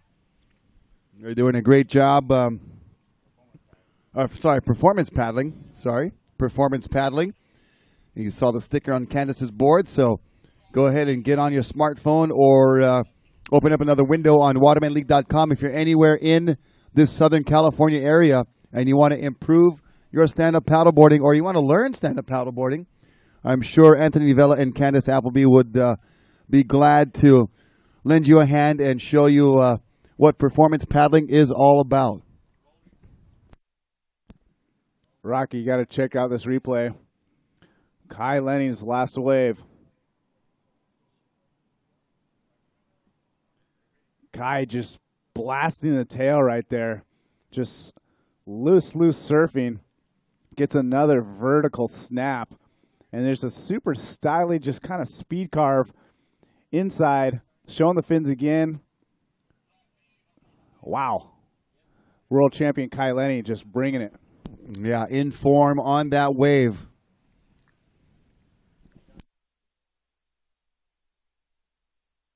Last score for Kai Lenny, 8.47. Mo Freitas, you now need an 8.35. White, you have priority. You need an 8.35. 4 minutes remaining. I'm going to throw you down to Zane Schweitzer, who's got more action on the beach. Yeah, guys, how's it going? I'm here with the Viking himself, Casper Steinfeth and Kai Bates, capturing a selfie of us here at Huntington Beach. If you're here getting some action, make sure to tag hashtag Huntington Beach Pro, tag Stand Up World Tour. Make sure to follow Zaniac1, CJ Steinfeth, Kai Master Bates, Kai Bates.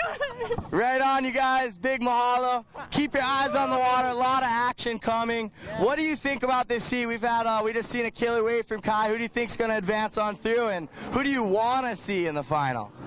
I mean, I want to see Mo. I think he's been surfing unreal, so I hope he gets the score he needs, but I know Kai's a really good surfer, so it could be pretty hard for him. Yeah, Kai always knows how to, be really smart, competitive surfer, but Mo seems to be on point, surfing really great, as well as Poa Nike Rioja. Casper, what do you think about watching that last heat with Tahiti's finest? Oh, it's mind-blowing. I wish I could see all these guys in the final. It's like a final all the way from now. So, I mean, Poa Nike has just really stepped it up this year, and I'm just looking forward to a good day of action sitting on the beach. Yeah, now, right now you're looking forward to a good day of action sitting on the beach. But what about tomorrow when we're on the race course, giving it our all, hitting that finish line, just dying? Oh, that's a completely different story. I hope the waves stick up for it. If we had the race right now, it'd be super sick. Some good wipeouts and carnage. Man, it's going to be crazy. Broken boards? We had broken boards last year.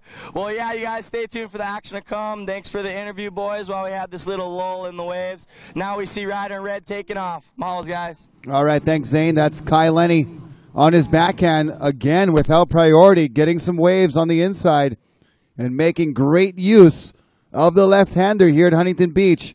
Make sure you hashtag HBPro2014 on all those selfies and groupies. You take a picture of a group. Oh, groupie. Made famous by Ellen DeGeneres at the Grammys, I think. Yeah. And here's Mo Freitas. Not happy with that wave right there. But thanks again, Zane, with the Viking and the Master.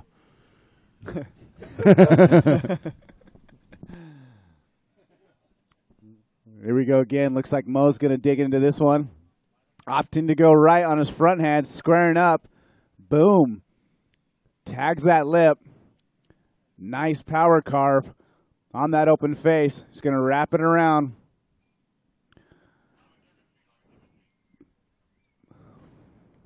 Mo searching for that inside section to offer up another snap.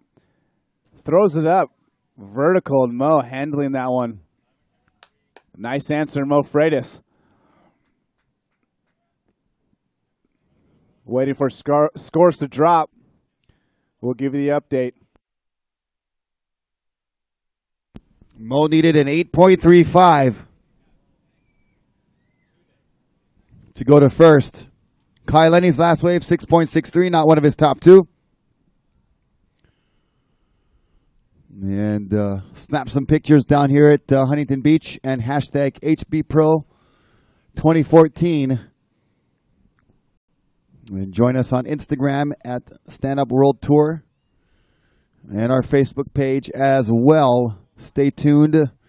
Stay up to date with all the latest and greatest events, ratings, newsreels, videos, and all the great stuff coming from the Waterman League at our Facebook page and on Instagram. Here we go. That was the end of the heat. Waiting for a couple scores.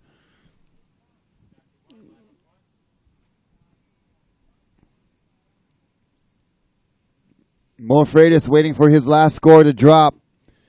He will need an 8.35 if he wants to move on to the final. As Kai Lenny works this one all the way to the inside. Not sure if this wave is counting for Kai Lenny, but he doesn't care. He's a competitor. He's going to surf every wave to his fullest potential. It's the kind of surfer and competitor he is. And we're standing by to start our 30-minute final for the women. Final score coming in for Mo Freitas, a 6.9, not enough. It is Kai Lenny moving on to the final. Kai Lenny in first, Mo Freitas in second. Our girls are ready. Izzy Gomez against Nicole Pacelli. Florida versus Brazil in the women's final. And it's on. 30 minutes for these girls to perform. No priority at this point. No priority in the beginning of the heat as Kai gets some love from Pops. And congratulations. He's got his backup equipment there. And Kai Lenny into yet another HB final. Can he go back to back? He was able to win here last year. And trying to win 2 in a row. And trying to do the same is the surfer in this heat, Izzy Gomez. She's also trying for a back-to-back victory. She was able to win here last year against Candace Appleby. This year she's got the very capable Nicole Pacelli on her hands in this final. Yeah, Rocky, what can you say about the guys in the last heat, Kai Lenny and Mo Freitas? Just ripping throughout this event was Mo. Unfortunately, not getting the better of the waves out there. Kai, okay, getting tight, brother. In my opinion, just starting to get warm. Looking the most lively and loose I've seen him all contest. Just blowing the tail. So we're going to have a pretty incredible final with Kai Lenny coming into his own and Point Nike. So we're going to go down to the beach right now with Zane with Kai Lenny. All right, you guys, I'm here with Kai Lenny now, winner of that last heat, and Mo Freitas. Oh, man, insane surfing in the last 2 semifinals. It was another exciting heat in your guys' heat there. I mean, in that last few seconds, you got another buzzer with a killer outside slash. And in our last interview, you were telling me you wanted to stick to your feet, maybe not fall as much. And on that last wave, you showed it on that nice blow tail, sticking it on the bottom of the wave. How'd you feel? Oh, you know, that heat was probably the hardest heat. Besides the one where I was competing with you and a few others. Mo is just so gnarly, so I was just really like trying to step my game up and kind of slide the tail out a little bit more off the top. And it was hard because some of the waves didn't look that good from out the back, and then they'd be really good all the way through. And I think the one was when I got the 8.7 where both Mo and I were paddling and didn't look that good. It looked like a shoulder, and as soon as I took off, it just had a wall, and I instantly knew that I was going to have kind of a good score off of that one. I was actually surprised it was 8.7. I was stoked. It was a lot better than I first thought. Well, right on. Keep it going for the Maui boys. You got the final coming up with Poa Nike Raioha. He's also looking pretty darn good, so just keep doing what you're doing, and good luck. And Mo, man, you were killing it out there as well. How was it out there for you? I know you wanted to continue on into the finals there. You're looking on point. You know, maybe tell us about your equipment or whatever else you want to talk about. Yeah, you know, Kai's ripping, you know, all contest long, and that one where I had priority that I kind of just let go. I thought there was going to be a set, and then I needed that 6.9, so I just kind of waited for a better one, and it just didn't come. But congrats to Kai, and yeah, my boards are working amazing, and yeah. Cool, you guys. Well, we got a final coming up soon for the women's. Make sure to keep your eyes peeled. And this guy's going to be coming up with Poa Nike Raioha, so stay tuned for all the action to come. Halls boys, back up to Dave Bainey and Rocky. All right. All right. Thank you, Zane. And Good job, Mo Freitas. Equal third showing here at the Huntington Beach Pro. Keeper result for him, I'm sure, as making the semifinals is not an easy task. And Kai Lenny moving on to the finals, where he'll square off against Poinaiki Rioja. And Poinaiki looking good in his semi-heat as well, throwing up a few nines. So Kai Lenny is going to have to step up his game a little bit. He's got a couple of 8-point rides. And Nicole Pacelli and White, you have priority. White, you have priority.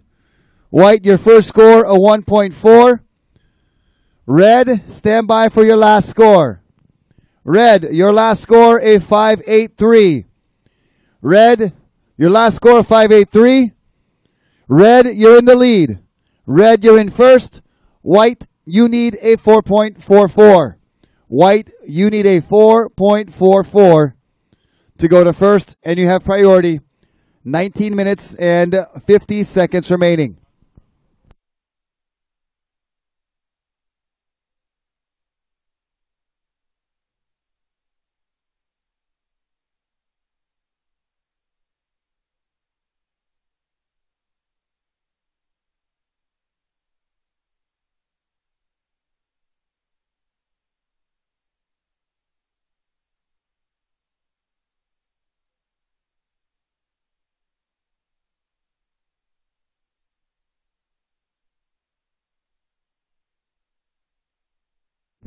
Here we go out the back. It's White Nicole Pacelli. And she floats over that first section quite nicely. That's all the outside will offer Nicole at the moment. She'll work the middle section with little cutbacks here and there. And will set up for this inside, now going on her backhand. And goes off the top, and she'll be finished.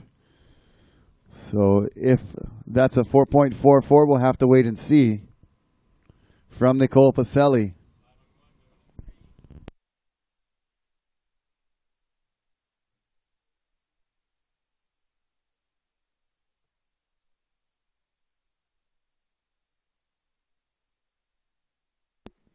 How's got a replay here, Rocky? Izzy Gomez's first wave. Nice little speed carve. Set up for that next kind of power hack. And she continued all the way to the inside just to pull the ripcord there. Stay clear from her board. As we see Nicole Pacelli pallying back out. And we're going to throw it down to the beach. Zane Schweitzer with Izzy Gomez's dad, Mr. Gomez. All right, here I am with a very proud father. This is rider in red, Izzy Gomez's dad. And so this must be pretty emotional for you. You must have a lot going through your mind. Tell us how you're feeling watching your daughter compete out there. It's very difficult to see her, you know. It's emotionally, it's stressful, but it's fun. You know, see these kids perform, how they do, how much work they put it in, and see the progress and how well they do. Oh yeah, it's amazing. I mean, the level in stand-up paddle surfing is just bumping up so much, and your daughter is there pushing the limits for the women's stand-up paddle surfing. I'm very proud of her. You know, she's working hard as much as Georgia does, and also the mom is doing a very good job with them, and I'm proud of everybody, and I'm happy to be here. All right, we're happy to have you. Thanks so much. And back up at you guys, Dave and Rocky. Mahalos. All right, thank you, Zane. And proud dad there, Mr. Gomez, sporting the Gator hat. That's pretty sick. And proud to be watching his daughter Izzy attempt to be a back-to-back winner here at Huntington Beach. She was our champion last year here at the Huntington Beach Pro, HB Pro 2014 on your hashtag abilities.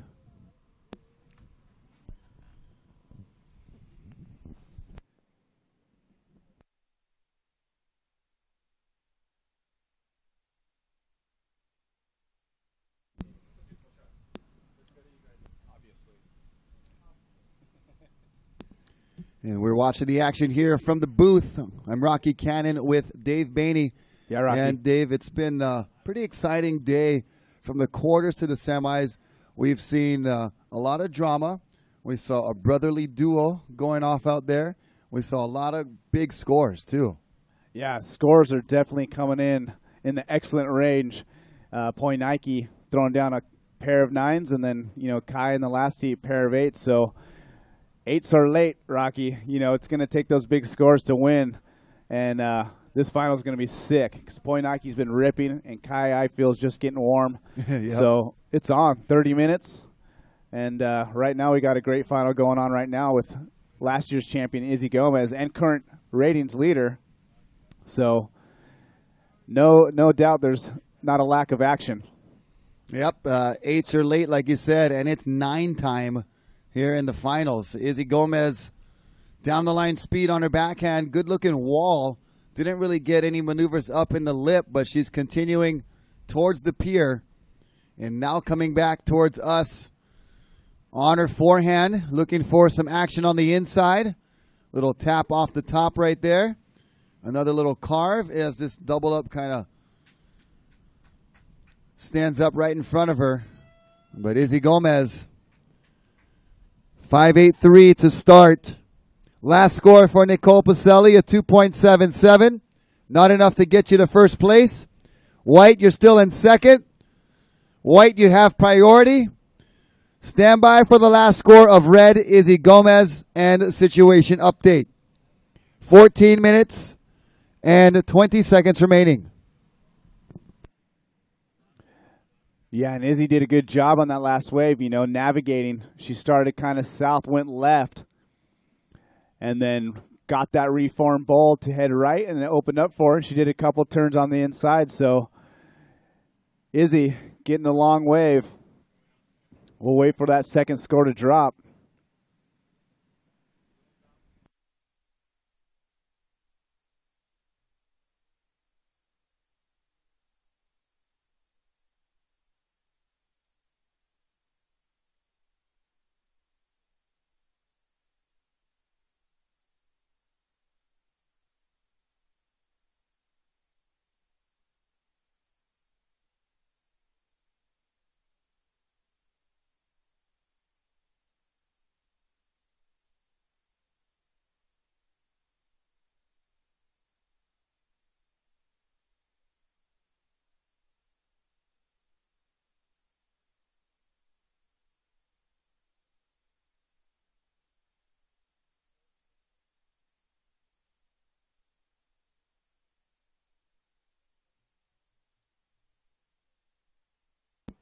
Scores dropping in.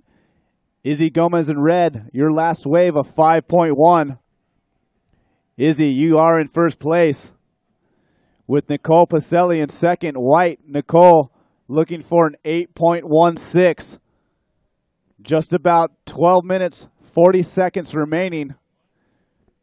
White, Nicole, you have priority.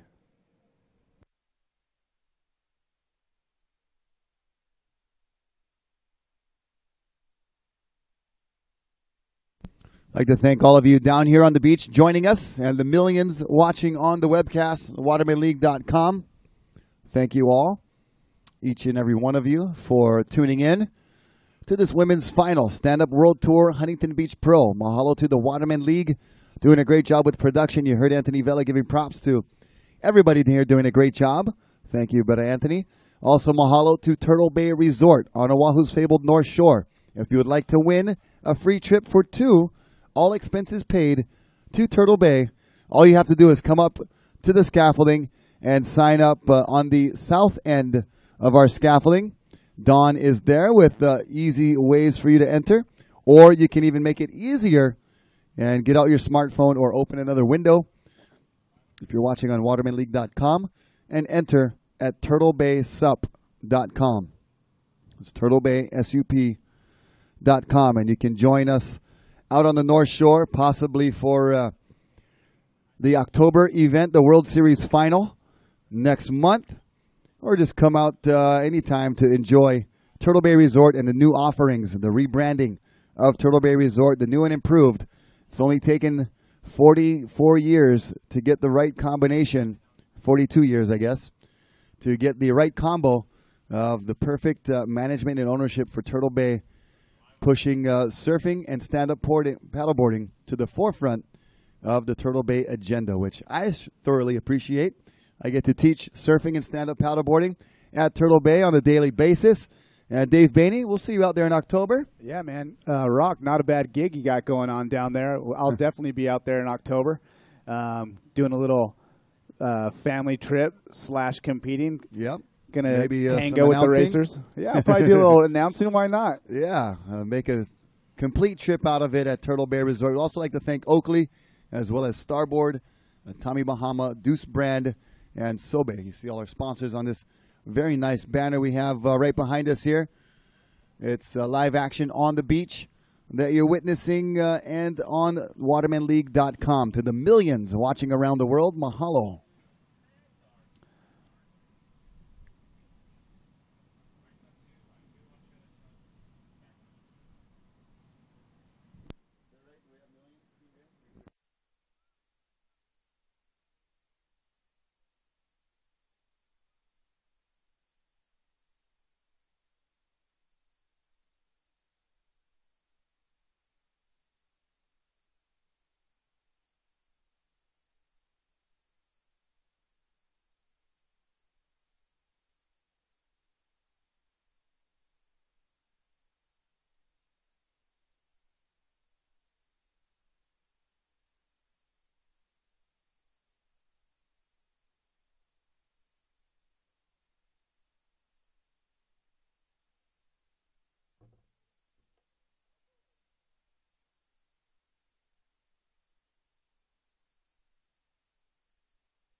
There's some fans that are hashtagging HB Pro 2014 down on the beach with the Billabong green hat and stuff. Cool. Glad you guys are enjoying the sun and the surf here at Huntington Beach, the Stand-Up Paddle World Tour, Huntington Beach Pro. And you're seeing Izzy Gomez getting ever closer to repeating here, but Nicole Pacelli in contention. She needs an 8.16. Here she is up and riding.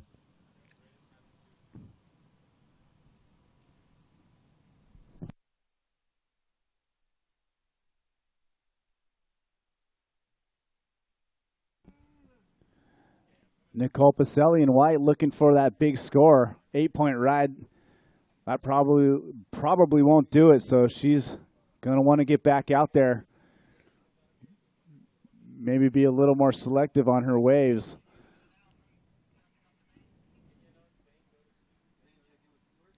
Zane Schweitzer, please go check in with Stuart down on the beach. Zane Schweitzer, check in with Stewie Boy. On the screen there, you see Camp Gomez looking on. Giorgio looking a little nervous, standing up, swinging those arms. Shuffling the feet. Pacing back and forth. Don't worry, Giorgio. We're off you now. We're back in the water. We're looking at Izzy, who's patiently waiting. Nicole Pacelli, your last score, a 2.0. Last of Nicole Pacelli, a 2.0. You still need an 8.16. White, you still need an 8.16. Red, you have priority. Red, you have priority. And about 11 minutes and 35 seconds remaining.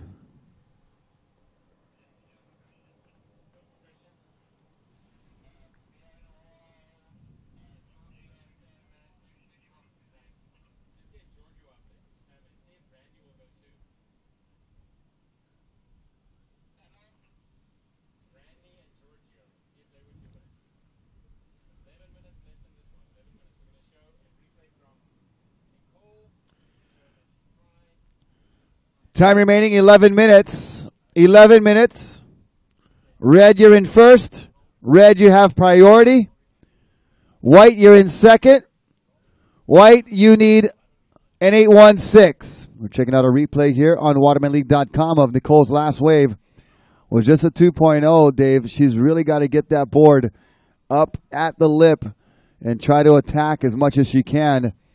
And goes down there. So back to live action, Izzy Gomez.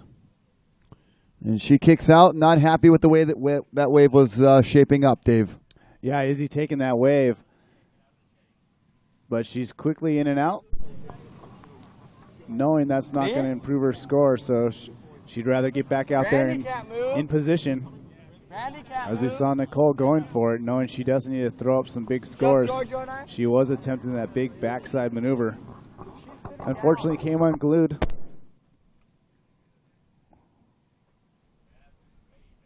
So with just about 10 minutes left in this final, we'll see if Nicole gets an opportunity from the waves. Oh, you're about to get interviewed, sorry. Ocean going somewhat quiet. But we're going to take you down on the beach with more of Izzy's Ohana. Zane is standing by with Giorgio Gomez. Well, while I'm here on the beach eating a acai bowl because it's getting really hot, you're here peeing your pants out of nerves watching your sister. You actually called it. I really have to go right now. I can figure. Yeah. I saw you pulling every move in the book, the shuffle, the leg shake. Oh, yeah, you got it. Yeah, I have all the moves down now. Yeah, it's really nerve-wracking. I'm, like, shaking, and, yeah, I don't know what to think, so... Yeah. Well, Izzy's up against Nicole Pacelli, one of Brazil's top women athletes. She's doing really well, though. She's got some good scores on the board, just about 10 minutes remaining. You know, if she surfs smart, you know, and keeps doing what she's doing, looks like she could have this heat. How important would it be for you and your family, you know, to see her, you know, win this one again? Oh, it'd mean the world right now because, I mean, she's worked so hard, and she's been training, she's been progressing, and I'm just really stoked to help her out and be a part of, like, you know, her campaign and stuff. Oh, here she goes. Here she goes, taking off on a nice one. Nice. Slashing opening turn. All the like way, she's all the trying way. to find that reform, huh, Giorgio? Oh, let's see what she can find here on the inside. Woo! One more, let's see it. And she decides to kick out. Good job, Iz. Yeah, Iz. Yeah. Oh, here comes a good one for Nicole, too. She throws a little claim for all of us watching on the beach, but on the outside we see Nicole Pacelli with a nice little set. Opening, floating turn. And here she go around the whitewash through that flat section. It's going to open up for her, too. It's a good one. Looks like this wave might open up for her. She's going to do what she can do. You know, this could be a good chance for her to, you know, better her chances. Oh, I thought she was going to pull out, but she gets kind of smashed there on the shore break. Yeah. By the way, how's that acai bowl? It's pretty good. You want some? All right, thanks, you guys. Well, while we're here watching this heat, I hope you guys stay there watching all the action. Oh, we actually got Candace Appleby here actually with us. Candace is one of the founders of Performance Paddling along to Anthony Vella, one of the top training programs for the youth in stand-up paddling. And you've actually worked with Izzy quite a bit. Yeah, I mean, we surf together and we have fun. I mean, she doesn't really need that much work on her technique when it comes to surfing because she rips, but you know, she's got the full package. She's a great girl, she's talented, she's an athlete, and she's got a great spirit. So I told her just go out there and surf against herself and have fun, and it looks like she's doing that. So I think that she's gonna get this one. I sure hope so. All right, Candace. Well, it's good to hear your side of things, and thanks so much. Right back at you, Dave and Rocky. Thanks, you guys. Right on, Zane. Mahalo, and thank you, Giorgio and Candace, for some nice words there.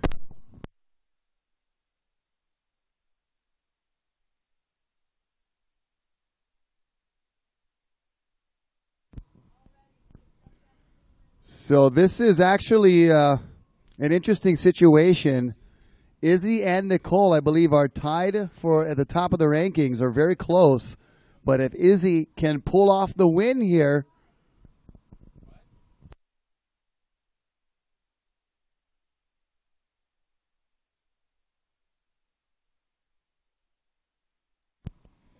and if Izzy can pull off the win here, she could be sealing up the world title of the Stand-Up Paddle World Tour Women's Division as she goes big off the top.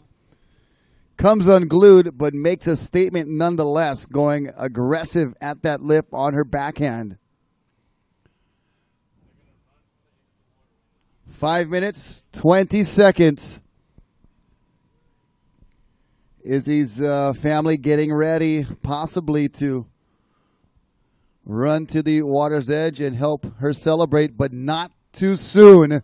Last score for Nicole Pacelli, a 4.67. Last of White, a 4.67. White, you now need a 6.66. White needs a 6.66.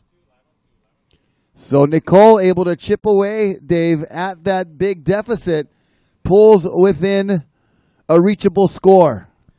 Yeah, Nicole just building up her scores as she got that last wave that she rode all the way in. Looked pretty confident surfing on that wave. So she's going to take that score and hopefully go back out there, try to get that 6.66. As we have heard, we got the official call that is if Izzy Gomez wins this final, she will be crowned world champion. Wow, big celebration would be happening on the beach if she's able to accomplish that. She gives way to Nicole, looking at the left.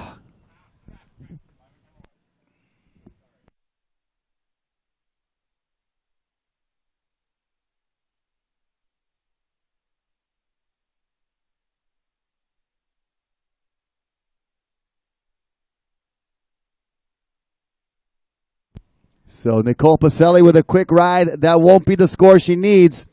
Red, you now have priority. Red, you have priority. White, you still need a 6.66.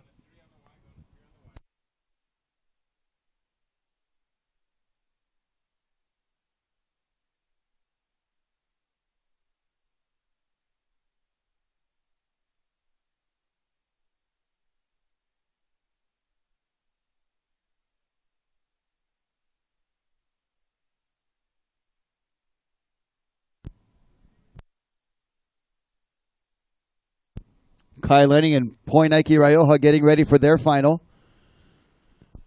Coming up in just a few minutes.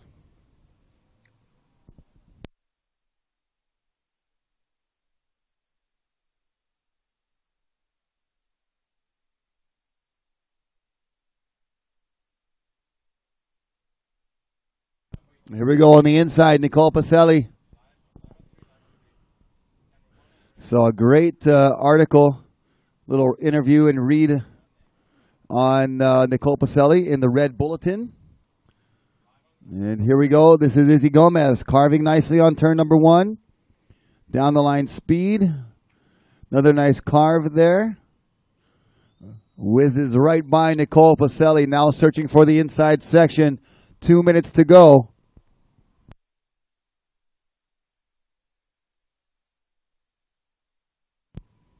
And the Gomez camp pacing around, whether it's for nerves or the restroom or whatever it is. They're staying busy up here. This is from earlier in the heat.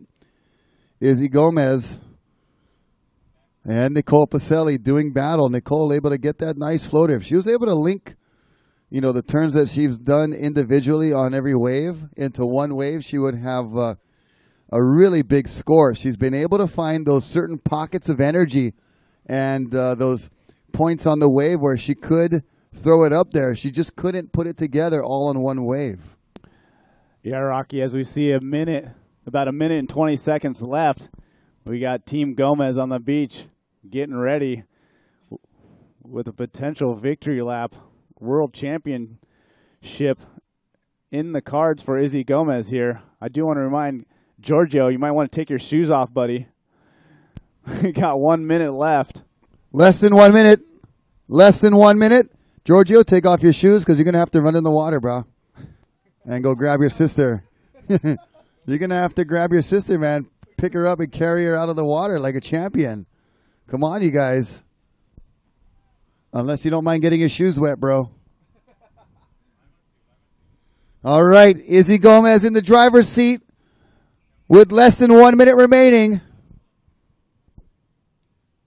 She could clinch her second Huntington Beach Pro victory and a coveted stand-up world tour world title.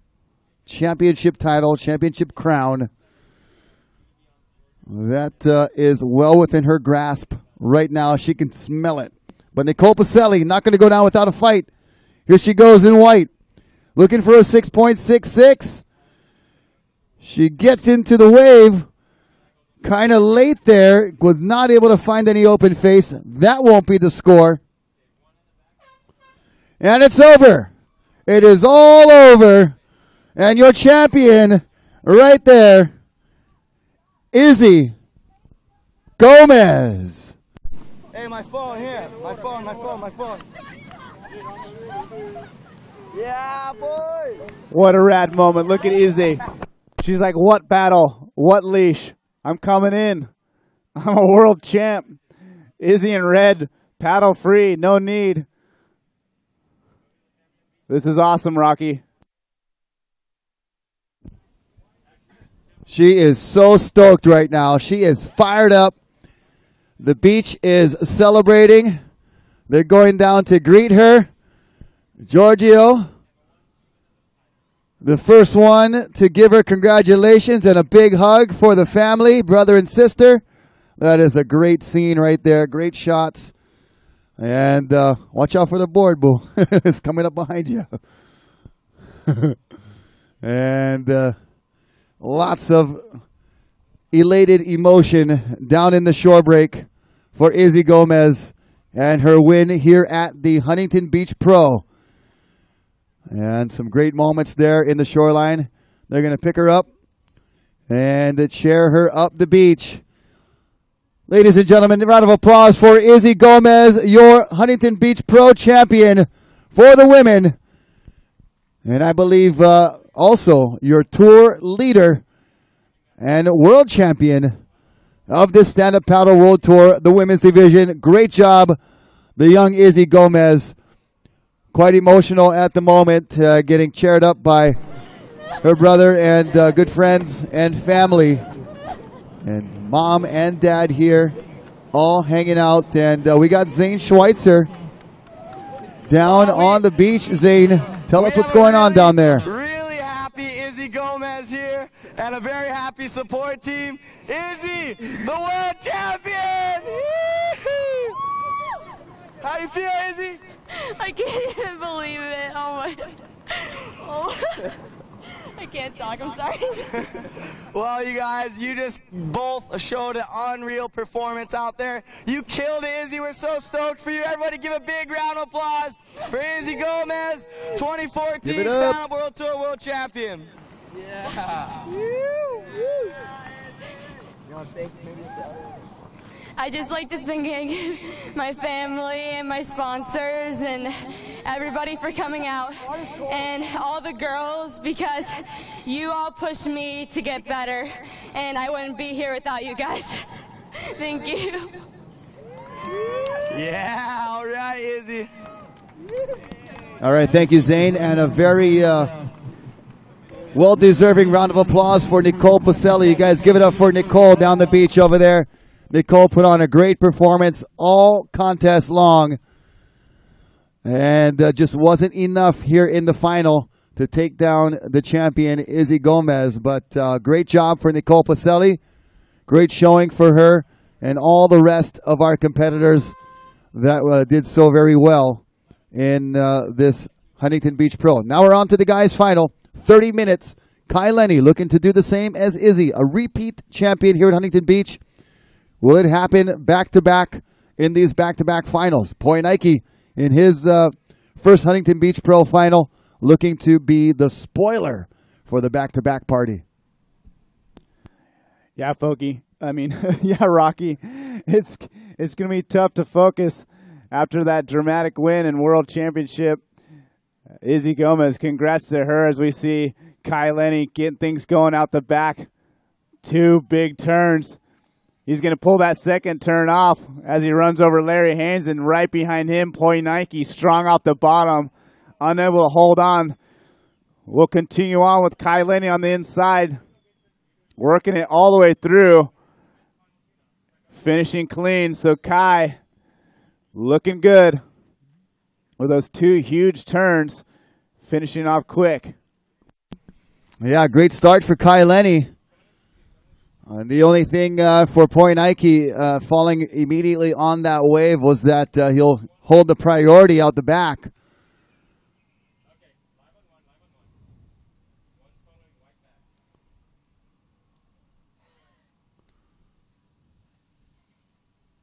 And there goes Kai Lenny past some beachgoers.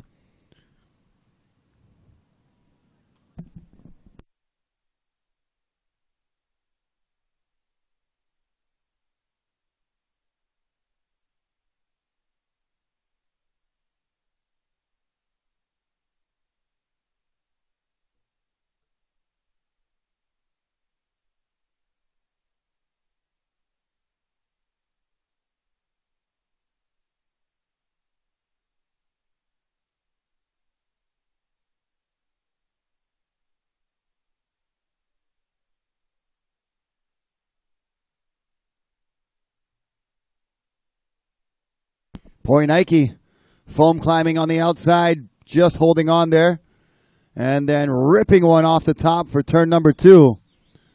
So Poi coming alive here in the final. And ripping some turns through the midsection.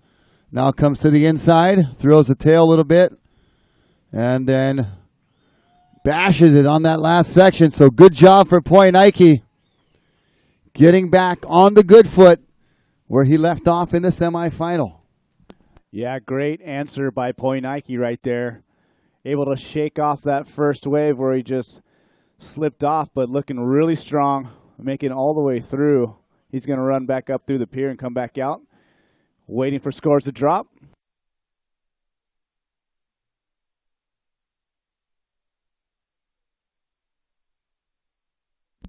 All right, so we're going to take you back to the beach live with Zane Schweitzer and maybe a little bit more composed and relaxed Izzy Gomez. All right, that's right, Rocky. A more composed and relaxed Izzy Gomez. Oh, man, we're all so happy for you to watch that. I mean, we all see your emotions flowing. You must be so happy. I'm so happy right now, and I was so nervous coming into this heat, actually, and, you know, I just got the better waves, I guess, and I was just, because I know that Nicole can pull through,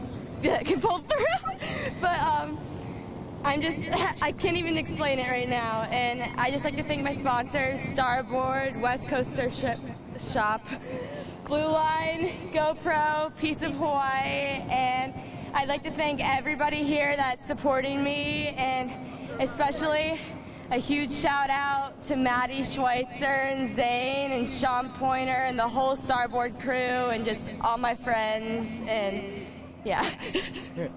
Oh yeah, and my brother. I heard Georgia over our shoulder those and me. Come on, he stripped naked to pick you up into the water for you. Yeah, well, I'm not surprised about that one, about stripping naked. All right, you guys. Well, this was a really important heat for Izzy. She's now crowned 2014 Stand-Up World Tour Women's World Champion. Congratulations, Izzy. All right, great job, Zane. Sorry, before we head out, what you want to tell us maybe about your most memorable wave out in that final while we still have a lull? I guess maybe it was like my second wave or something. I did like 2 really good turns and then kicked out on the inside because I knew I was gonna mess up. But Yeah, it was just really challenging out there because the conditions constantly shift. But I'm just so excited, and I can't even explain how I feel right now. And this has been my lifelong dream for such a long time, and yeah. I remember doing the same thing last year with you when you won your first at Huntington. So this is your second title for Huntington Beach Pro. Congratulations, Izzy. Back up at you guys, Rocky and Dave. Mahalo nui loa. Stay tuned for the action of the men final. All right, thanks, Zane, Thank you. and congrats, Izzy. I know you're super happy, and we'll see more of Izzy possibly in the racing portion of the Stand-Up Paddle World Series coming up tomorrow and Sunday. Scores coming in for Kai Lenny in the water right now in white. Kai Lenny with a 9.33. Kai, your first wave, a 9.33. Second wave, scores coming in for Red. Red, your first wave, a 1.33. Red, your second wave, a 6.67. Red, you are in second. Red, you need a 2.67 at the moment. Red needs a 2.67. White, you have priority.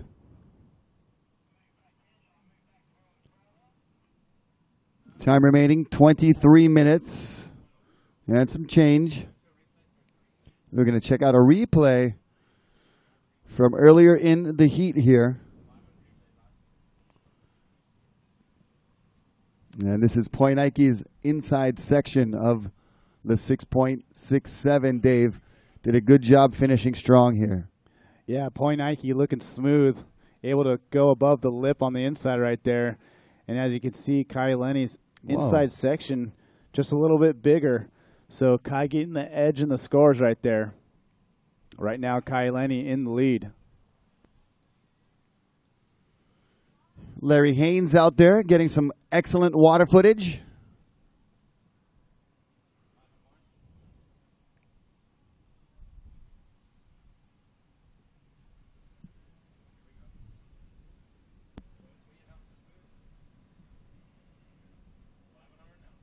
And we're watching some pretty intense action. Izzy Gomez just claimed her second Huntington Beach Pro title here and a world title for the women's. She was leading the tour coming into this event. There's one more event remaining that will be in France next month, but it's Izzy Gomez who's able to clinch it right here in Huntington Beach, living just down the road. It's got to feel good to clinch one close to home. Yeah, Rocky, what a cool thing to witness live, you know, the World Championship right there coming down to that final, and Izzy answering the bell, winning that final, and that's ensuring her world title, her first world title. So she's the 2014 Stand-Up World Title Women's Champion. So congrats to Izzy. As you can see, and as we all know, she's super stoked, and super stoked for her. Red, you're in second. Red, Poinaike, you're currently in second. Red, you have a 6.67 and a 1.33. Red, you need a 2.67. Red, you need a 2.67.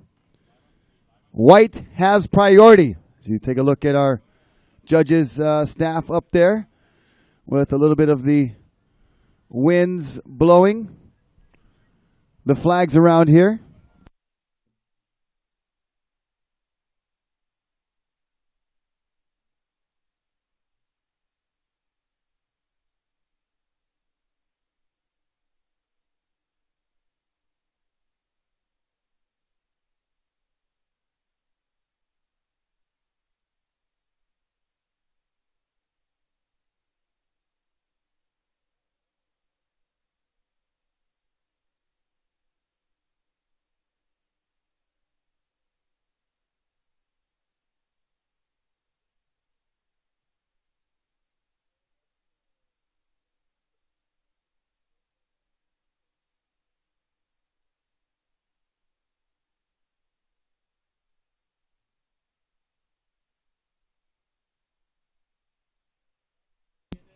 $19 minutes, 50 seconds remaining, 19:50 on the clock.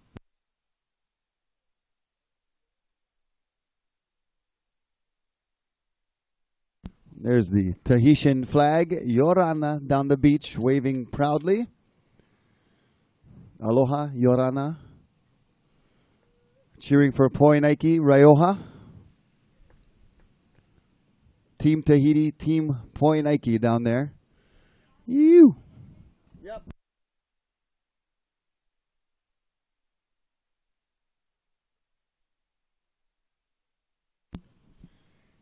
We need Daniel Hughes and Ben Roediger. Please check in to the scaffolding. Ben Roediger and Daniel Hughes, check in at the beach marshal area, please.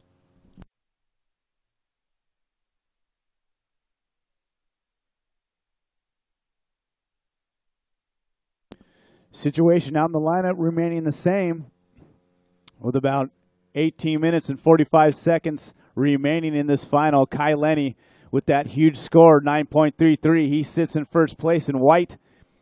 Red, Poinaiki, you're holding on to a 6.67. Poinaiki in red, you do need a 2.67 to move into the lead. As we see Poinaiki in red making an attempt at that wave. Chooses not to take that one.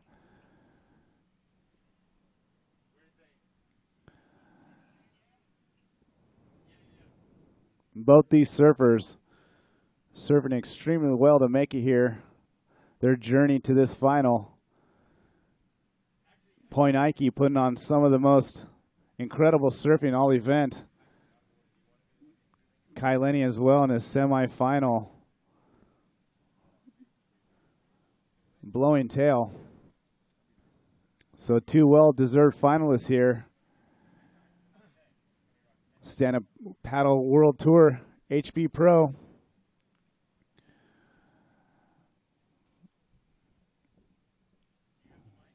We all got to witness a pretty special moment on the beach, crowning our 2014 Women's World Champion, Izzy Gomez.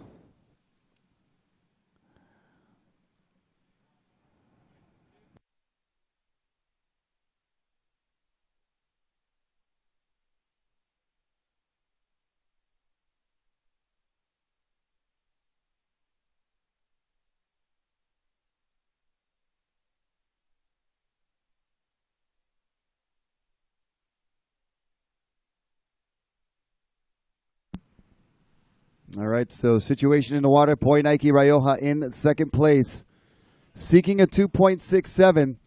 And Kai Lenny's in first with that big wave score of a 9.33. We said in the final, you know, Kai would have to step it up a little bit. He got some pretty nice 8-point rides in the semis. Poinaiki was the one throwing up 9s in the semis. So Kai kind of feeling the pressure to step it up a little bit. Yeah, well, in Kai's interview after his last heat, you know, he saw that Poinaiki was throwing down double 9s, so he did mention that he, you know, is starting to push a little more. Time to throw the tail out and let it all hang out. So on that first ride, Kai blowing the tail on that first turn, pretty incredible. So rightfully so, 9.33, currently sitting in the lead. And they have 30 minutes in the final, 15 and 50 seconds remaining of that 30 minutes. And so there's still plenty of time for Poinaiki to get a wave, to get in the lead. He only needs a 2.67, but you think he wants to get more than that because Kai is only posting a single wave score. Once Kai gets anything more, it's going to be that much more difficult for Poinaiki to step up into first place. But right now, Poinaiki is within striking distance.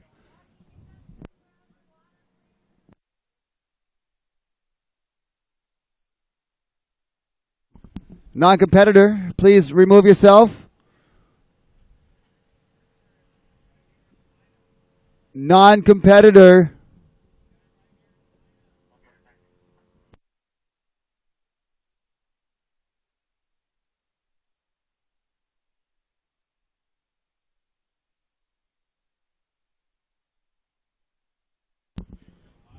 Thanks all for your patience and cooperation with the competition area here at Huntington Beach. Thank the Huntington Beach lifeguards for keeping the area clear and keeping all of our patrons safe here as the road to the final began this morning with the quarters. Some crazy quarterfinals going down earlier. See how close all of those heats really are. And into the semis, that was a dogfight between Poinaiki and Kyle Vaz, both throwing up scores over 9 points. It was just Poinaiki edging them out with 2 nines instead of 1 9 with an 18.3 total. And then it was Kai Lenny and Mo Freitas doing battle in semi number 2. Mo Freitas had a couple of good scores, but it was Kai Lenny who was able to stay on top for most of the heat and earn himself a trip to the final with Poinaiki. And there they are, stroke for stroke, with Larry Haynes swimming by. But I'd like to thank all of the beach patrons and surfers for your cooperation for this stand-up paddle World Tour Huntington Beach Pro event.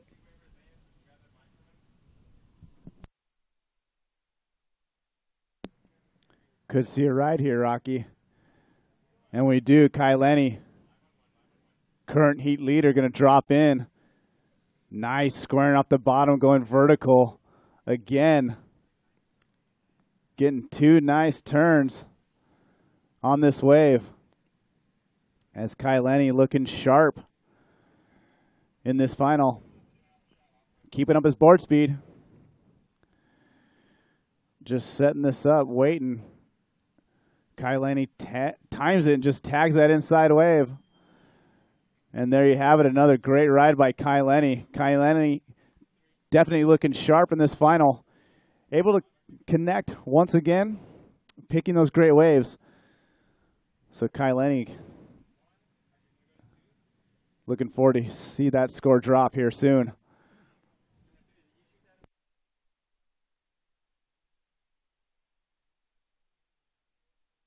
There's some supporters of Kai Lenny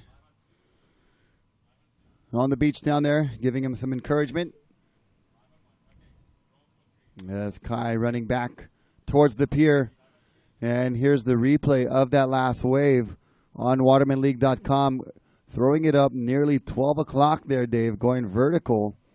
And bottom turning again into another nice section. Somehow is able to keep his feet over the board. He's so good at those precision turns and not getting shaken up by any impact from the wave whatsoever.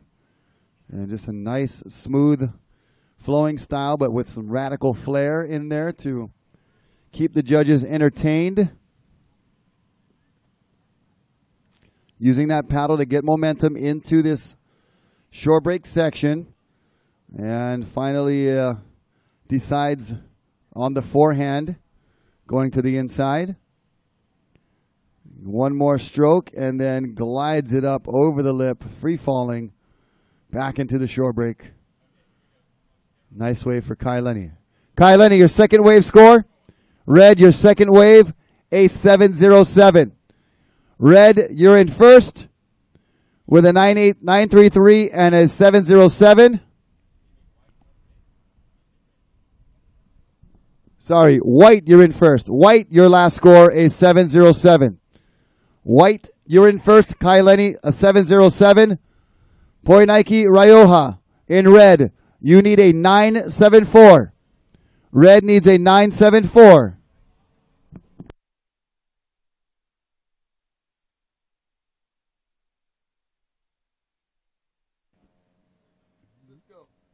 Here we go. Poinaiki picking off a left. Gets a couple of cracks on the outside. He's going to look for this inside to wall up as he gets one more tag out the back. Unable to keep it going. So Poinaiki just a little bit out of sync.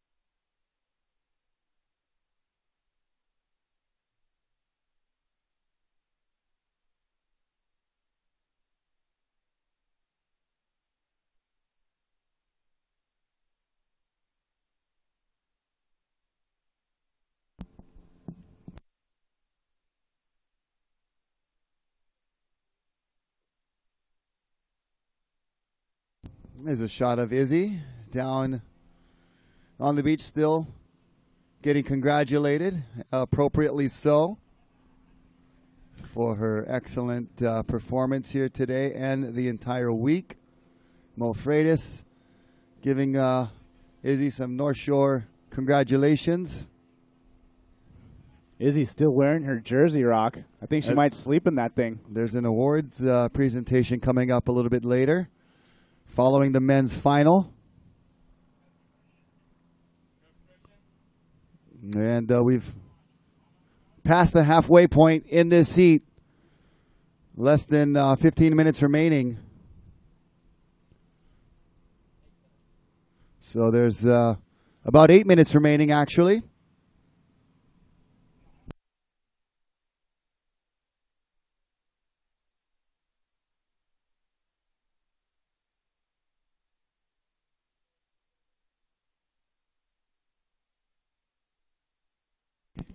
Last score for Point Nike of 4.83, not enough. Red, you need a 9.73. Red needs a 9.73. White, you're in the lead. White, you have priority. White, you have priority and the lead with 7 minutes and 50 seconds remaining. So this makes it interesting going into France, Dave, for the world title chase. Kyle Vaz currently in the lead, but he's sitting on the beach with a semifinal appearance. Kai Lenny looking in a good position to take first place here. He is ahead by quite a bit. Point Nike needs to pull out some Tahitian magic to get that 9.73. I mean, it's very possible. He's well capable of getting that score. It's just a matter of the wave coming in and the amount of time we have, and if Kai Lenny is going to use his priority to keep Point Nike from getting that wave. Yeah, it's kind of been the story of this heat, really. You know, Point Nike not really getting the opportunity to throw up those scores he's been doing all competition long. Kai Lenny able to find those waves and doing the job, surfing them killer. So Point Nike stroking hard over here. Might see something out the back out there. But definitely so with Kyle Vaz going down and Kai Lenny moving on. That'll close the gap on this world title race. And as well as Sean Pointer, who's, I believe, currently rated in third, going down quite early as well. So Kai's going to gain some ground on that world title hunt on Kaio. As we see him again, Kai just finding another great wave, dropping in, building speed, cranks off the bottom. Nice little snap in the hook right there. Kai feeling it, blowing a little tail, a little lip slide. He's going to climb the foam and work it all the way in. Kai looking nice and confident on this wave. Inside's going to set up for him once again, looks like, as he's patient, waiting for it. He'll square up and finish that wave. So Kai Lenny, give it up for Kai Lenny. Another strong surfing on that wave for Kai and White.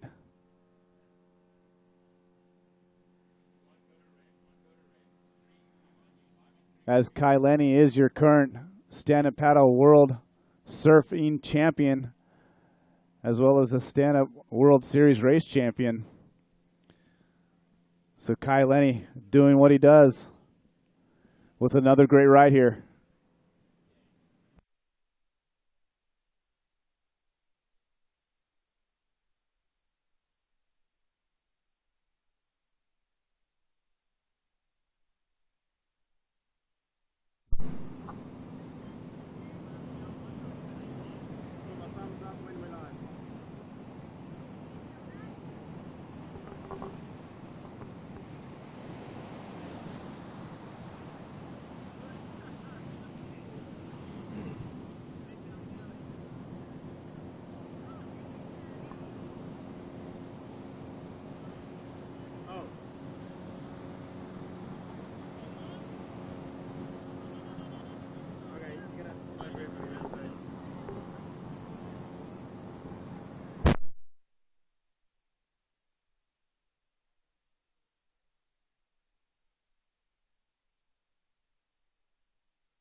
All right, we got Rocky Cannon down on the beach. We're going to throw a quick replay of Kai's last wave. How's the action looking down there, Rock? Thanks, Dave. It's kind of nice to be out of the booth in the sun with my toes in the sand here at Huntington Beach. Got a great view. I'm just right in front of the Kai Lenny camp. I'm sure they're super stoked that Kai's in the final, and we're going to make it interesting going into France with Kyle Vaz in the lead. Kai Lenny is going to be right up there too with this this win here if he can pull it off. You know, Poinike needs a big score, needs a 9.73. He's capable of doing that. He can get perfect 10s all day long. It's just a matter of him getting the wave and being able to perform in a clutch situation and get that big score all the way in here to the beach within the next few minutes. I know it's getting down to the wire as drones are flying overhead. We've got the iconic Huntington Beach Pier right here behind me, and lots of people on the beach enjoying this stand-up paddle action here at the Huntington Beach Pro. Yeah, Rocky, and right now on the screen we're watching the replay of Kai's last wave, just blowing out the tail. He's able to find those waves, given that opportunity, seemingly getting those turns outside and making it all the way inside every single wave he gets.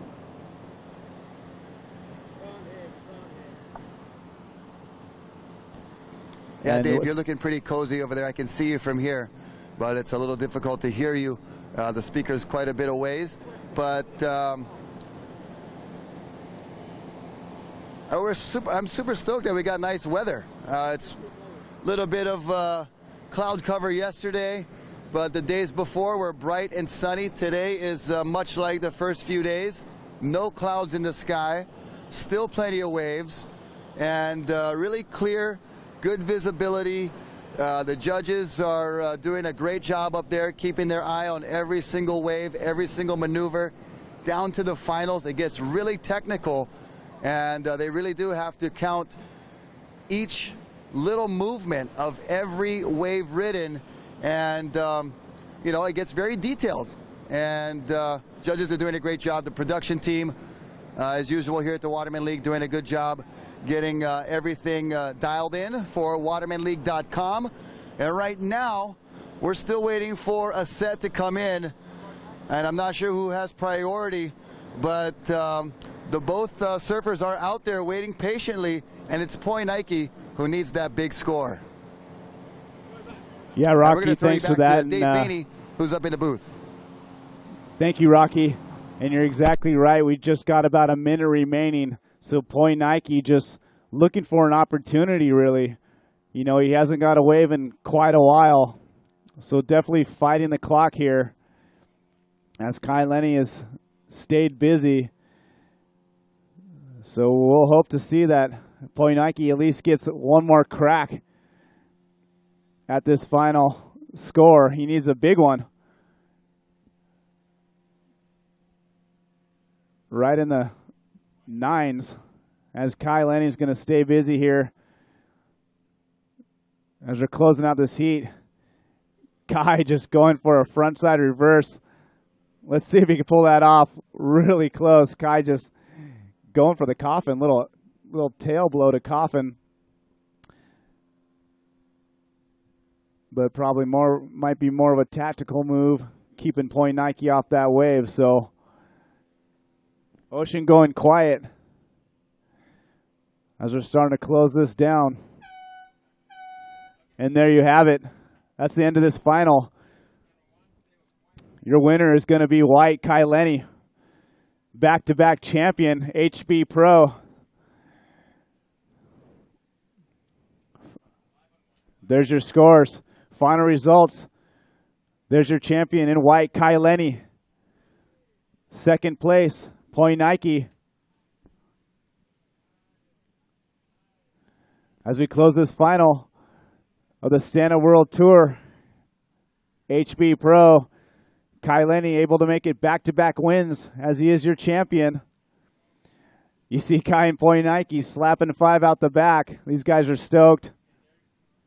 We got some non-competitors making their way in. And Kai's going to look for a little victory lap as Nike makes his way in. Got to give it up for Nike, one of the stand-ups of this event. Just surfing incredible all week long. Just ran out of a little bit of luck in this final. Never really got that wave to show his stuff. Now we're going to throw back down to Rocky Cannon on the beach. All right, thanks, Dave. I'm down here with father of Kai Lenny, Mr. Martin Lenny, and you're watching your son come in from a back-to-back Huntington Beach Pro victory. What does this mean for you and the family? Gosh, you know what, Rocky, it's always the same emotion, how great it is. I just can't get over what a great community this is. I can't get over how much of a nail biter Kai puts us through. But, you know, it's great. And what's happening now is it's no longer an easy win for anyone. It's a challenge for everyone. The competition's getting so strong. So incredible. Very impressive to see this and to be a part of it. How did you feel yesterday with, as we got another couple seconds here, yesterday his nail biter to get into the quarters? Yeah, you know, I remember the first year this tour happened. I remember just almost giving up on him within 30 seconds, and he did the exact same thing. So I never give up on Kai. Never. All right, Martin, thanks so much. Let's go congratulate your victorious son here down at Huntington Beach. So back-to-back, we've had two champions in two back-to-back finals win back-to-back championships, and what a special occasion here for Kai Lenny and Izzy Gomez.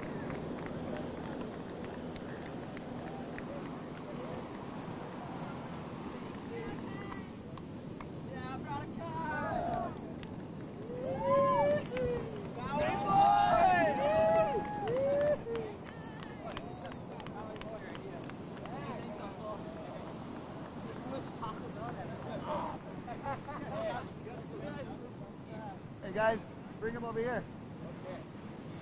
Let's do the interview right here. Yeah, well, stay up there.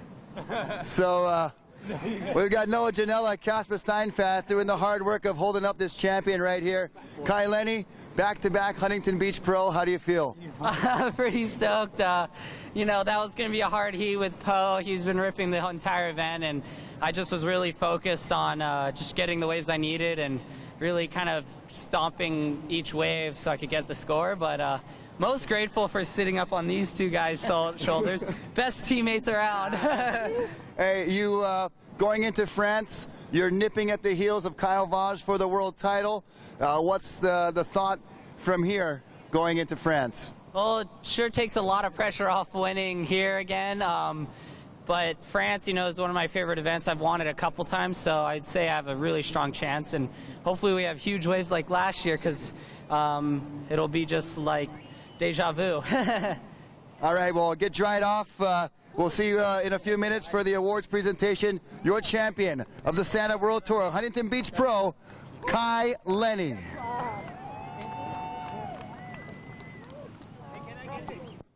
Right on. Thank you, Rocky, with the report down on the beach, on the spot, with your final winner, Kai Lenny. You got to talk about the conditions we had all week. Big surf to start it off. Treacherous conditions. Many guys having to run in with the pier for the trials.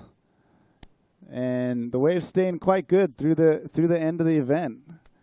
You know, we had great conditions. Wind stayed fairly low today, which is nice for Huntington Beach. So all the competitors definitely stoked to participate this year. And Kai Lenny coming on top once again as we do head into France for the next event. And Kai's just super stoked. You see him there on the screen.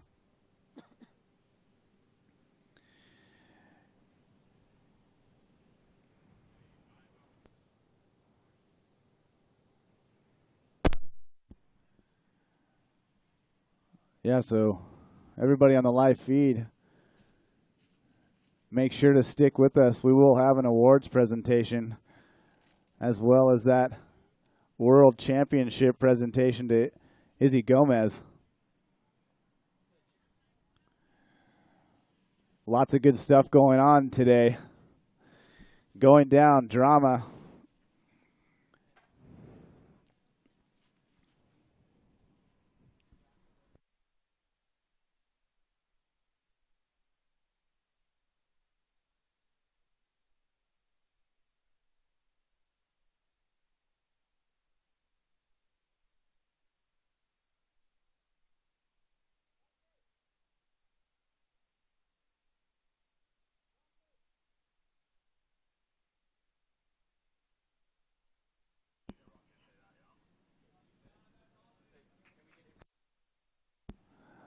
All right, everybody, please head on over to the awards ceremony zone.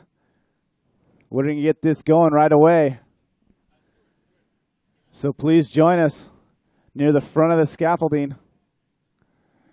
We're going to need Izzy Gomez, Nicole Pacelli, Kai Lenny, and Poi Nike. Please join us at the front of the scaffolding for the awards ceremony. We're going to get this going right away, and don't forget to join us tomorrow, kicking off the Stand-Up World Series racing. I believe we kick off with the sprints.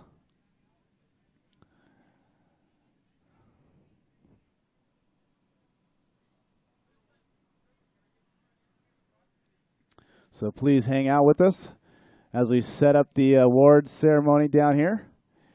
Going to crown a world champion, Izzy Gomez.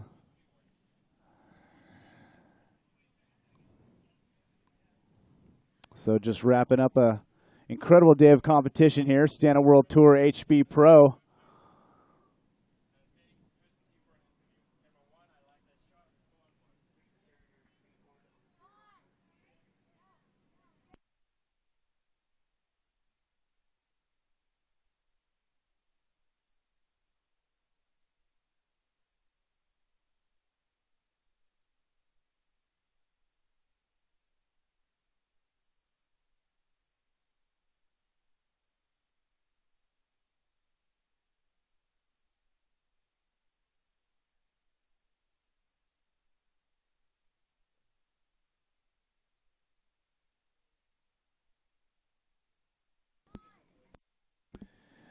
Yeah, so thank you everybody out there for joining us live here, watermanleague.com, the HB Pro. Hope you enjoyed the surfing today. We had some incredible surfing. Saw some great drama unfold. We had the Vaz brothers dueling it out, brother versus brother in the quarterfinals, as well as good buddies Zane Schweitzer and Mo Freitas battling out in that one quarterfinal, number 4. Mo looking solid all event. Just coming up against a tough heat with Kai Lenny. Kai Lenny dropping a couple of 8s in that semifinal, where he eventually met Poi Nike. Poi Nike, one of the informed surfers all week. Very impressed with his surfing. As we're going to throw down to Tristan Boxford down on the beach for an interview.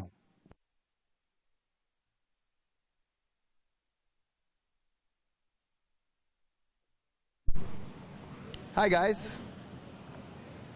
I'm here with Tristan Boxford, and Waterman League has put on yet another great event here for the surfing side of things, the Stand-Up Paddle World Tour. How was it overall with the conditions, the competitors? Satisfied with the event, Tristan?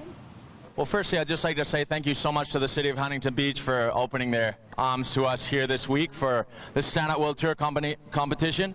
Also, thank you to the surfers who shared their lineup with us, because, you know, we did have some epic waves this week, so we really appreciate their support of the event and letting us be out here and enjoying their waves. So But yes, Rocky, unbelievable conditions we had all week with that hurricane swell coming through. Some of the best riding we've seen ever on the Stand-Up World Tour, some of the most competitive heats. You know, these semifinals and finals today were just nail-biting and everything you would hope for in a World Cup competition. So really excited about the week. Obviously, it's not over yet. We got the Stand-Up World Series to come this weekend, but let's get underway with this awards, right?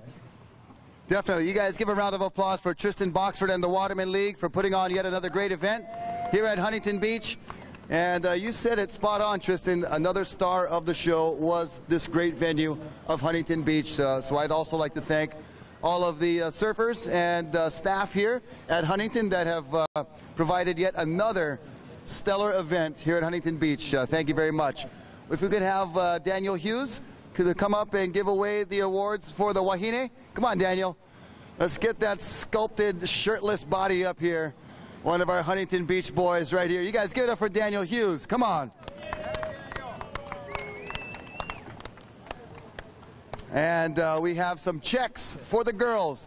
First, I'd like to award our semifinalists that worked all the way from round 1 to make it to the final day of competition here. I'd like to call up Fiona Wild and Candace Appleby. Come on up, girls. We got a check for each of you. $900 for Fiona and $900 for Candace. And we'll come up and have a quick word with you as well. And give Daniel a big hug. I'm just running the show up here. Oh, it is hot. I know, I know. It's a black stage here. You can wear my slippers. You can wear my slippers. I'll do the dance here. So Fiona, your first competition here at the Stand-Up World Tour, how do you feel? It's actually my second, but I feel really great. You know, it's really cool to be here and just watch the level of women surfing and watch the guys too. It's incredible. So I'm happy to make it through a couple heats. You know, learning every time I go out, and looking forward to doing the whole thing next year. Awesome, Fiona. Great job. And Candace, you've been on stage many times. How does it feel seeing the sport grow and having more girls to compete against? It's awesome seeing the sport and the level of the female sup surfing. I mean, the girls are just ripping, and I'm just blessed to be a part of it. You know, I'm one of the older ones, even though I'm still in my 20s, but I'm hanging in there, holding my own. So we'll see how the next few years go. Well, congratulations to both of you. Great job, and we'll see more of you in the future. Thank you so much. Fiona Wild, Candace Appleby. Give it up, you guys. And I'm going to need my slippers back. It is darn hot up here. For the rest of you coming up, bring your slippers. Oh, yes, please. It's not that hot. Oh, okay. It's not that hot. Oh, to a local boy, yes, he's very used to the heat here at Huntington Beach. And now, on to the final awards. We had 2 girls going head-to-head, battling out there. It was one Brazilian and one American, and it was our Brazilian in second place. Please put your hands together for the great and very talented Nicole Pacelli.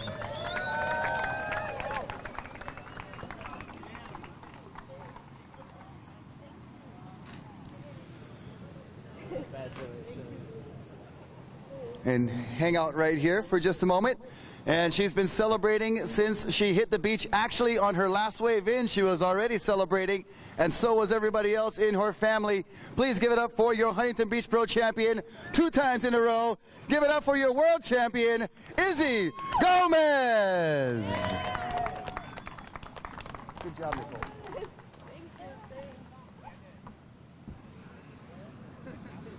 Here, Izzy, if your feet get hot.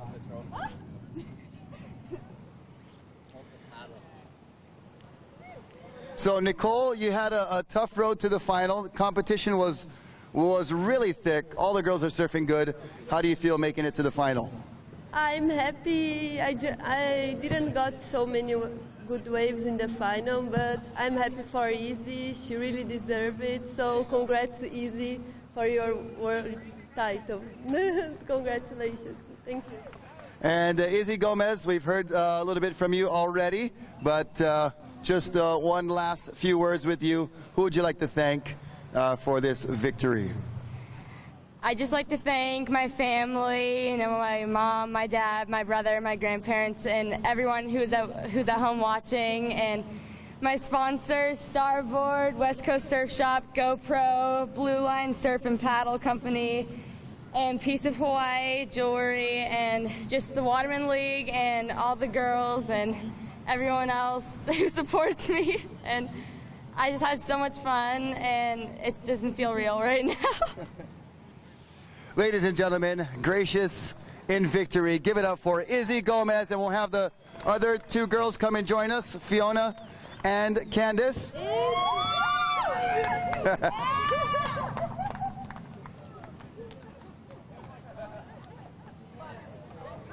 Now that is a cool way to keep the stage nice and cool.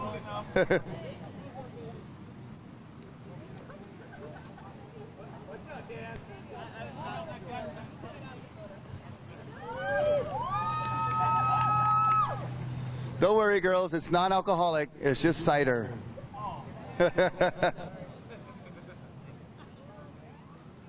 I just had to keep the microphone dry, so that's my excuse, even though I did get some on the bum here.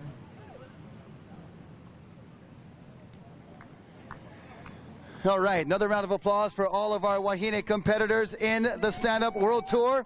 We'll see some of these girls once again in the Stand-Up Paddle World Series coming up this weekend.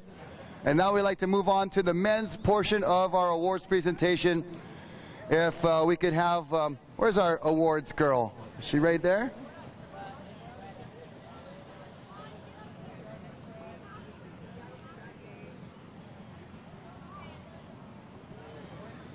So if we could have our semifinalists please make their way to the stage. If we could have Mo Freitas and Kyle Vaz, please come on up. Give it up for your World Tour leader at the moment, Kyle Vaz, right here. And also the North Shore Zone, Mo Freitas. Give it up for Mo, you guys. We got a couple of checks for you right here. Oh, bro. Shit is burning off. It's on the telephone. I got it. Oh. Thank you so much. So, Kyle, you're in the lead. You had a crazy semifinal heat, posting 9s and 8s. You just ran into a surfer who was putting up a couple more 9s than you, but you gave it a great effort. Talk about this event here and going forward into France. Yeah, that was an amazing hit with Puenaki. He surfed amazingly. Congratulations, Puenaki. And yeah, I knew this would be a good hit. I always see he surf, and he surfed really good. And I was excited too because my first hit on the day wasn't really good with my brother, but I knew I will do better. And yeah, the waves came and I did my surf. Unfortunately, I fell down on the shore break. But yeah, I'll train more for our friends, and I hope everything goes better there. Well, you are a very talented surfer, and we look forward to you doing well in France. And Mo Freitas, you had a tough go in the semi. Kai Lenny was surfing really well, but you got to be pretty happy making the semifinals. Yeah, you know, I'm beyond stoked, and congrats to Kai, and congrats to Puenaki and Kaio. Again, me and you third. But yeah, you know, the waves come, the waves don't come, and that's Huntington, I guess. So, but super stoked to make semis, and yeah, congrats. All right, Mo Freitas, Kyle Vaz, you guys step on here for a moment, then we'll have you back on stage for a photo op. But for the moment, we are going to now award our first and second place checks to our finalists.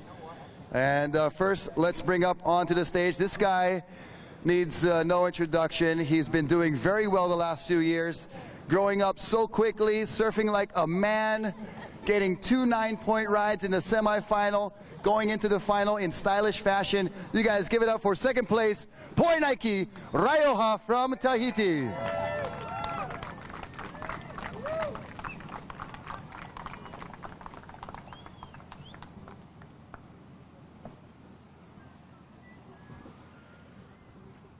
You got a check with your name on it right there, Bob? Don't be scared of the girls, bro. You can give kiss over here too, you know. It's all good. It's part of being a finalist. Congratulations, Poy Nike. And your champion for 2 years in a row and carrying some heavy momentum heading into the final event in France. You guys give it up for your Huntington Beach champion, Kai Lenny.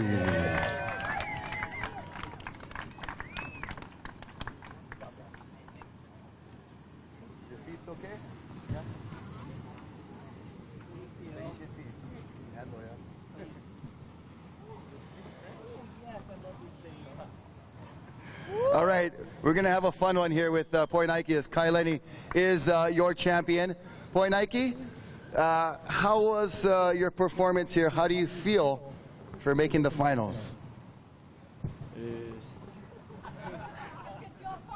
Speak French, speak French, it's okay.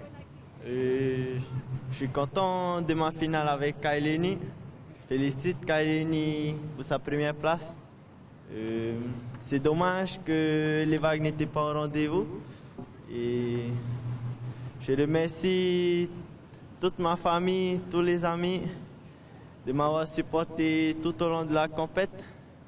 Et je voudrais aussi remercier mes sponsors, F1, Etinui et Sept Supply, Maruru et Orana.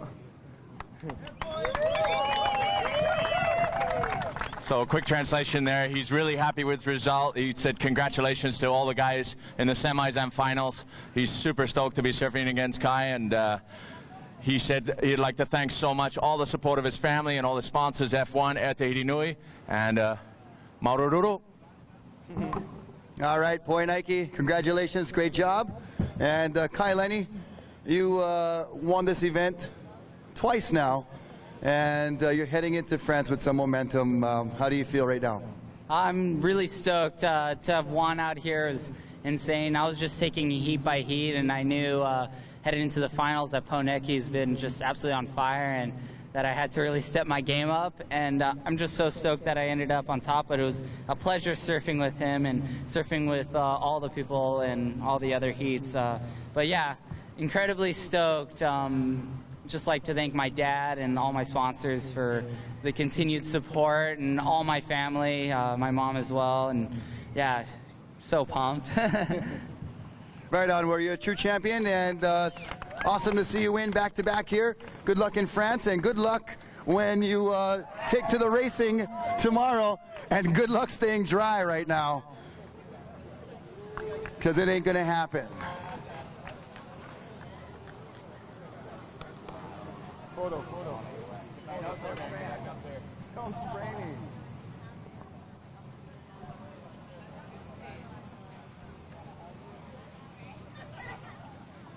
There's your semi and finalists on the stage right now. Big round of applause for all 4 of these competitors and all of our Stand-Up World Tour men competitors, from the trialists all the way through to the main event. We saw great surfing, great scoring, and we also scored great waves.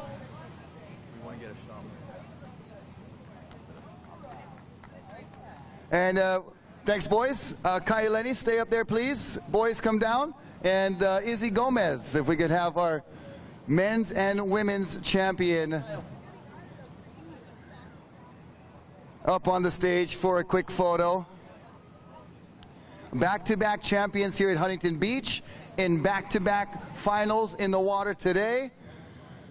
It is a back-to-back party here at Huntington Beach for Kai Lenny and Izzy Gomez. And Izzy with a little bit extra to celebrate. She is the women's world champion on the Stand-Up Paddle World Tour. And the Master and the Viking enjoying their job right now, getting everybody sprayed down.